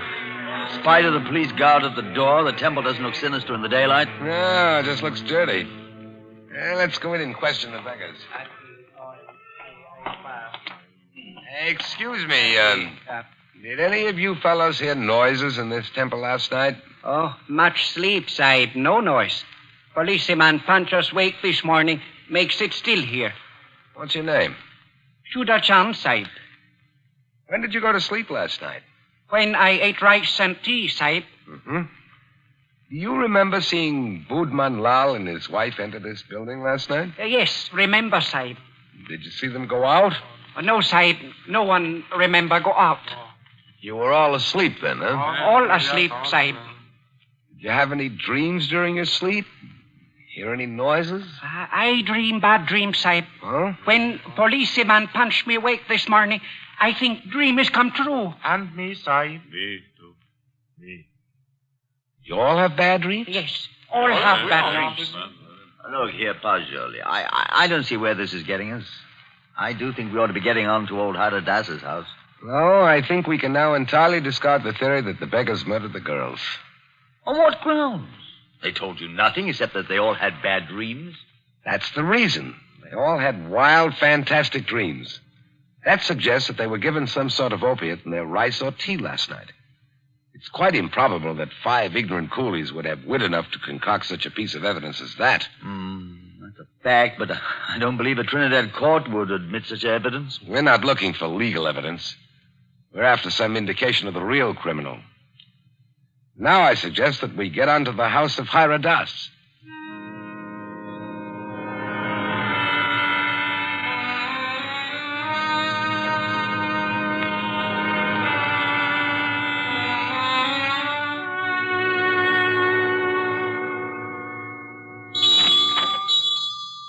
Please come in, gentlemen. I've been expecting you. Please be seated. Thank you. Thank you. A most mysterious murder in the life of my poor nephew will depend upon your exertions, gentlemen. Tell me, what do you think of the beggars that were found in the temple with the bangles and coins?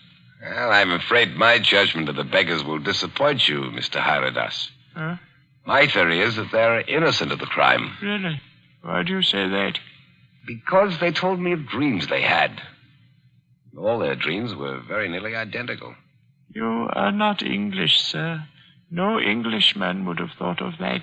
No, I'm American with a backlash sprinkling of Italian. My name's Paggioli. What is your profession, Mr. Paggioli? You are a detective? No, Mr. Das. I'm a psychologist. Ah, your soul is at least groping after knowledge. However, it gropes as a blind worm, Mr. Paggioli, and we must find the criminal who committed this crime, and thus restore my nephew Budman Lal to liberty. You can imagine what a blow this has been to me after I arranged this marriage for my nephew. You did? Arranged a marriage for a nephew who was in his 30s? Yes, Mr. Paggioli. I wanted him to avoid the pitfalls into which I fell. He was unmarried, and he'd already begun to add dollars to dollars. I did the same thing. Now, look at me. An empty old man in a foreign land. What good is this house where men of my own kind can't come and sit with me when I have no grandchildren to romp and play? No. I've piled up dollars and pounds. I've eaten the world, Mr. Paggioli, and found it bitter. Now here I am, an outcast. And why don't you go back to India, Mr. Hira Das? Why, Mr. Paggioli, my mind is half English. If I should return to Benares, I'd walk about thinking what the temples cost. How much was the value of the stone set in the eye of Krishna's image? If I would ever be one with my own people again, Mr. Paggioli, I must leave this Western mind and body here in Trinidad.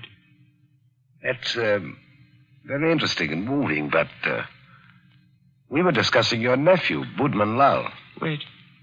In searching for the criminal, I would suggest you look for a moneyed man. Let me tell you my suspicions, and you can work out the details. What are they?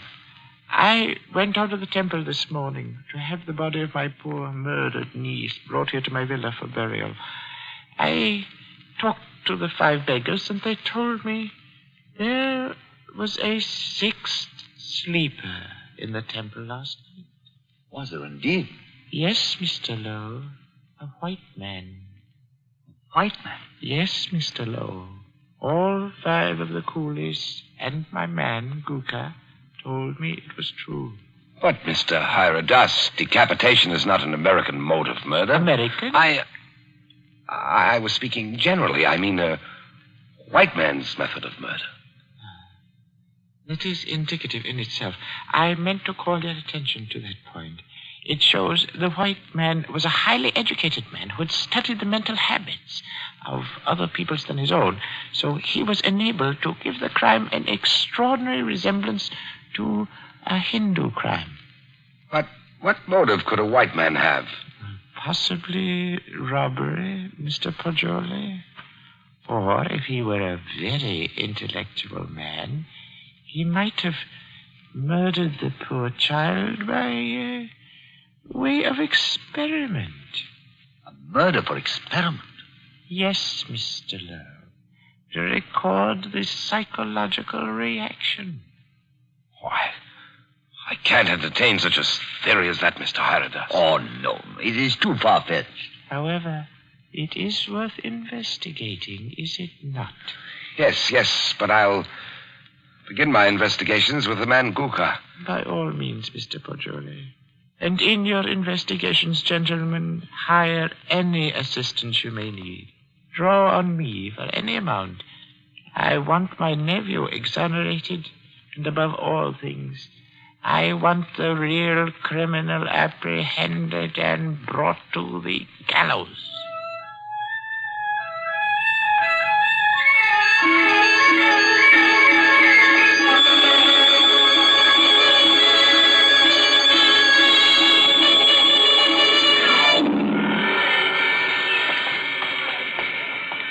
What do you think of that, Poggioli? White man in that temple. Sounds like pure fiction to me, to shield Boatman Lau. You know, these fellows hang together like thieves. Say, it's a jolly good thing we didn't decide to sleep in the temple last night, isn't it? You know, in my opinion, Lowe, the actual criminal is Boatman Lau. Same here. I've thought so ever since I first saw the account in the paper. Somehow these fellows will chop their wives to pieces for no reason at all. Lowe, what do you know about Boatman Lau? Well, he was born here and has always been a figure because of his rich uncle. Lived here all his life? Except when he was in Oxford for 6 years. Oh, he's an Oxford man, huh? Yes. There you are. That's the trouble. I don't understand. What do you mean, Poggioli? And no doubt he fell in love with some English girl, but when old Hyradas chose a Hindu child for his wife, Budman couldn't refuse marriage. No man's going to quarrel with a $5 million legacy. Then he chose this ghastly method of getting rid of the child bride. I dare say you're right. I feel sure Boatman Lau killed the girl. George, I'm getting tired of walking. There's a cab. Let's hop it and ride the rest of the way. Hi, cabby! A cab!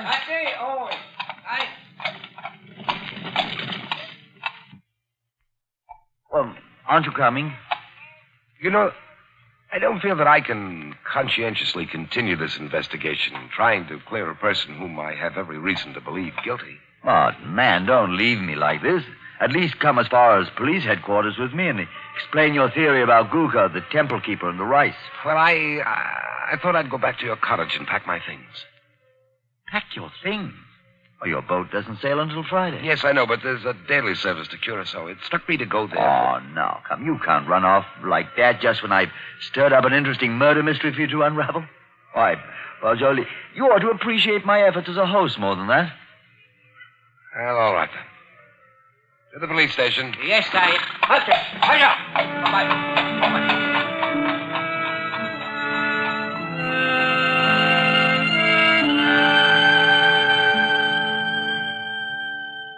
Chief Vickers, this is my friend, Mr. Poggioli. Mr. Poggioli, Mr. Vickers is chief of Trinidad's police force. How do you do? How do you do? Chief Vickers, I've asked Mr. Poggioli's counsel in the Boatman Lau murder case. He's already developed a theory as to who is the actual murderer of Mrs. Boatman Lau. So have I. Now, in this matter, Chief Vickers, I want to be perfectly frank with you. I'll admit we're in this case in the employ of Mr. Hyradas and are making an effort to clear his nephew, Boatman Lau. We felt confident you'd use the skill of the police department of Port of Spain to work out a theory clearing Boatman Lau just as readily as you would to convict him. Our department usually devotes its time to conviction and not to clearing criminals. Yes, I know that, but if our theory will point out the actual murderer... What is your theory? Mr. Poggioli's deduction is based on the dreams of the men who were found in the temple. So Mr. Poggioli's deduction is based on dreams. It would be a remarkable coincidence, Mr. Vickers, if 5 men had lurid dreams simultaneously without some physical cause. It suggests strongly that their tea or rice was doped. Now, if you find out what soporific was used, then have your men search the sales record of the drugstores in the city to see who has lately bought such a drug. You will find the murderer. Uh-huh. How do you like Trinidad, Mr. Poggioli? I'd like it very much indeed. You've just arrived, haven't you? Yes. In what university do you teach back in the States? Ohio State. A chair of criminal psychology in an ordinary state university? I'm not a professor. I'm simply a docent, and I haven't specialized on criminal psychology. I A quiz on general psychology. You're not teaching now? No, this is my sabbatical year. You look young to have taught in the university 6 years, but then you Americans start young in your land of specialists. Now, Mr. Poggioli, I suppose you're wrapped up heart and soul in your psychology. I am. You'd do anything in the world to advance yourself in the science. I rather think so. Especially keen on original research work. That's what he is, Chief Vickers. You know what he asked me to do yesterday afternoon? No, what, Mr. Lowe? Oh, I don't think we ought to burden Mr. Vickers with our household anecdotes. Oh, but I'm really curious. Just what did Mr. Poggioli ask you to do yesterday afternoon, Mr. Lowe? Oh, well, really nothing at all. It was just a little psychological experiment he wanted to do. And did he do it? Oh, no. I wouldn't hear of it. Oh, as unconventional as that? Oh, it was really nothing at all. I think I could guess your anecdote if I tried, gentlemen. About a half an hour ago, I received a telephone message from my man stationed at the temple to keep a lookout for you and Mr. Poggioli. A lookout for us? Yes, because one of the coolies under arrest told him that Mr. Poggioli slept in the temple last night. Oh, but that's not true. That's exactly what he didn't do. He suggested it to me, but I said no. You remember, Poggioli, You didn't do it. Did you, Poggioli? Did you? You see, he did. Gentlemen, I had a perfectly valid and important reason for sleeping in the temple last night, and so I can only ask your sympathetic attention to what I'm about to say. Go on. You remember, Lowe, you and I were down there watching a wedding procession. Well, just as the music stopped and the procession entered the building, suddenly it seemed to me as if they'd vanished. Naturally, they'd gone into the building. No, I don't mean that. I'm afraid you won't understand what I do mean. That the whole procession had ceased to exist, melted into nothingness. You see, that's really the idea on which the Hindus base their notion of heaven.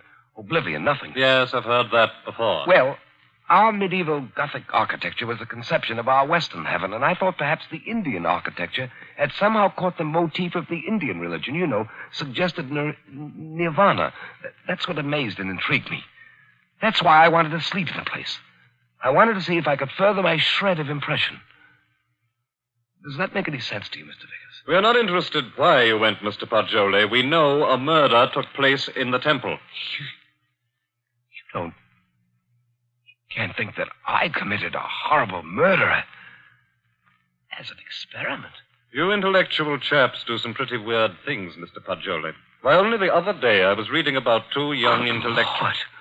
Yes, these fellows I read about also tried to turn an honest penny by their murder. I don't suppose you happened to notice yesterday that the little bride, Maila Ram, was almost covered with gold bangles and coins? Of course I noticed it. I had nothing whatever to do with her. I did sleep in the temple. By the way, you say you slept on a rug just as the coolies did? Yes, I did. And you didn't wake up either, Mr. Poggioli? No. Then did the child's murderer happen to put a coin and a bangle in your pockets, just as he did the other sleepers in the temple? I don't know. I haven't looked in my pocket since then. Then please do so now, Mr. Poggioli. Oh, yes. Here they are, Mr. Vickers. You don't happen to have any more, do you? No. I've already been through all my pockets, and I haven't any more. Well, that's something. Of course, you might have expected just such a questioning as this and provided yourself with these 2 pieces of gold, but I doubt it. Somehow, I don't believe that you're an experienced enough man to think of such a thing. However, we shall see. I suppose you have no objection, Mr. Poggioli, to my accompanying you over to have a little search of your baggage in Mr. Lowe's cottage?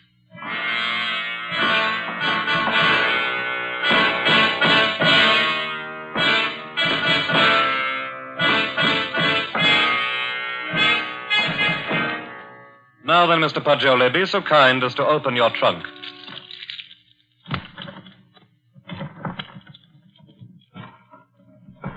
Good heavens. Mm-hmm. Just as I thought. A trunk tray full of bangles and coins. I'll say one thing for you, though, Mr. Poggioli. Your nerve almost got you by. But you can't believe that I did it? Oh. You don't believe I did this, do you? I don't. In your trunk, Poggioli. I did it. I was sleepwalking. God, to think that it's possible that right here in my own trunk. Well, we might as well start back, I suppose. This is all. I'll go back with you, Poggioli. I'll see you through. Somehow I can't. I won't believe you did it. No, Pajoli. You set out to clear Boatman Lal, and, well, dash it all, it looks as if you have. No, he didn't. Budman Lal was out of jail at least an hour before you fellows came into police headquarters to see me. How? You mean that you turned him loose? Yes. How's that, Chief Vickers? Because, Mr. Lowe, he didn't go to the temple at all with his wife last night. He went down to Queen's Park Hotel and played billiards till 1 o'clock. He called up a few friends and proved that easily enough. My word, that leaves nobody but... Yes, Pajoli. I don't know anything about it. If I did commit the murder, I was asleep. I don't know anything about it. That's all I can say. I don't know anything about it. Perhaps arrest in jail will help restore your memory. Well, we'll see. Come now, Poggioli, old man. Don't be too downhearted. I promise you, I'll do everything I can.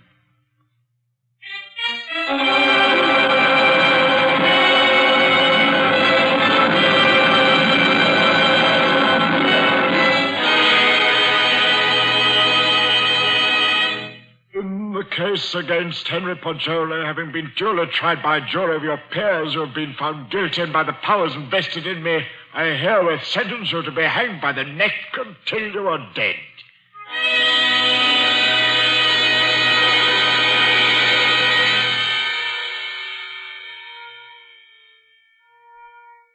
To recall a lost dream is the most tantalizing task ever a human brain was driven to. But if I lie still long enough on this bunk, perhaps I can recapture the dream I had in the temple last night. Yes. It seems to me that the image on the altar moved, and suddenly the dome overhead was opened and left me staring upward into a vast abyss, where I was alone in endless space, where all creatures and all matter that had ever been or ever would be were wrapped up in me, Poggioli. That was my dream. That's an odd thing. 6 men dreaming the same dream in different terms. There must be a physical cause for such a phenomenon. Of course. I've got it. Vickers! Hello! I have it! I've solved it! Get me out of here! I know who killed the girl!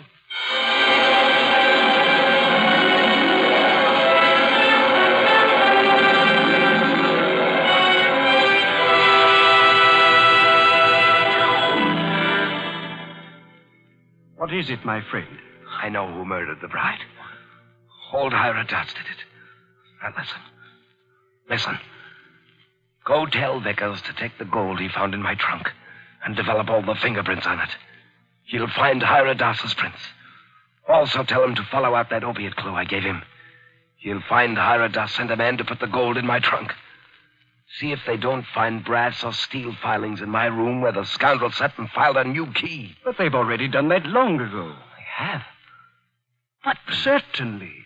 And old Hiradas confessed everything. Though why a rich old man like him should have murdered a pretty child is more than I can see. But why did he pick on me as a scapegoat? Oh, he explained that to the police. He said he picked out a white man so the police would make a thorough investigation and be sure to catch him. He did? Aye. But what I can't see is why the old boy wanted to be caught and hanged. Why didn't he commit suicide? Why? I know why. Because according to his religion, in that case his soul would have returned in the form of some beast. He wanted to be slain because he expects to be reborn instantly in Benares with little Maila Ran as his bride instead of his nephew's. He hopes to be a great man with wife and children. All the things he was not here in Trinidad. Yes, you must be right. Why didn't you come and tell me about Hira Dass's confession the moment it occurred? What do you mean keeping me here when you know I'm an innocent man? Why didn't you tell me before this? Because I couldn't. Old Hiradas didn't confess until a month and 10 days after you were hanged.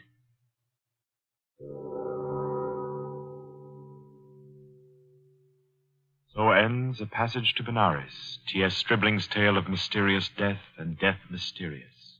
This was tonight's story of Suspense. Suspense is produced by William Spear. John Dietz was our guest director this evening. Tonight's radio drama was written by Carol Case and scored by Bernard Herrmann. Paul Stewart was Poggioli, Barry Kroger was Mr. Hira Das, and Horace Brem played Mr. Lowe. Others in the cast were Alan Hewitt and Guy Rep.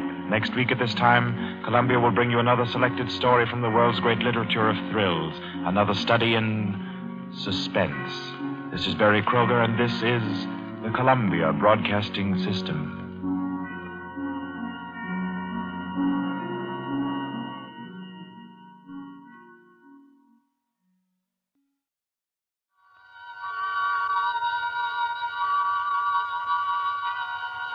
The Columbia Network takes pleasure in bringing you Suspense.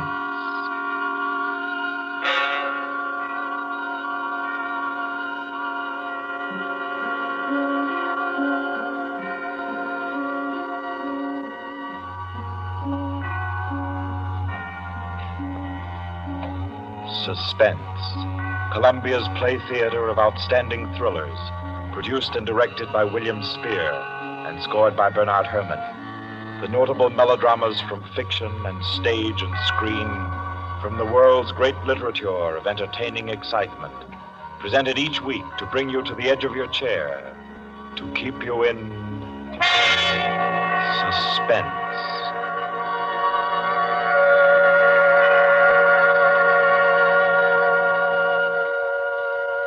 Tonight's story, by America's distinguished author-playwright Owen Johnson, gathers its suspense in a very gentle way. It doesn't have a spectacular finish, garnished with revolver shots. There are no graveyard watches. There's not so much as a single lifeless body, identified or unidentified. It's a tale told in a club room, the Artists and Writers Club in New York.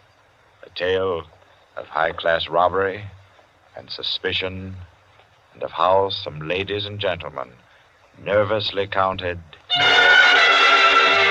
100 in the dark.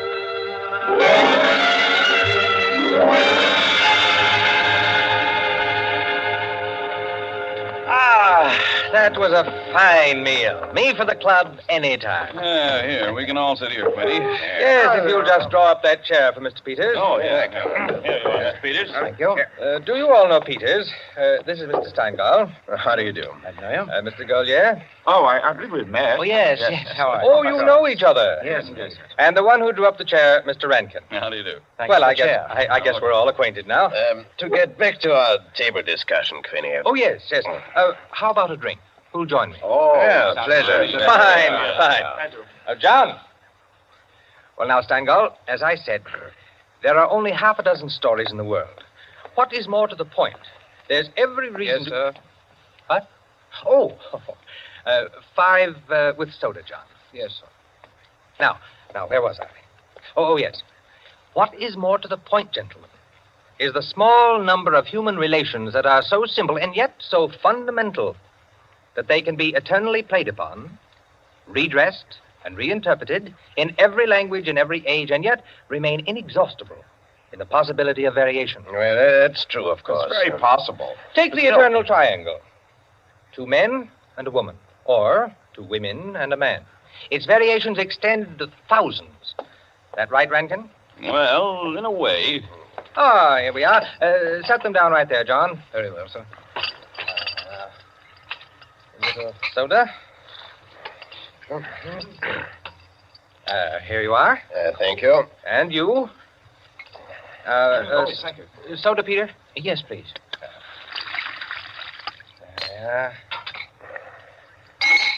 Another one. Here you are. Thanks. And here's yours. Thank you. And now, a little soda in mine. Well, here's to you all. Cheers.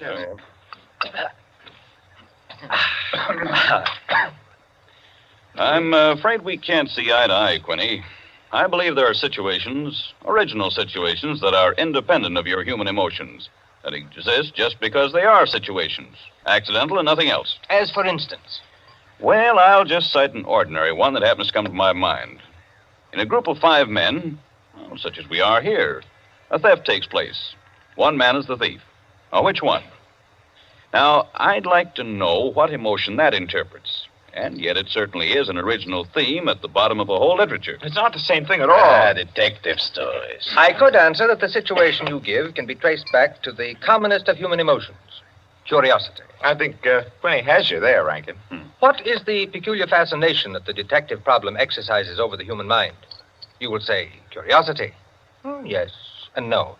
Admit at once that the whole art of a detective story consists in the statement of the problem. Anyone can do it. I can do it. Steingall can do it. Rankin, I believe even you can do it. The solution doesn't count. It is usually banal. It should be prohibited. What interests us is, can we guess it? There you have it, the problem, the detective story. Now, why the fascination? I'll tell you. It appeals to our curiosity. Yes, but deeper, to a sort of intellectual vanity. 5 men present. The theft takes place. Who's the thief? Who will guess it first? Whose brains will show its superior cleverness? You see? That's all. That's all there is to it. Out of all of which, the interesting thing is that Rankin has supplied the reason why the supply of detective fiction is inexhaustible. It does all come down to the simplest terms.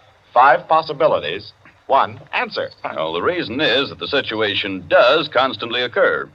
It's a situation that any of us might get into any time. Yes, I know of an incident of that kind that happened to a friend of mine last month. Of course, gentlemen. You are glorifying commonplaces. Every crime, I tell you, expresses itself in the terms of the picture puzzle that you feed to your 6-year-old. It's only the variation that is interesting. Take the well-known instance of the visitor at a club and the rare coin, for example. You all know that story. You've heard it, haven't you? I don't think I have. I'm sure. Why, it's very well known. Oh, go ahead, Quinny. Tell it. A distinguished visitor is brought into a club. A dozen men, say, present at dinner, long table. Conversation finally veers around to curiosities and relics. One of the members present then takes from his pocket what he announces as one of the rarest coins in existence, passes it around the table. Coin travels back and forth, everyone examining it, and the conversation goes to another topic. All at once, the owner calls for his coin. It is nowhere to be found. Everyone looks at everyone else. First, they suspect a joke.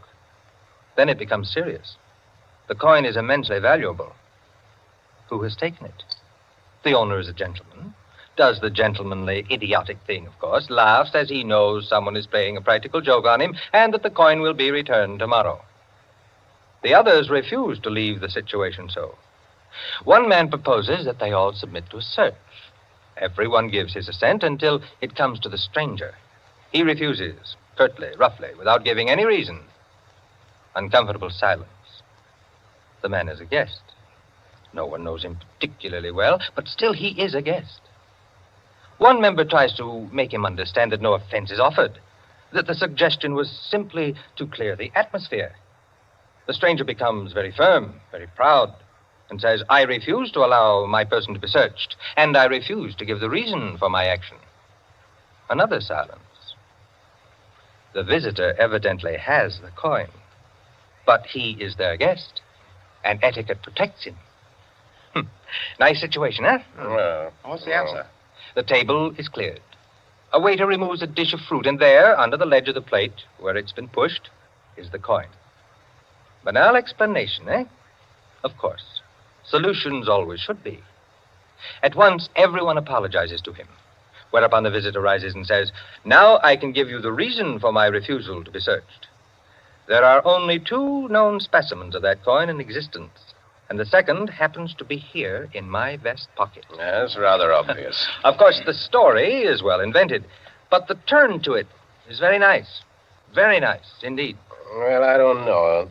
Ending is very unsatisfactory. The visitor should have had on him not another coin, but something absolutely different, something destructive, say, of a woman's reputation, and a great tragedy should have been threatened by the casual misplacing of the coin. Well, I've heard the same story told in a dozen different ways. Oh, it's happened 100 times. It must continually happen. I know of one extraordinary instance. In fact, the most extraordinary instance of this sort I've ever heard. Peters, you rascal. I see you've been quietly letting us set the stage for you. Well, it's not a story that will please everyone. Why not?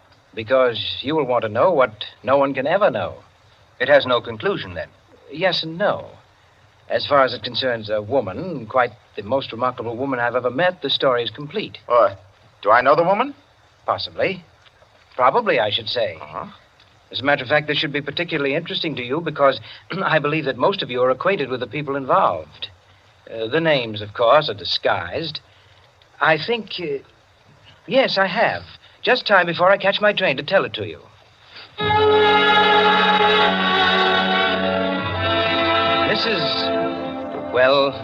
Mrs. Rita Kildare inhabited a charming bachelor girl studio.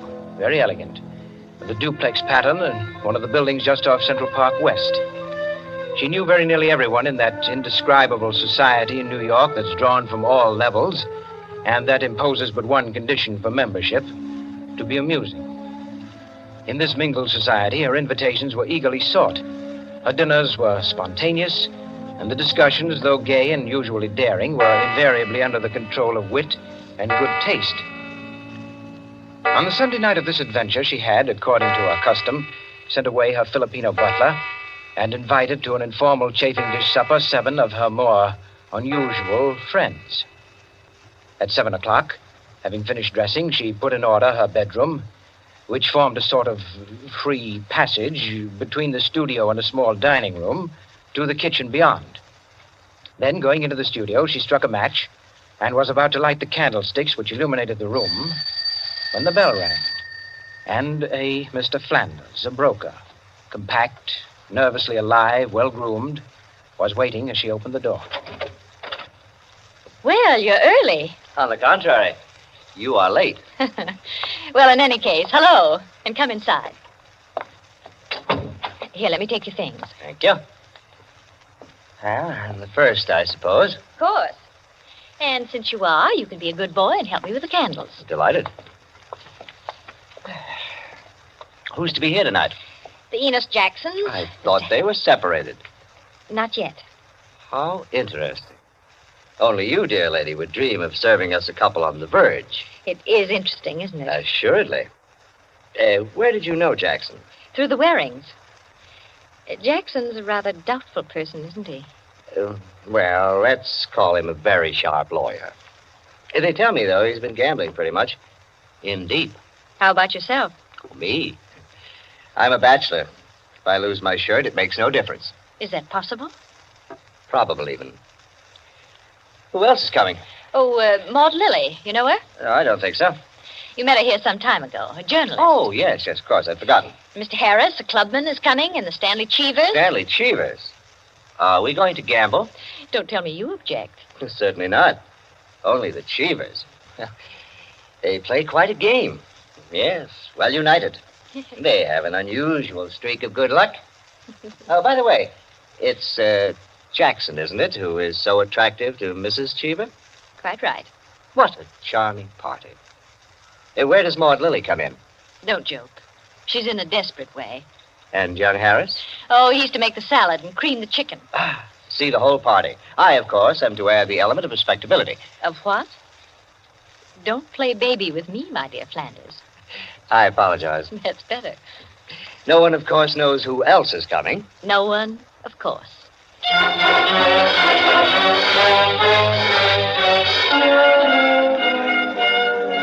The Stanley Cheevers entered. A short, fat man with a vacant, fat face and slow-moving eye, and his wife, voluble, nervous, overdressed, and pretty. Mr. Harris came in with Maud Lily, a woman straight, dark, Indian, great masses of somber hair, held in a little too loosely for neatness, with thick, quick lips and eyes that rolled away from the person who was talking to her. The Enos Jacksons were late, and still agitated as they entered. His forehead had not quite banished the scowl, nor her eyes the scorn. He was of the type that never lost his temper, but caused others to lose theirs. Mrs. Jackson seemed fastened to her husband by an invisible leash. You looked at her curiously and wondered what such a nature would do in a crisis, with a lurking sense of a woman who carried with her her own impending tragedy. As soon as the company had been completed and the incongruity of the selection had been perceived, A smile of malicious anticipation ran the rounds, which the hostess cut short by saying, Well, now that everyone's here, this is the order for the night. You can quarrel all you want, you can whisper all the gossip you can think of about one another, but everyone is to be amusing. Also, everyone is to help with dinner. And nothing formal, nothing serious. We may all be bankrupt, divorced, or dead tomorrow, but tonight we'll be gay. That's the invariable rule of the house. For she's a jolly good fellow, for she's a jolly good fellow, for she's a jolly good fellow, which nobody can deny. Oh, thanks, everyone. Now, if you'll excuse me, I'll get on with the cooking. Harris, I'll need you. Right with you. May I be of any help? Thank you, Maud, dear. Oh, Mrs. Cheever, you might come along, too. All right.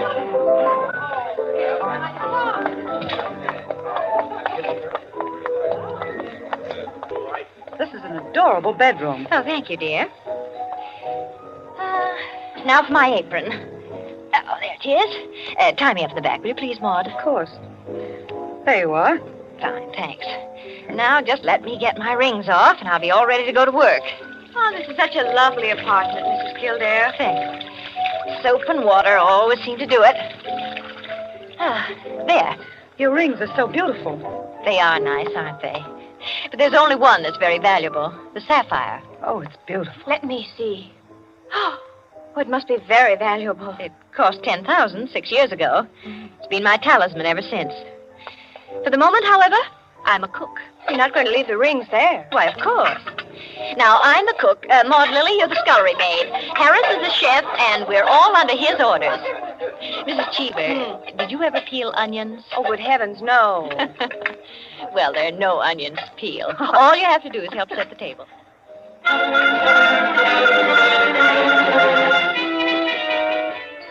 Under their hostess's gay guidance, the 7 guests began to circulate busily through the rooms, laying the table, grouping the chairs, opening bottles, and preparing the material for the chafing dishes. Mrs. Kildare, in the kitchen, ransacked the icebox, and with her own hands shredded the chicken and measured the cream. Flanders, carry this in carefully. Cheever, stop watching your wife and put the salad bowl on the table. Everything ready, Harris? All set. All right, everyone sit down. I'll be right in.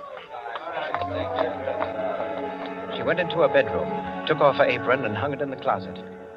Then, going to her dressing table, she drew the hat pin around which were her rings from the pincushion and carelessly slipped them on her fingers.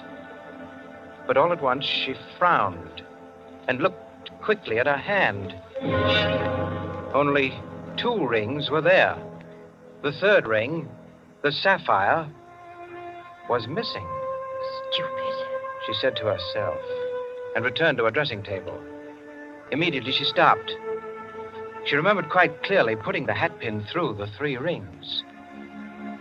She made no attempt to search further, but remained without moving, her fingers slowly drumming on the table. Who had taken the ring?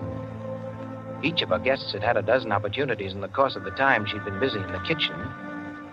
She ran over their characters and their situations as she knew them. Strangely enough, at each, her mind stopped upon some reason that might explain a sudden temptation. To find out nothing this way. That's not the important thing to me just now. The important thing is to get the ring back.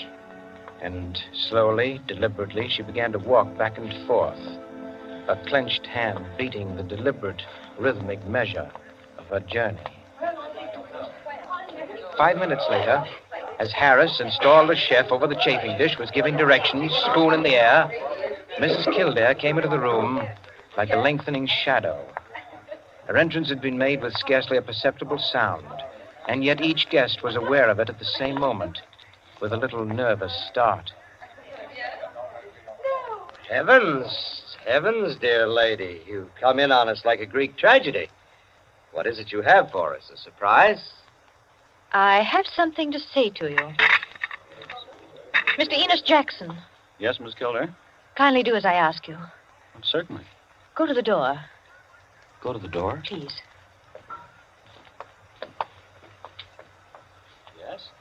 Lock it. And bring me the key.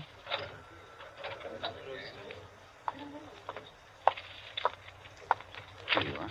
You've locked it? As you wish me to. Thank you. Now, the bedroom door. Would you do the same? Sure.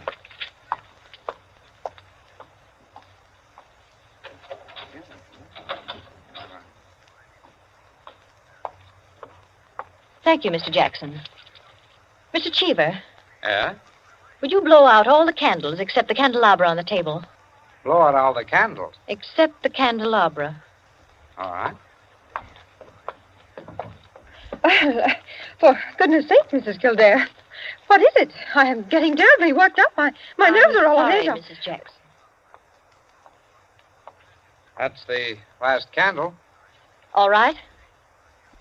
Now listen. My sapphire ring has just been stolen. You don't mean it. The ring's been taken within the last 20 minutes. I'm not going to mince words. The ring has been taken, and the thief is among you. But Mrs. Kildare, is it possible? Yes, Mrs. Cheever. There's not the slightest doubt. 3 of you were in the bedroom when I placed my rings on the pincushion. Quite true. I was in the room when she took them off. The sapphire ring was on top. Each of you has passed through there a dozen times since. My sapphire ring is gone, and one of you has taken it. For heaven's sake. Now listen. I'm not going to mince words. I'm not going to stand on ceremony. But I'm going to have my ring back. Listen to me carefully. I'm going to have that ring back. And until I do, not a soul shall leave this room. I don't care who's taken it. All I want is my ring. Now, I'm going to make it possible for whoever took it to restore it without possibility of detection. The doors are locked and will stay locked. I'm going to blow out the remaining candles in the candelabra, and I'm going to count 100 slowly. There'll be an absolute darkness. No one will know or see what's done. But if, at the end of that time, the ring is not here on the table, I shall telephone the police and have everyone in this room searched. Am I quite clear? Everyone take his place about the table and remain standing, please. That's it. That'll do. Now, I'll blow out the candles and count 100. No more, no less. Remember, either I get that ring, or everyone in this room will be searched.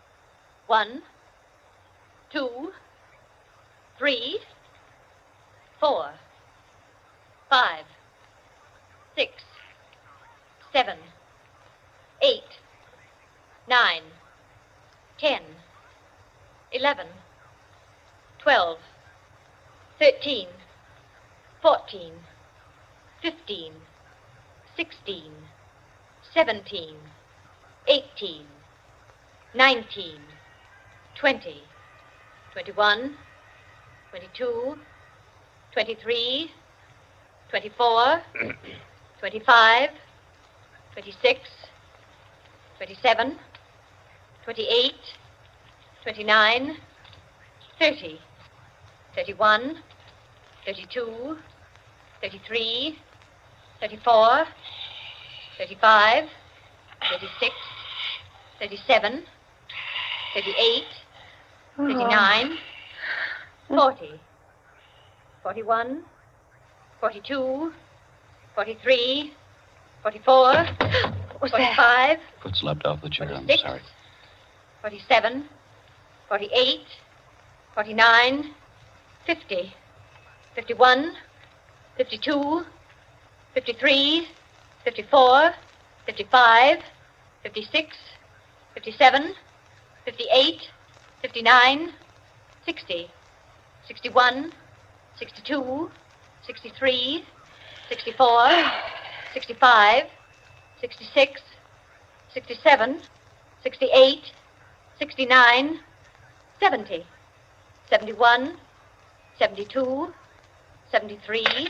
The ring. 74. There it is. 75, 76, 77, 78, 79, 80, 81, 82, 83, 84, 85, 86, 87, 88. Oh, really? 89, 90, 91, 92, 93, 94, 95, 96, 97, 98, 99, 100.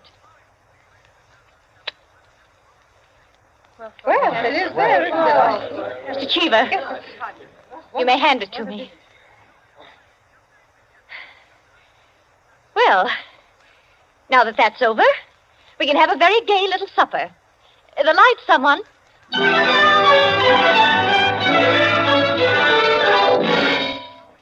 And there you are, gentlemen. Oh, I say, Peters, that's not all. Absolutely. The story ends there? Story ends there. But who took the ring? What?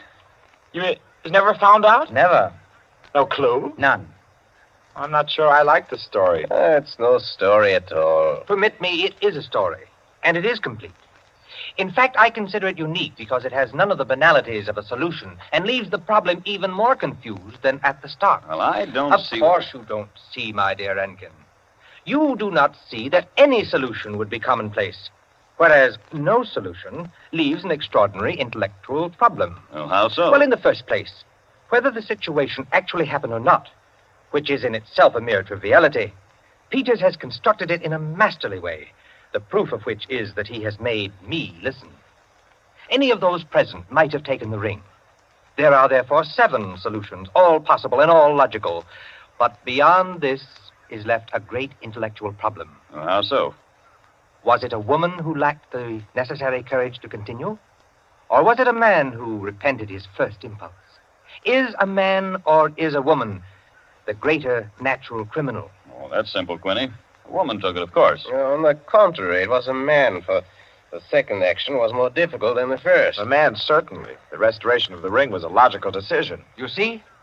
Personally, I incline to a woman, for the reason that a weaker feminine nature is strangely susceptible to the domination of her own sex. There you are. We could meet and debate the subject year in and year out and never agree. I recognize most of the characters, Peters. Mrs. Kildare, of course, is all you say of her. An extraordinary woman. The story is quite characteristic of her. Flanders, I'm not sure of, but I think I know him. I'm positive I do. Did it really happen? Exactly as I told it. The only one I don't recognize is Harris, your humble servant. What? You, Peters? You were there? I was there. I was Harris. I beg your pardon, gentlemen. Oh, yes, what is it, John? Mr. Peters, sir, your train. You told me to remind you. Oh, thank you. Yes, I didn't know it was so late. Will you gentlemen pardon me? Huh? Of course. Nice to meet you all. Night.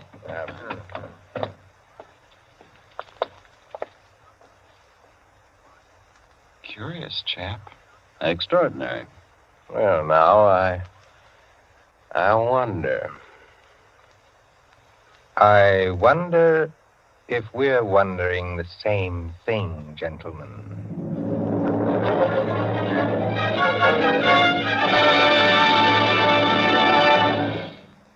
And so, with the enigmatic smile of Mr. Peters, or Harris, ends 100 in the Dark, Owen Johnson's smooth story which gave us tonight's Suspense. Suspense is produced by William Spear. Tonight's radio drama was written by Jack Anson Fink, directed by John Dietz, and scored by Bernard Herrmann. Eric Dressler was Mr. Peters. Alice Frost played Mrs. Kildare, and Ted Osborne, Quinny. Others in the cast were Helen Lewis, Joan Shea, Henriette Kay, Frank Reddick, Paul Luther, Stephen Schnabel, Ian Martin, and Barry Kroger. With this evening's performance, Columbia brings to a conclusion the present series of Suspense. If you've liked these broadcasts, CBS would be pleased to hear from you. Suspense has been a series presented for your relaxation and enjoyment by the Columbia Broadcasting System.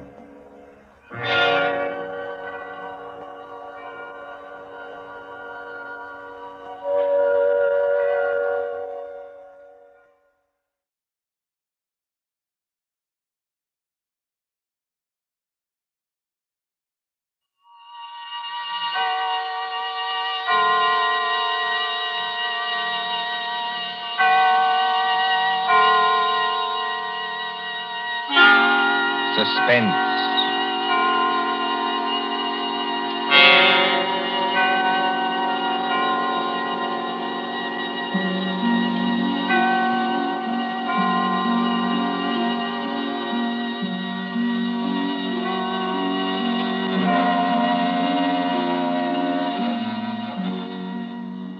The thrill of the nighttime, the hushed voice and the prowling step, the crime that is almost committed, the finger of suspicion pointing perhaps at the wrong man, the stir of nerves at the ticking of the clock, the rescue that might be too late or the murderer who might get away, mystery and intrigue and dangerous adventure. We invite you to enjoy stories that keep you in suspense. For Suspense, tonight we present The Lord of the Witch Doctors by John Dixon Carr.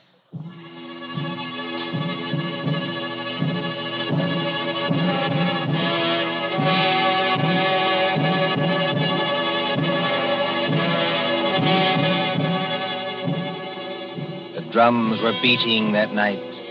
The Lord of the Witch Doctors was on his way.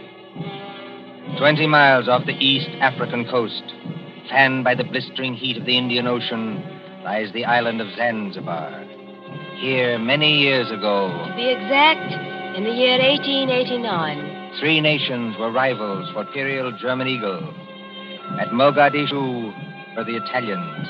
A mixed population boiled along that coast, Portuguese, Arabs, Swahili. On the island itself, Sayed Khalif, Sultan of Zanzibar, ruled the remains of a once mighty empire. Mohammedan Bantus of the tribe of Zeng. Look over there, in the moonlight. That white building, patched and rotted, was the palace where Sayed Khalif lived with his fat wives and his captive lion. Not far away on the hill overlooking the harbor stood the British Residency. The British resident, or crown official, held uneasy sway against German and Italian influence. And at the Residency on that hot night long. Martha. Yes, Father? Come away from the windows, please. But, Father, those drums are on the mainland. Never mind. 20 miles from here. I'd rather you stood back. It's the fires I don't like, sir. You can see the red light all this distance. They're having a beano of some kind. You'd better stand back, too, Mr. Harris. Oh, look here, sir. Yes, Mr. Harris? I've been your diplomatic attaché in this place for 3 years. Couldn't you call me by my first name in private? Just as you please. Lower the sun blinds and turn down the wick of that lamp. You don't think there's any danger? There's no danger whatever, but... Nero seems terribly restless tonight. Only natural, my dear, with the drums going. Everybody seems restless. This has been going on for days. You begin to get in your nerves. So you feel it too, eh? And I do wish Sayed Khalif wouldn't tease Nero. Jab at him with the meat fork and that kind of thing. If that lion ever got loose... Nerves, my dear, nothing but nerves. Let's face it, sir. There's something very queer going on over on that mainland. Well, suppose there is. All we know is what Nyoka knows. This great witch doctor, whoever he is, been making a triumphal progress to the coast. The whole bush is afraid of him. You alarm me. Nyoka says he's got horns. He can make himself 7 feet tall, like stretching an accordion. Oh, really, Bill Harris? Well, I don't say I believe it. I say it might be dangerous. Now, for instance, could this be one of Dr. Schmidt's tricks? Dr. Schmidt is a friend of ours. Yes, he's also head of the German East Africa Company. Dr. Schmidt is a gentleman. Look at that coast over there. He's got every native chief in his pocket. Dr. Schmidt assured me that the German emperor has no more territorial claims in East Africa. We get our trade concessions from Said Khalif. Said's our only friend, but we can't even be sure of him. The Germans give him trade gin and a grand piano. The Italians give him 3 new wives for his harem. What do we give him? I have no instructions from London about the situation in this island. No. Somebody in Whitehall probably forgot to post them. For the last time, Mr. Harris, I will not hear His Majesty's government criticized like that. Sorry. These things take time. If there's any danger, we'll be notified in due course. Listen. Well, they're only our own natives. They beat their own drums, you know. Somebody went past that window. That's probably only Nyoka, my dear. Surely you're not afraid of our own servant. No, but Master! Nyoka, listen to me. Don't hang on to that big curtain. You'll pull it down. Now stand up straight and tell me. What is it? He here, Bwana. He here, yes, please. Who's here? Big witch doctor here, yes, please. He come up past in moonlight. He walk slow, boom, boom. He got big teeth eat with the outside front door now. What was that? the drums have stopped. Nyoka's right, sir. We have got a visitor. There's somebody coming down the hall. Better turn down that lamp, Martha. I can't seem to find the lamp. My fingers are all thumbs. There's a revolver in the table drawer behind you, sir. I don't need it. Stand perfectly still, all of you. Now, please, friends all, don't be alarmed. Are you English? That's right, miss. Born and bred in Stretton. Which of you is the British consul? I am the British resident, sir. My name is Richardson. May I ask the meaning of this tomfoolery? Well, that's just what I'm here to tell you. Or maybe I'd better show you. Now, observe me right hand. I hold it up so, and as I live, a lighted cigar.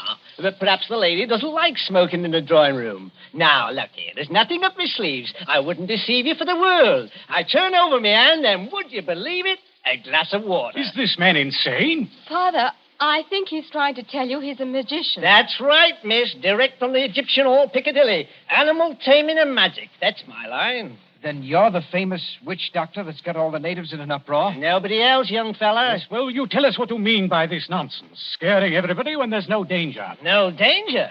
I suppose you haven't heard about Sayyid Caliph and his Gatling guns? Gatling guns? Kindly presented by Dr. Otto Schmidt.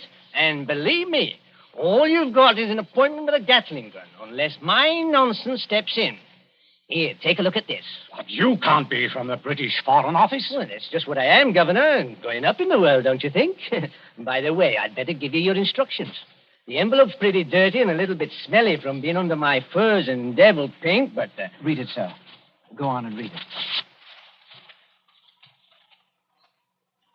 Foreign Office, Whitehall. British Consul, Zanzibar. Bearer of this letter, the Great Mephisto. That's me. Real name, Barney Hicks. They must be out of their minds. Are they? Listen, old man. I've been 3 weeks in that jungle with a Swahili interpreter. I've been bitten and stung and fried to death. But Schmidt or no Schmidt, I've got those native chiefs just where I want them. You see what happens when I announce I'm a friend of the Great White Queen? Why, you'll have 'em eaten out of your hand. Well, that's true. And all we've got to do is get around Sayyid Caliph here on this island. But do we need to get around him? The young lady, be good enough not to speak until you're spoken to. Oh, I'm sorry, Father. Sayed may be lazy and as fat as a hippopotamus. He's rather a fine old boy. Is he? You said something about Gatling guns. Now, listen. Here's the game. Father, I don't like this. I've never heard Nero as restless as that. Never mind, Nero. Go on. Well, I came over here tonight in a steam launch. Tomorrow I'm paying my state visit to the great Sultan Sayyid Caliph. Now, you present me as your friend and a friend of the Great White Queen, and I do my best tricks. Is anything wrong with your native boy? Nyoka, be still. You're not afraid of our witch doctor friend, are you? No, I good Christian. Yeah, what are you doing? Come out from under that sofa. But, Bwana, I see something. I look out through window slats. See Bwana bald head coming up past. Well, a bald head? That's Dr. Schmidt. Dr. Schmidt? Well, he mustn't find me here. Yes, I quite agree. This is most irregular. Is there a back way out of here? Yes, through that arch. Stay in the back room. Nyoka will show you. Me go with witch doctor. Yes, hurry, please. I know like. Never mind what you like. You go. All right, master.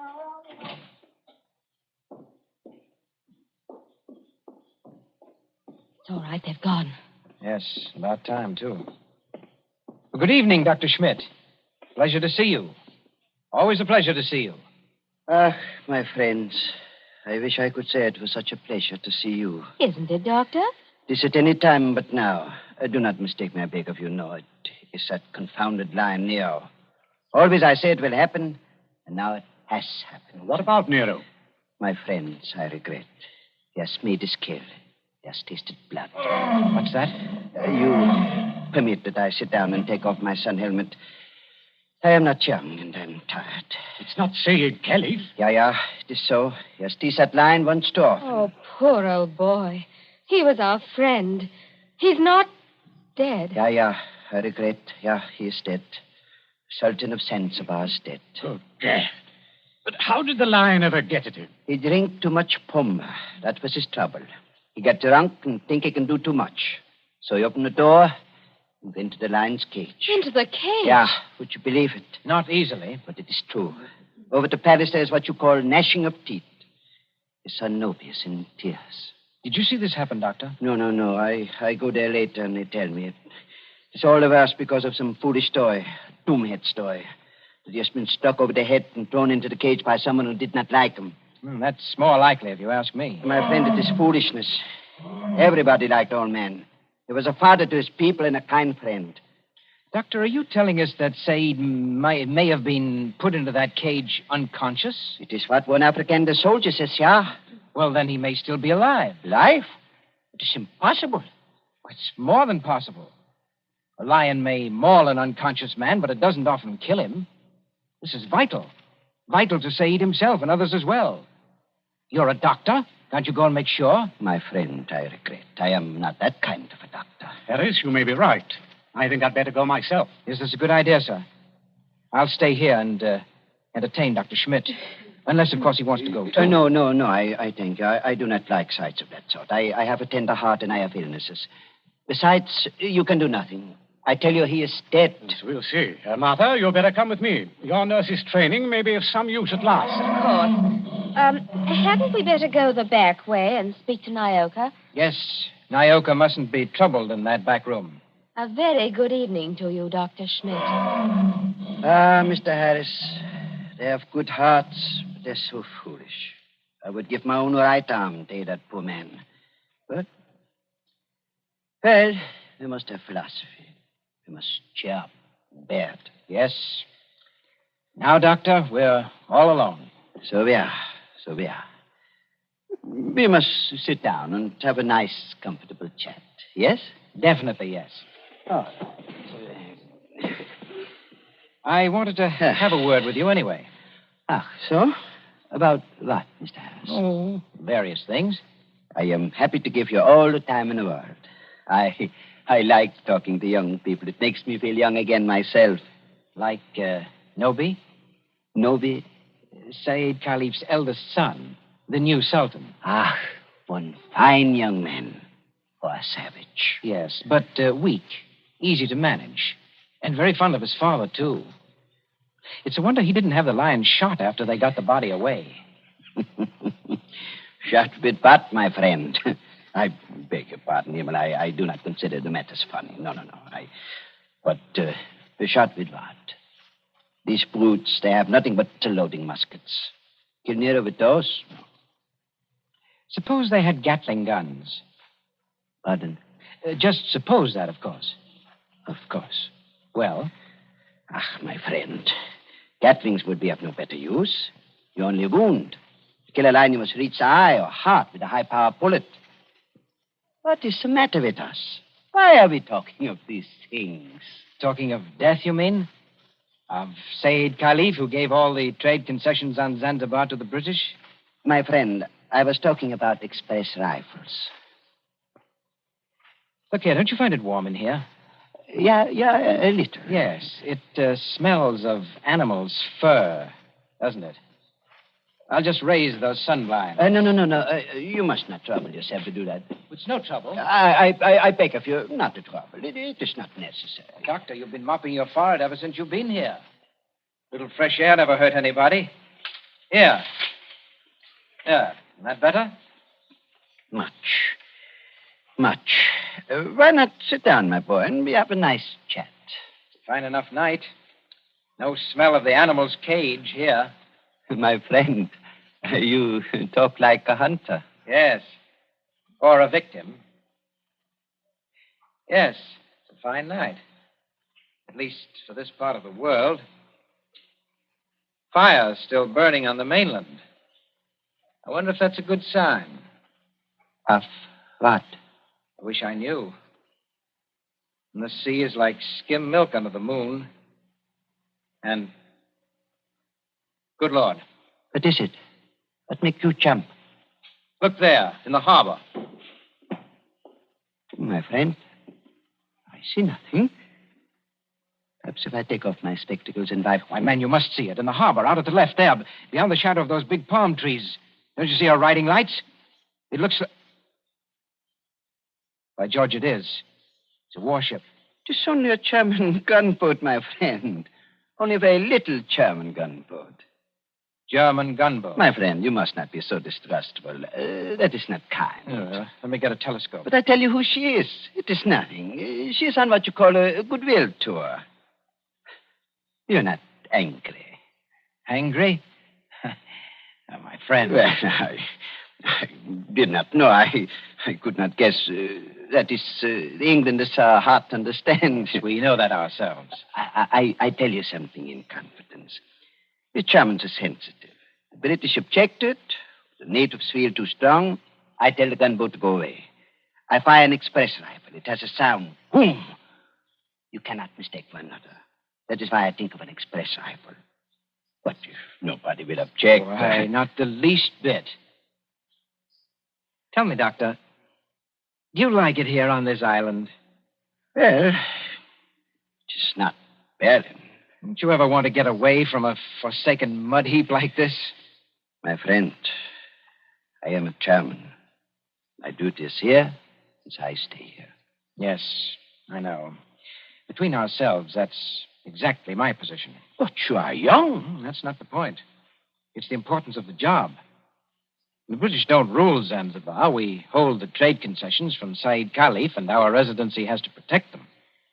But even you, Doctor, would be surprised at the amount of trade that we have to protect and the revenue that comes out of this island. Is it so now? You don't say so. I do say so. Is it so much? More than you think. Of course, I'm not allowed to give you any figures. No. Of course not. I would not dream of asking you. How much would you say it comes to, roughly? Oh, come now, Doctor. As one gentleman to another, you're not asking me to give away secrets. Oh, no. It was only a joke, you understand.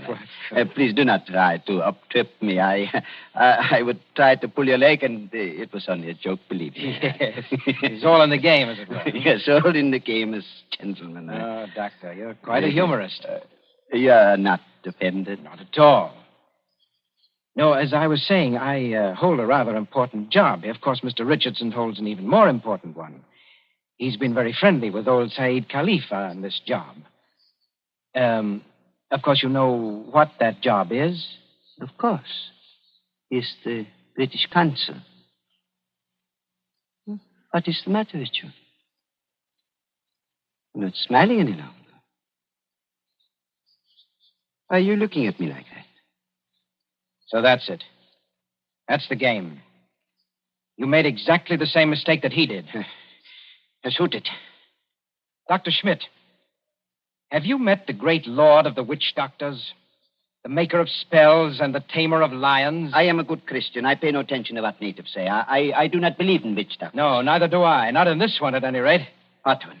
The witch doctor who came here tonight and said that he was on a mission for the British Foreign Office. He's an imposter from the word go, and you're working with him. Oh, don't upset your chair like that, Dr. Schmidt. Because if you fall on it, you may hurt yourself. I have not hurt myself, young man. Oh, yes, you have. The fellow who came here tonight addressed Mr. Richardson as the British consul. That might have been a slip of the tongue. But then you see the letter on the table there? I have eyesight, I thank you. That letter is supposed to come from the Foreign Office, and it calls him the British consul, too. I heard it read aloud. The Foreign Office may make mistakes, but they don't make mistakes like that. That letter, Doctor, is a forgery. It was forged by a German, and probably by the German who calls himself Barney Hicks, or the Great Mephisto. He's in the back room now. No, he's not, Governor. He's standing in the doorway behind you now. Yes, I thought I heard you. But don't turn around to look at me. I'm just warning you. Have you got anything to enforce that? Yes. I've got a 500 express rifle that could smear you all over the opposite wall. Karl, hast du auch immer tust? No, Und keinen... Well, if you fellows are going to shoot me, I wish you'd speak English about it. Karl, I beg of you. No. Don't fire that rifle. Exactly. You see, Carl, I'm turning around. This is all very... now, Carl. You see what the doctor means, Carl? If you fire that rifle, you'll send your gunboat out of that harbor just when you need it. Isn't that the signal, Doctor? To send the gunboat away? Carl, I beg of you. Yes, it is. Very simple, economical German signal. So, you two killed Said Khalif. That is slander. That cannot be proved. Had to do it, I imagine. Said was the one chief that you couldn't buy or frighten with your witch doctor, so you got rid of him. Tomorrow morning, the witch doctor would have appeared. He'd have scared the daylights out of a weak and superstitious son, Noby. I told you I was fairly good at my work, Governor. And I am. Yes, and then the witch doctor would have taken over everything. The British resident had to be bamboozled for 24 hours to keep him out of the way with a ghost story about a British agent. And there was a gunboat in the harbor in case of trouble. Slight mistake there, Governor. There is a gunboat in the harbor. Yes. It's really worked out beautifully. The Emperor should be pleased. I don't think your White Queen will be very happy, though.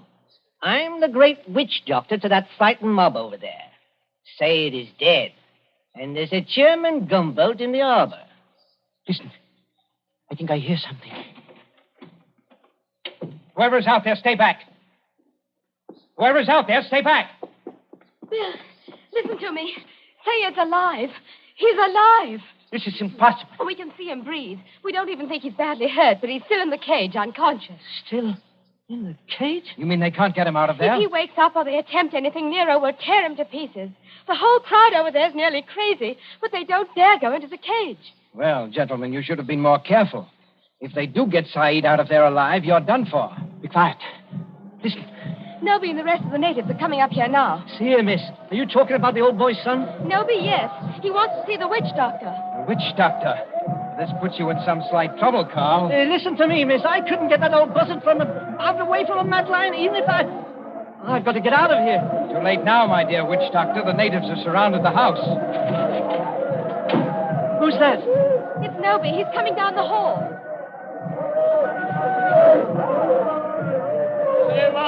Abu do Save. I Noby. Speak white language. Carry Sultan's wand. Witch doctor? Much respect. Fall on floor. Go ahead. Play your part, Carl.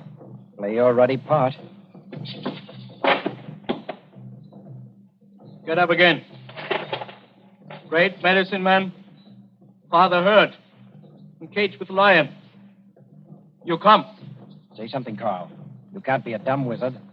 You come. My dear Noby, my friend, the witch doctor can't understand you. Hey, witch doctor. Not speak everything. Bad witch doctor. No, it is not that. He does not hear you. He's in another world. See how his eyes close. See how he sway. I know this. He saved my father. Or maybe all of you. We will kill all white people here. Witch doctor saved my father from lion. You come. Noby, listen to me. You needn't worry. The great witch doctor can save your father. Go in cage? No, not go in cage. Strike with fire? Yes, that's it. Strike with wizard fire. Open heaven. Flash great light. Nero scream and die. Father saved. Carl, you must not save him. If he remain alive, he will talk. Then the natives will know. You not want to save father? The witch doctor does want to save your father, Noby. You see that gun under his arm? Gun? Gun no good. Not use gun. Only wound lion. Lion in pain kill father. No, that's not like your muskets, Noby. It's an express gun. It's a magic gun. Magic gun? Listen, Noby. Magic gun save your father with one shot. Just like that. Lion fall over dead. Your father well again. And our friend. We use gun. Give me gun. No, you could not use it, Noby. Witch doctor can use it best. Tell him to use it. Tell him to be sure that he hits the lion. Now, look here, Harris. I've had enough of this. Yes, Noby. If he wants to hit Nero with that white fire, he can strike the lion dead before you could wink your eyes. Then do. You'd better try it, Carl. And you'd better not miss him, or you know what'll happen to every white person in this room. My hands are shaking. Magician with shaky hands? That won't do. I take your shoulder. You follow. Yala, Ngomba. All come.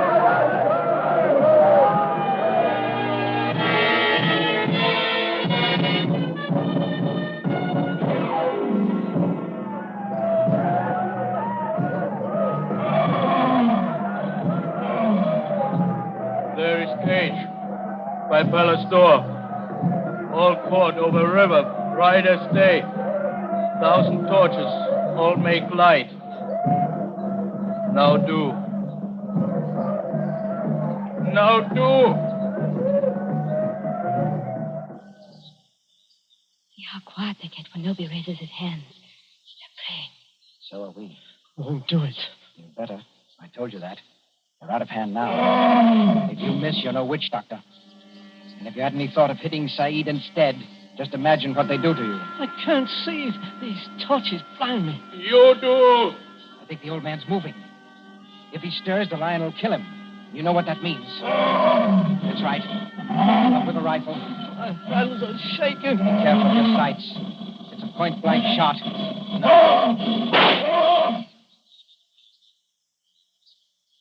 Allah! Furkan! All right, Nobi. The lion is dead. They can go in and carry your father out now. Lion dead? German magic is great magic. Yes, Nobi, it is. But English magic is greater. English magic better than German magic? Yes, Nobi, and I'll prove it. Turn around. Look out towards the harbor. I stand here. I wave my hand, like this.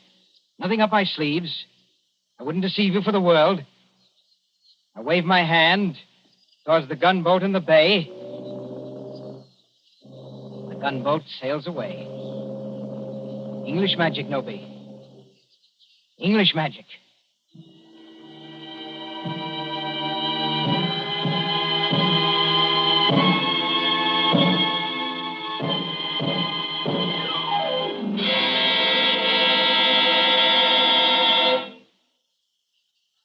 And so ends The Lord of the Witch Doctors. Tonight's story of Suspense.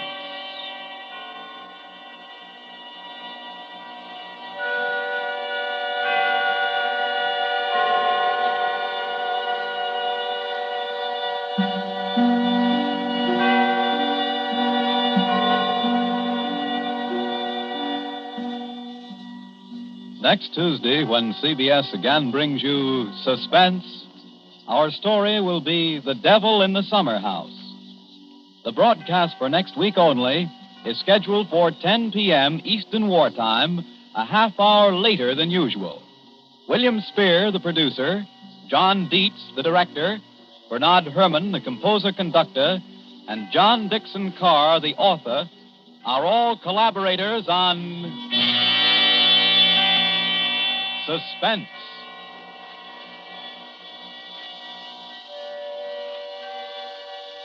This is the Columbia Broadcasting System.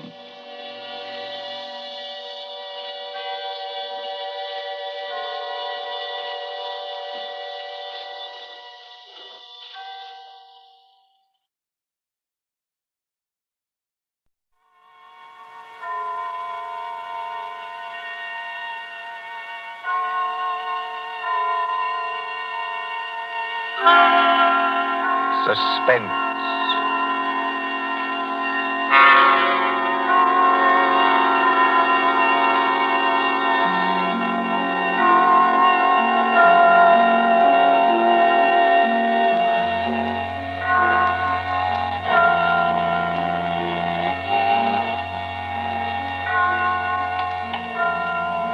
Now let's see. Suspect, suspectant, suspend. Here we are. Suspense. The condition of mental uncertainty, usually accompanied by apprehension or anxiety.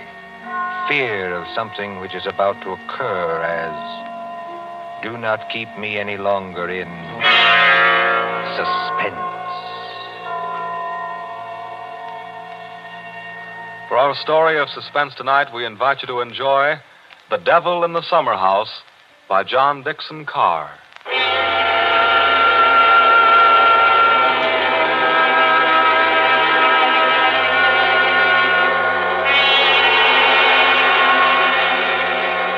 Somewhere along the Hudson, perhaps not far from Terrytown, there is a modest house in its own grounds. Behind it, in a spacious garden, stands a summer house of evil memory. More than 25 years ago, a man shot himself, or at least died, in that summer house. They found Major Kenyon with a scorched bullet hole in his head and the weapon beside him. But we are in the present now. The latticed summer house has grown heavy with vines, and only the other evening 2 men came into that garden at twilight, over the shaggy grass, as a storm was brewing along the Hudson. 2 men, the lawyer from New York. Who's there? And Captain Burke of the homicide squad. Easy, my friend, easy. I was just going to ask you the same thing. My name is Parker. I'm an attorney. You're not Captain Burke. Yeah, the very same and no other. I thought I recognized you, Mr. Parker. Must be something important to bring you so far from New York at this time of night. I was in Tarrytown anyway. I thought there'd be a housekeeper here, but I don't see any lights. You've got business here? Yes, in a way. Have you? I don't know. I'll tell you better after you tell me what brought you to a place that no one has lived in for 10 years. Tell me, Captain. Did you ever get an anonymous letter from a dead man? Did you? No, I can't say I did. The letter's anonymous. How do you know the man's dead? Because they're all dead. Every last one of them. Dead and under the ground, where they can't be hurt any longer. Look. There's the summer house where Jerry Kenyon used to work. There are the windows of the library and the dining room. Looking toward it. Confound this lightning. Makes the windows blaze, don't it? Jerry Kenyon hadn't a care in the world. Yet he shot himself. I'll show you the letter. Now, look, Mr. Parker, I couldn't read anything in this light. But if we can get inside the house Certainly we can get into the house.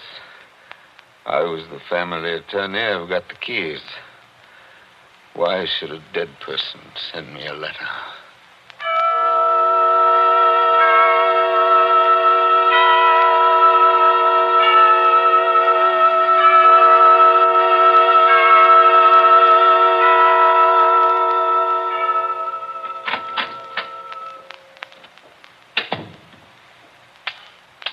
No lights working, eh?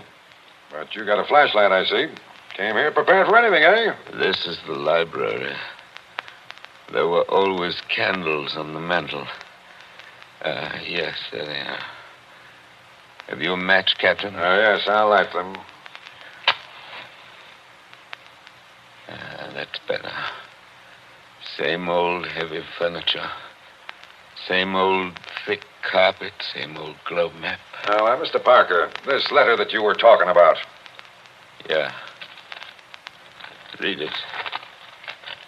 Hey, wait a minute. This thing is dated November 2nd, 1918. That's right, and be careful of that paper. You see how old it is? But it was mailed yesterday. From where? I don't remember. I didn't keep the envelope. Read it. Dear Joe. In case you didn't know it, I'm Joe. Dear Joe, if you want to know how Major Kenyon really died... But we know how he died. It was suicide. Are you sure it was? Whoever wrote this letter doesn't seem to think so. If you want to know how Major Kenyon really died, look in the third drawer of the desk in the library. Press hard at the back of the drawer. Yours very truly. It's not signed. That's right. Now, you're sure you don't know who wrote that letter? This is the first time I've been back in this room, Captain. It was almost a home to me once. There's the chair where Isabel sat on the afternoon it happened. Isabel was Jerry Kenyon's wife. Beautiful woman. There's the door that the maid let me in by that afternoon. You know, Captain, seems to me They're all here tonight. Who? We stand neath the sounding rafter, and the walls around us are bare as they echo our peals of laughter. It seems that the dead are there. Yet we stand to our glasses steady. You know it? I was in my school reader. How does the rest of it go? Yet we stand to our glasses steady and drink to our comrades' eyes. Here's a glass to the dead already. Hurrah for the next that dies. Excuse me, Captain. I don't know what's come over me talking that way. I was very fond of these people. Are you going to look in the desk drawer? This is a lot of nonsense. Then why are you here, Mr. Parker? Jerry Kenyon was always a happy man. At least that's what I always thought. Big, boisterous fellow. Yeah? He had a good position with Vitaturn. You know, the phonograph company. Yeah, sure, I know. But he'd just been made a major in the Army. 1917. There was a war on then, too, if you remember. I remember. To make the world safe for democracy. Old days. Old heartaches. Old memories. I remember that blazing hot day in August when all the windows were up. I remember this room. And Isabel, that was Jerry's wife, sitting in that chair, knitting. I remember...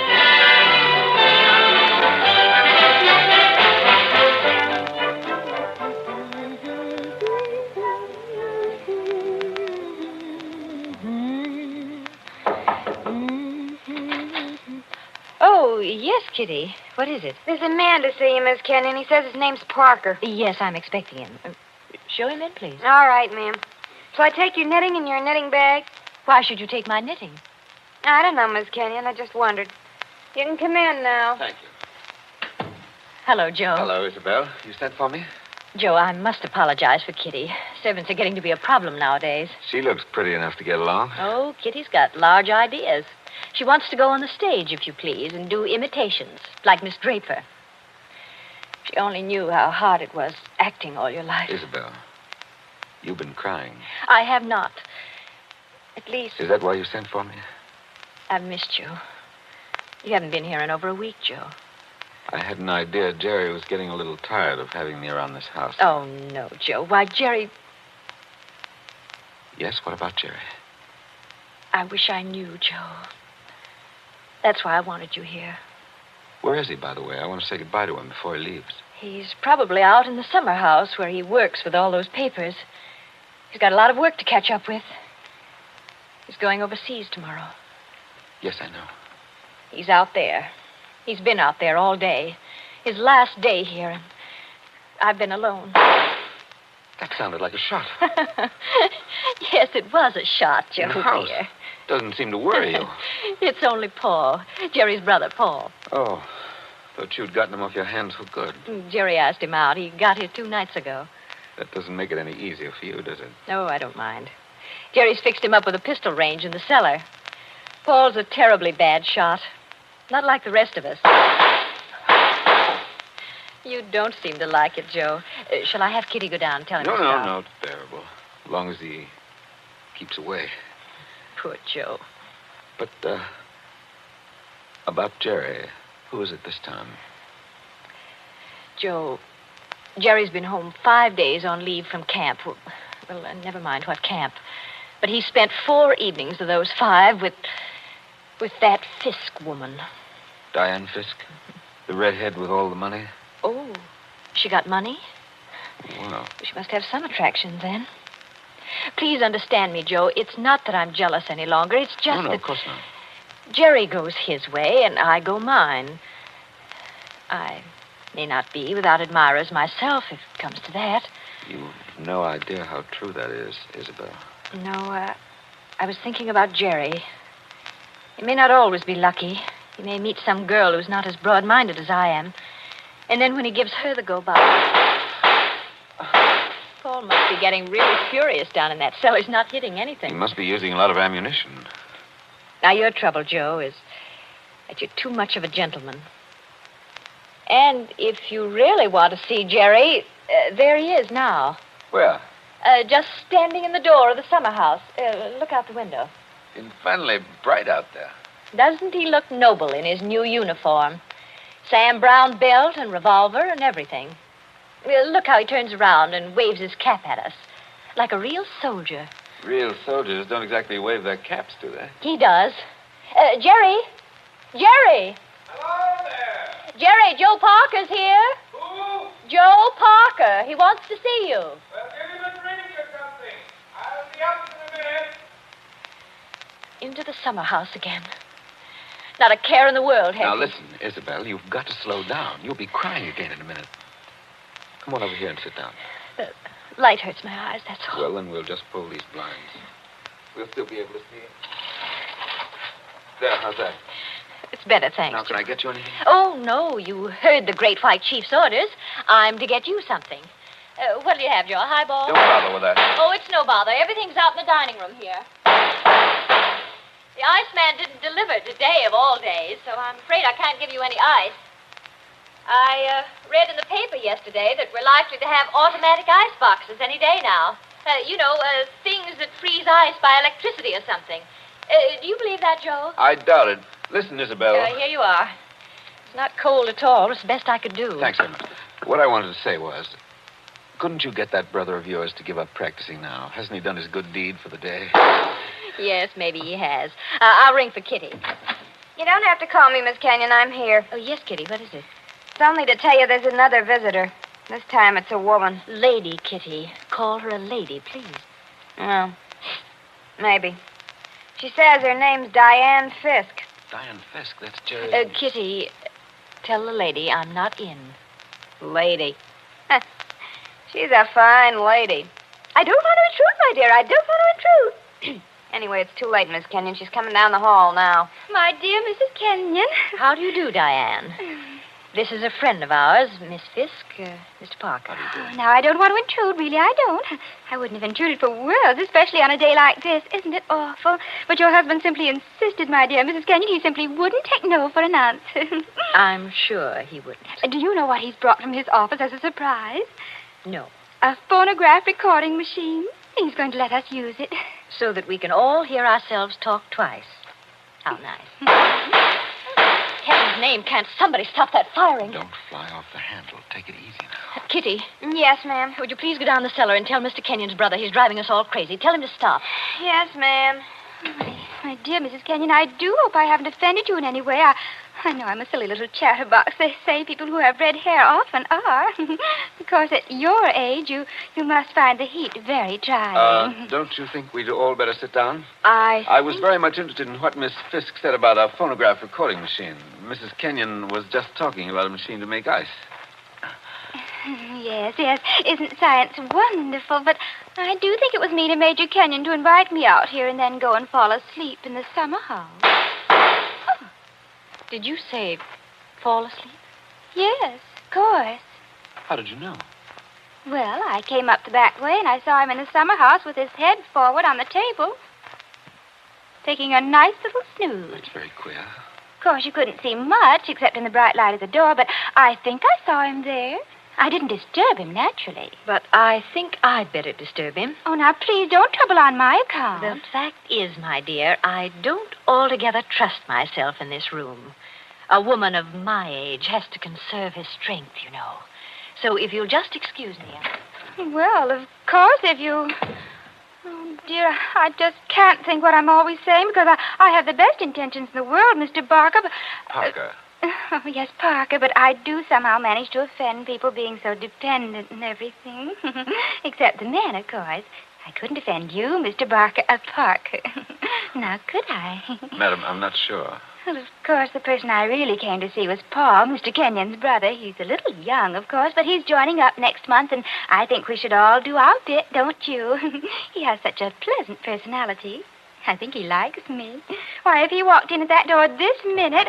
Now, how am I ever going to get any place? Someone's always interrupting my revolver practice just when I'm getting to the point where I... Oh, Why, Paul, good Lord, are you here again? you're a very untidy object, Paul. It's pretty untidy in this cellar. And dirty. I've got cockroaches on me, so keep away. Did you have a good day shooting? Swell. One of the best. Hit the target? On the only shot that mattered, I hit the target dead center. That sounded like Isabel. I think it was Isabel. Why have you got those blinds down? Get them up. What is it? What's wrong with you? What are you looking at through that window?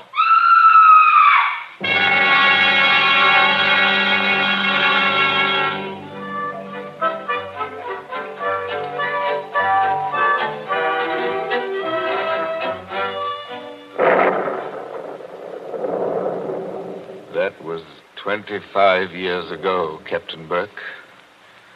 We found Jerry Kenyon lying across the table in the summer house. He'd shot himself through the head with his own revolver from the holster. It was lying on the floor beside him. Shut up, right? I see. When Isabel found him, he'd been dead about half an hour. The doctors proved that, did they? Yes, that shot had been fired against his head. The front of his uniform cap was powder burned where the bullet entered. There's no doubt about that. None at all. We never noticed the real shot Because that young lad was shooting off guns like a maniac in the cellar. Precisely. Now they're all dead. By accident, illness, they're all gone. Isabel Kenyon died less than a year afterwards. I think she died just because she was so fond of Jerry. I suppose you've guessed my little secret. Oh, I think I can sort of read between the lines. You were in love with Isabel Kenyon, weren't you? Yes. Well, these things happen. I never let her see it, you understand? Women know, pretty generally. So, they're gone. The youngest of them. And I'm left alone with old tunes, old ghosts, wondering why the fellow ever killed himself. Why? Why? And this morning, out of a clear sky, I get a letter saying, if you want to know how Major Kenyon really died, look in the third drawer of the desk in the library. But I tell you, we know how he died. Well, aren't you going to do it? Naturally. I've got a key somewhere here that fits the drawer. Now, listen, Mr. Parker. In my father's country, in Ireland, they got a saying that when a man's going to commit suicide... I thought of doing that, too. Then the devil comes in and takes him by the hand and talks to him. They say you can see the devil as plain as I see you just before you pull the trigger. Well, the devil must have been in the summer house that afternoon, then. Oh, no, he wasn't. What do you mean? Major Kenyon didn't kill himself. He was murdered. My dear Captain Burke, the police covered all that at the time. Everybody had an alibi. They did they? Well, think of what I've told you. Isabel and I were together all the time. Paul, her brother, was shooting off guns in the cellar. Yeah? Diane Fisk. Yeah, what about her? Her chauffeur who drove her there swore he saw her walk straight up to the place. She passed the summer house, but didn't stop there. Well, that checks. Even Kitty, the maid, could prove she'd never stirred out of the house until just a minute or so before Isabel went herself. Oh, and why did the maid have to leave the house at all? She was taking Jerry the black coffee he drank every afternoon. He'd already been dead half an hour then. And that, my dear Captain, disposes of everybody. Well, now listen, Mr. Parker. You're a good guy, and I'm not going to hold out on you any longer. You see, I say Major Kenyon was murdered because I know he was murdered.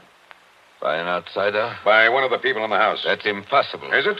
Well, why don't you open that desk drawer and see? What time is it? It's 7:45. 7:45, and I haven't got much time. For what? Holy St. Patrick, will you open that drawer? If it's waited 25 years, my friend, it can wait a minute more. I've got the key somewhere in this bunch of keys. Everything the same. Paul never altered what he inherited. Same old desk, same old phonograph. Same old... I think this is the key. Yeah, it opens. There's nothing here except one or two old Newspapers. Everything very dirty. The letter says to press hard at the back. Now, have you tried that? Doesn't seem to.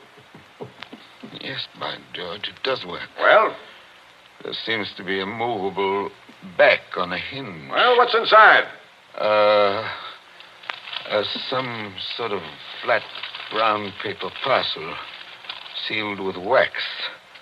And about as dirty as it can get. Open it, man. Open it. I'm going to.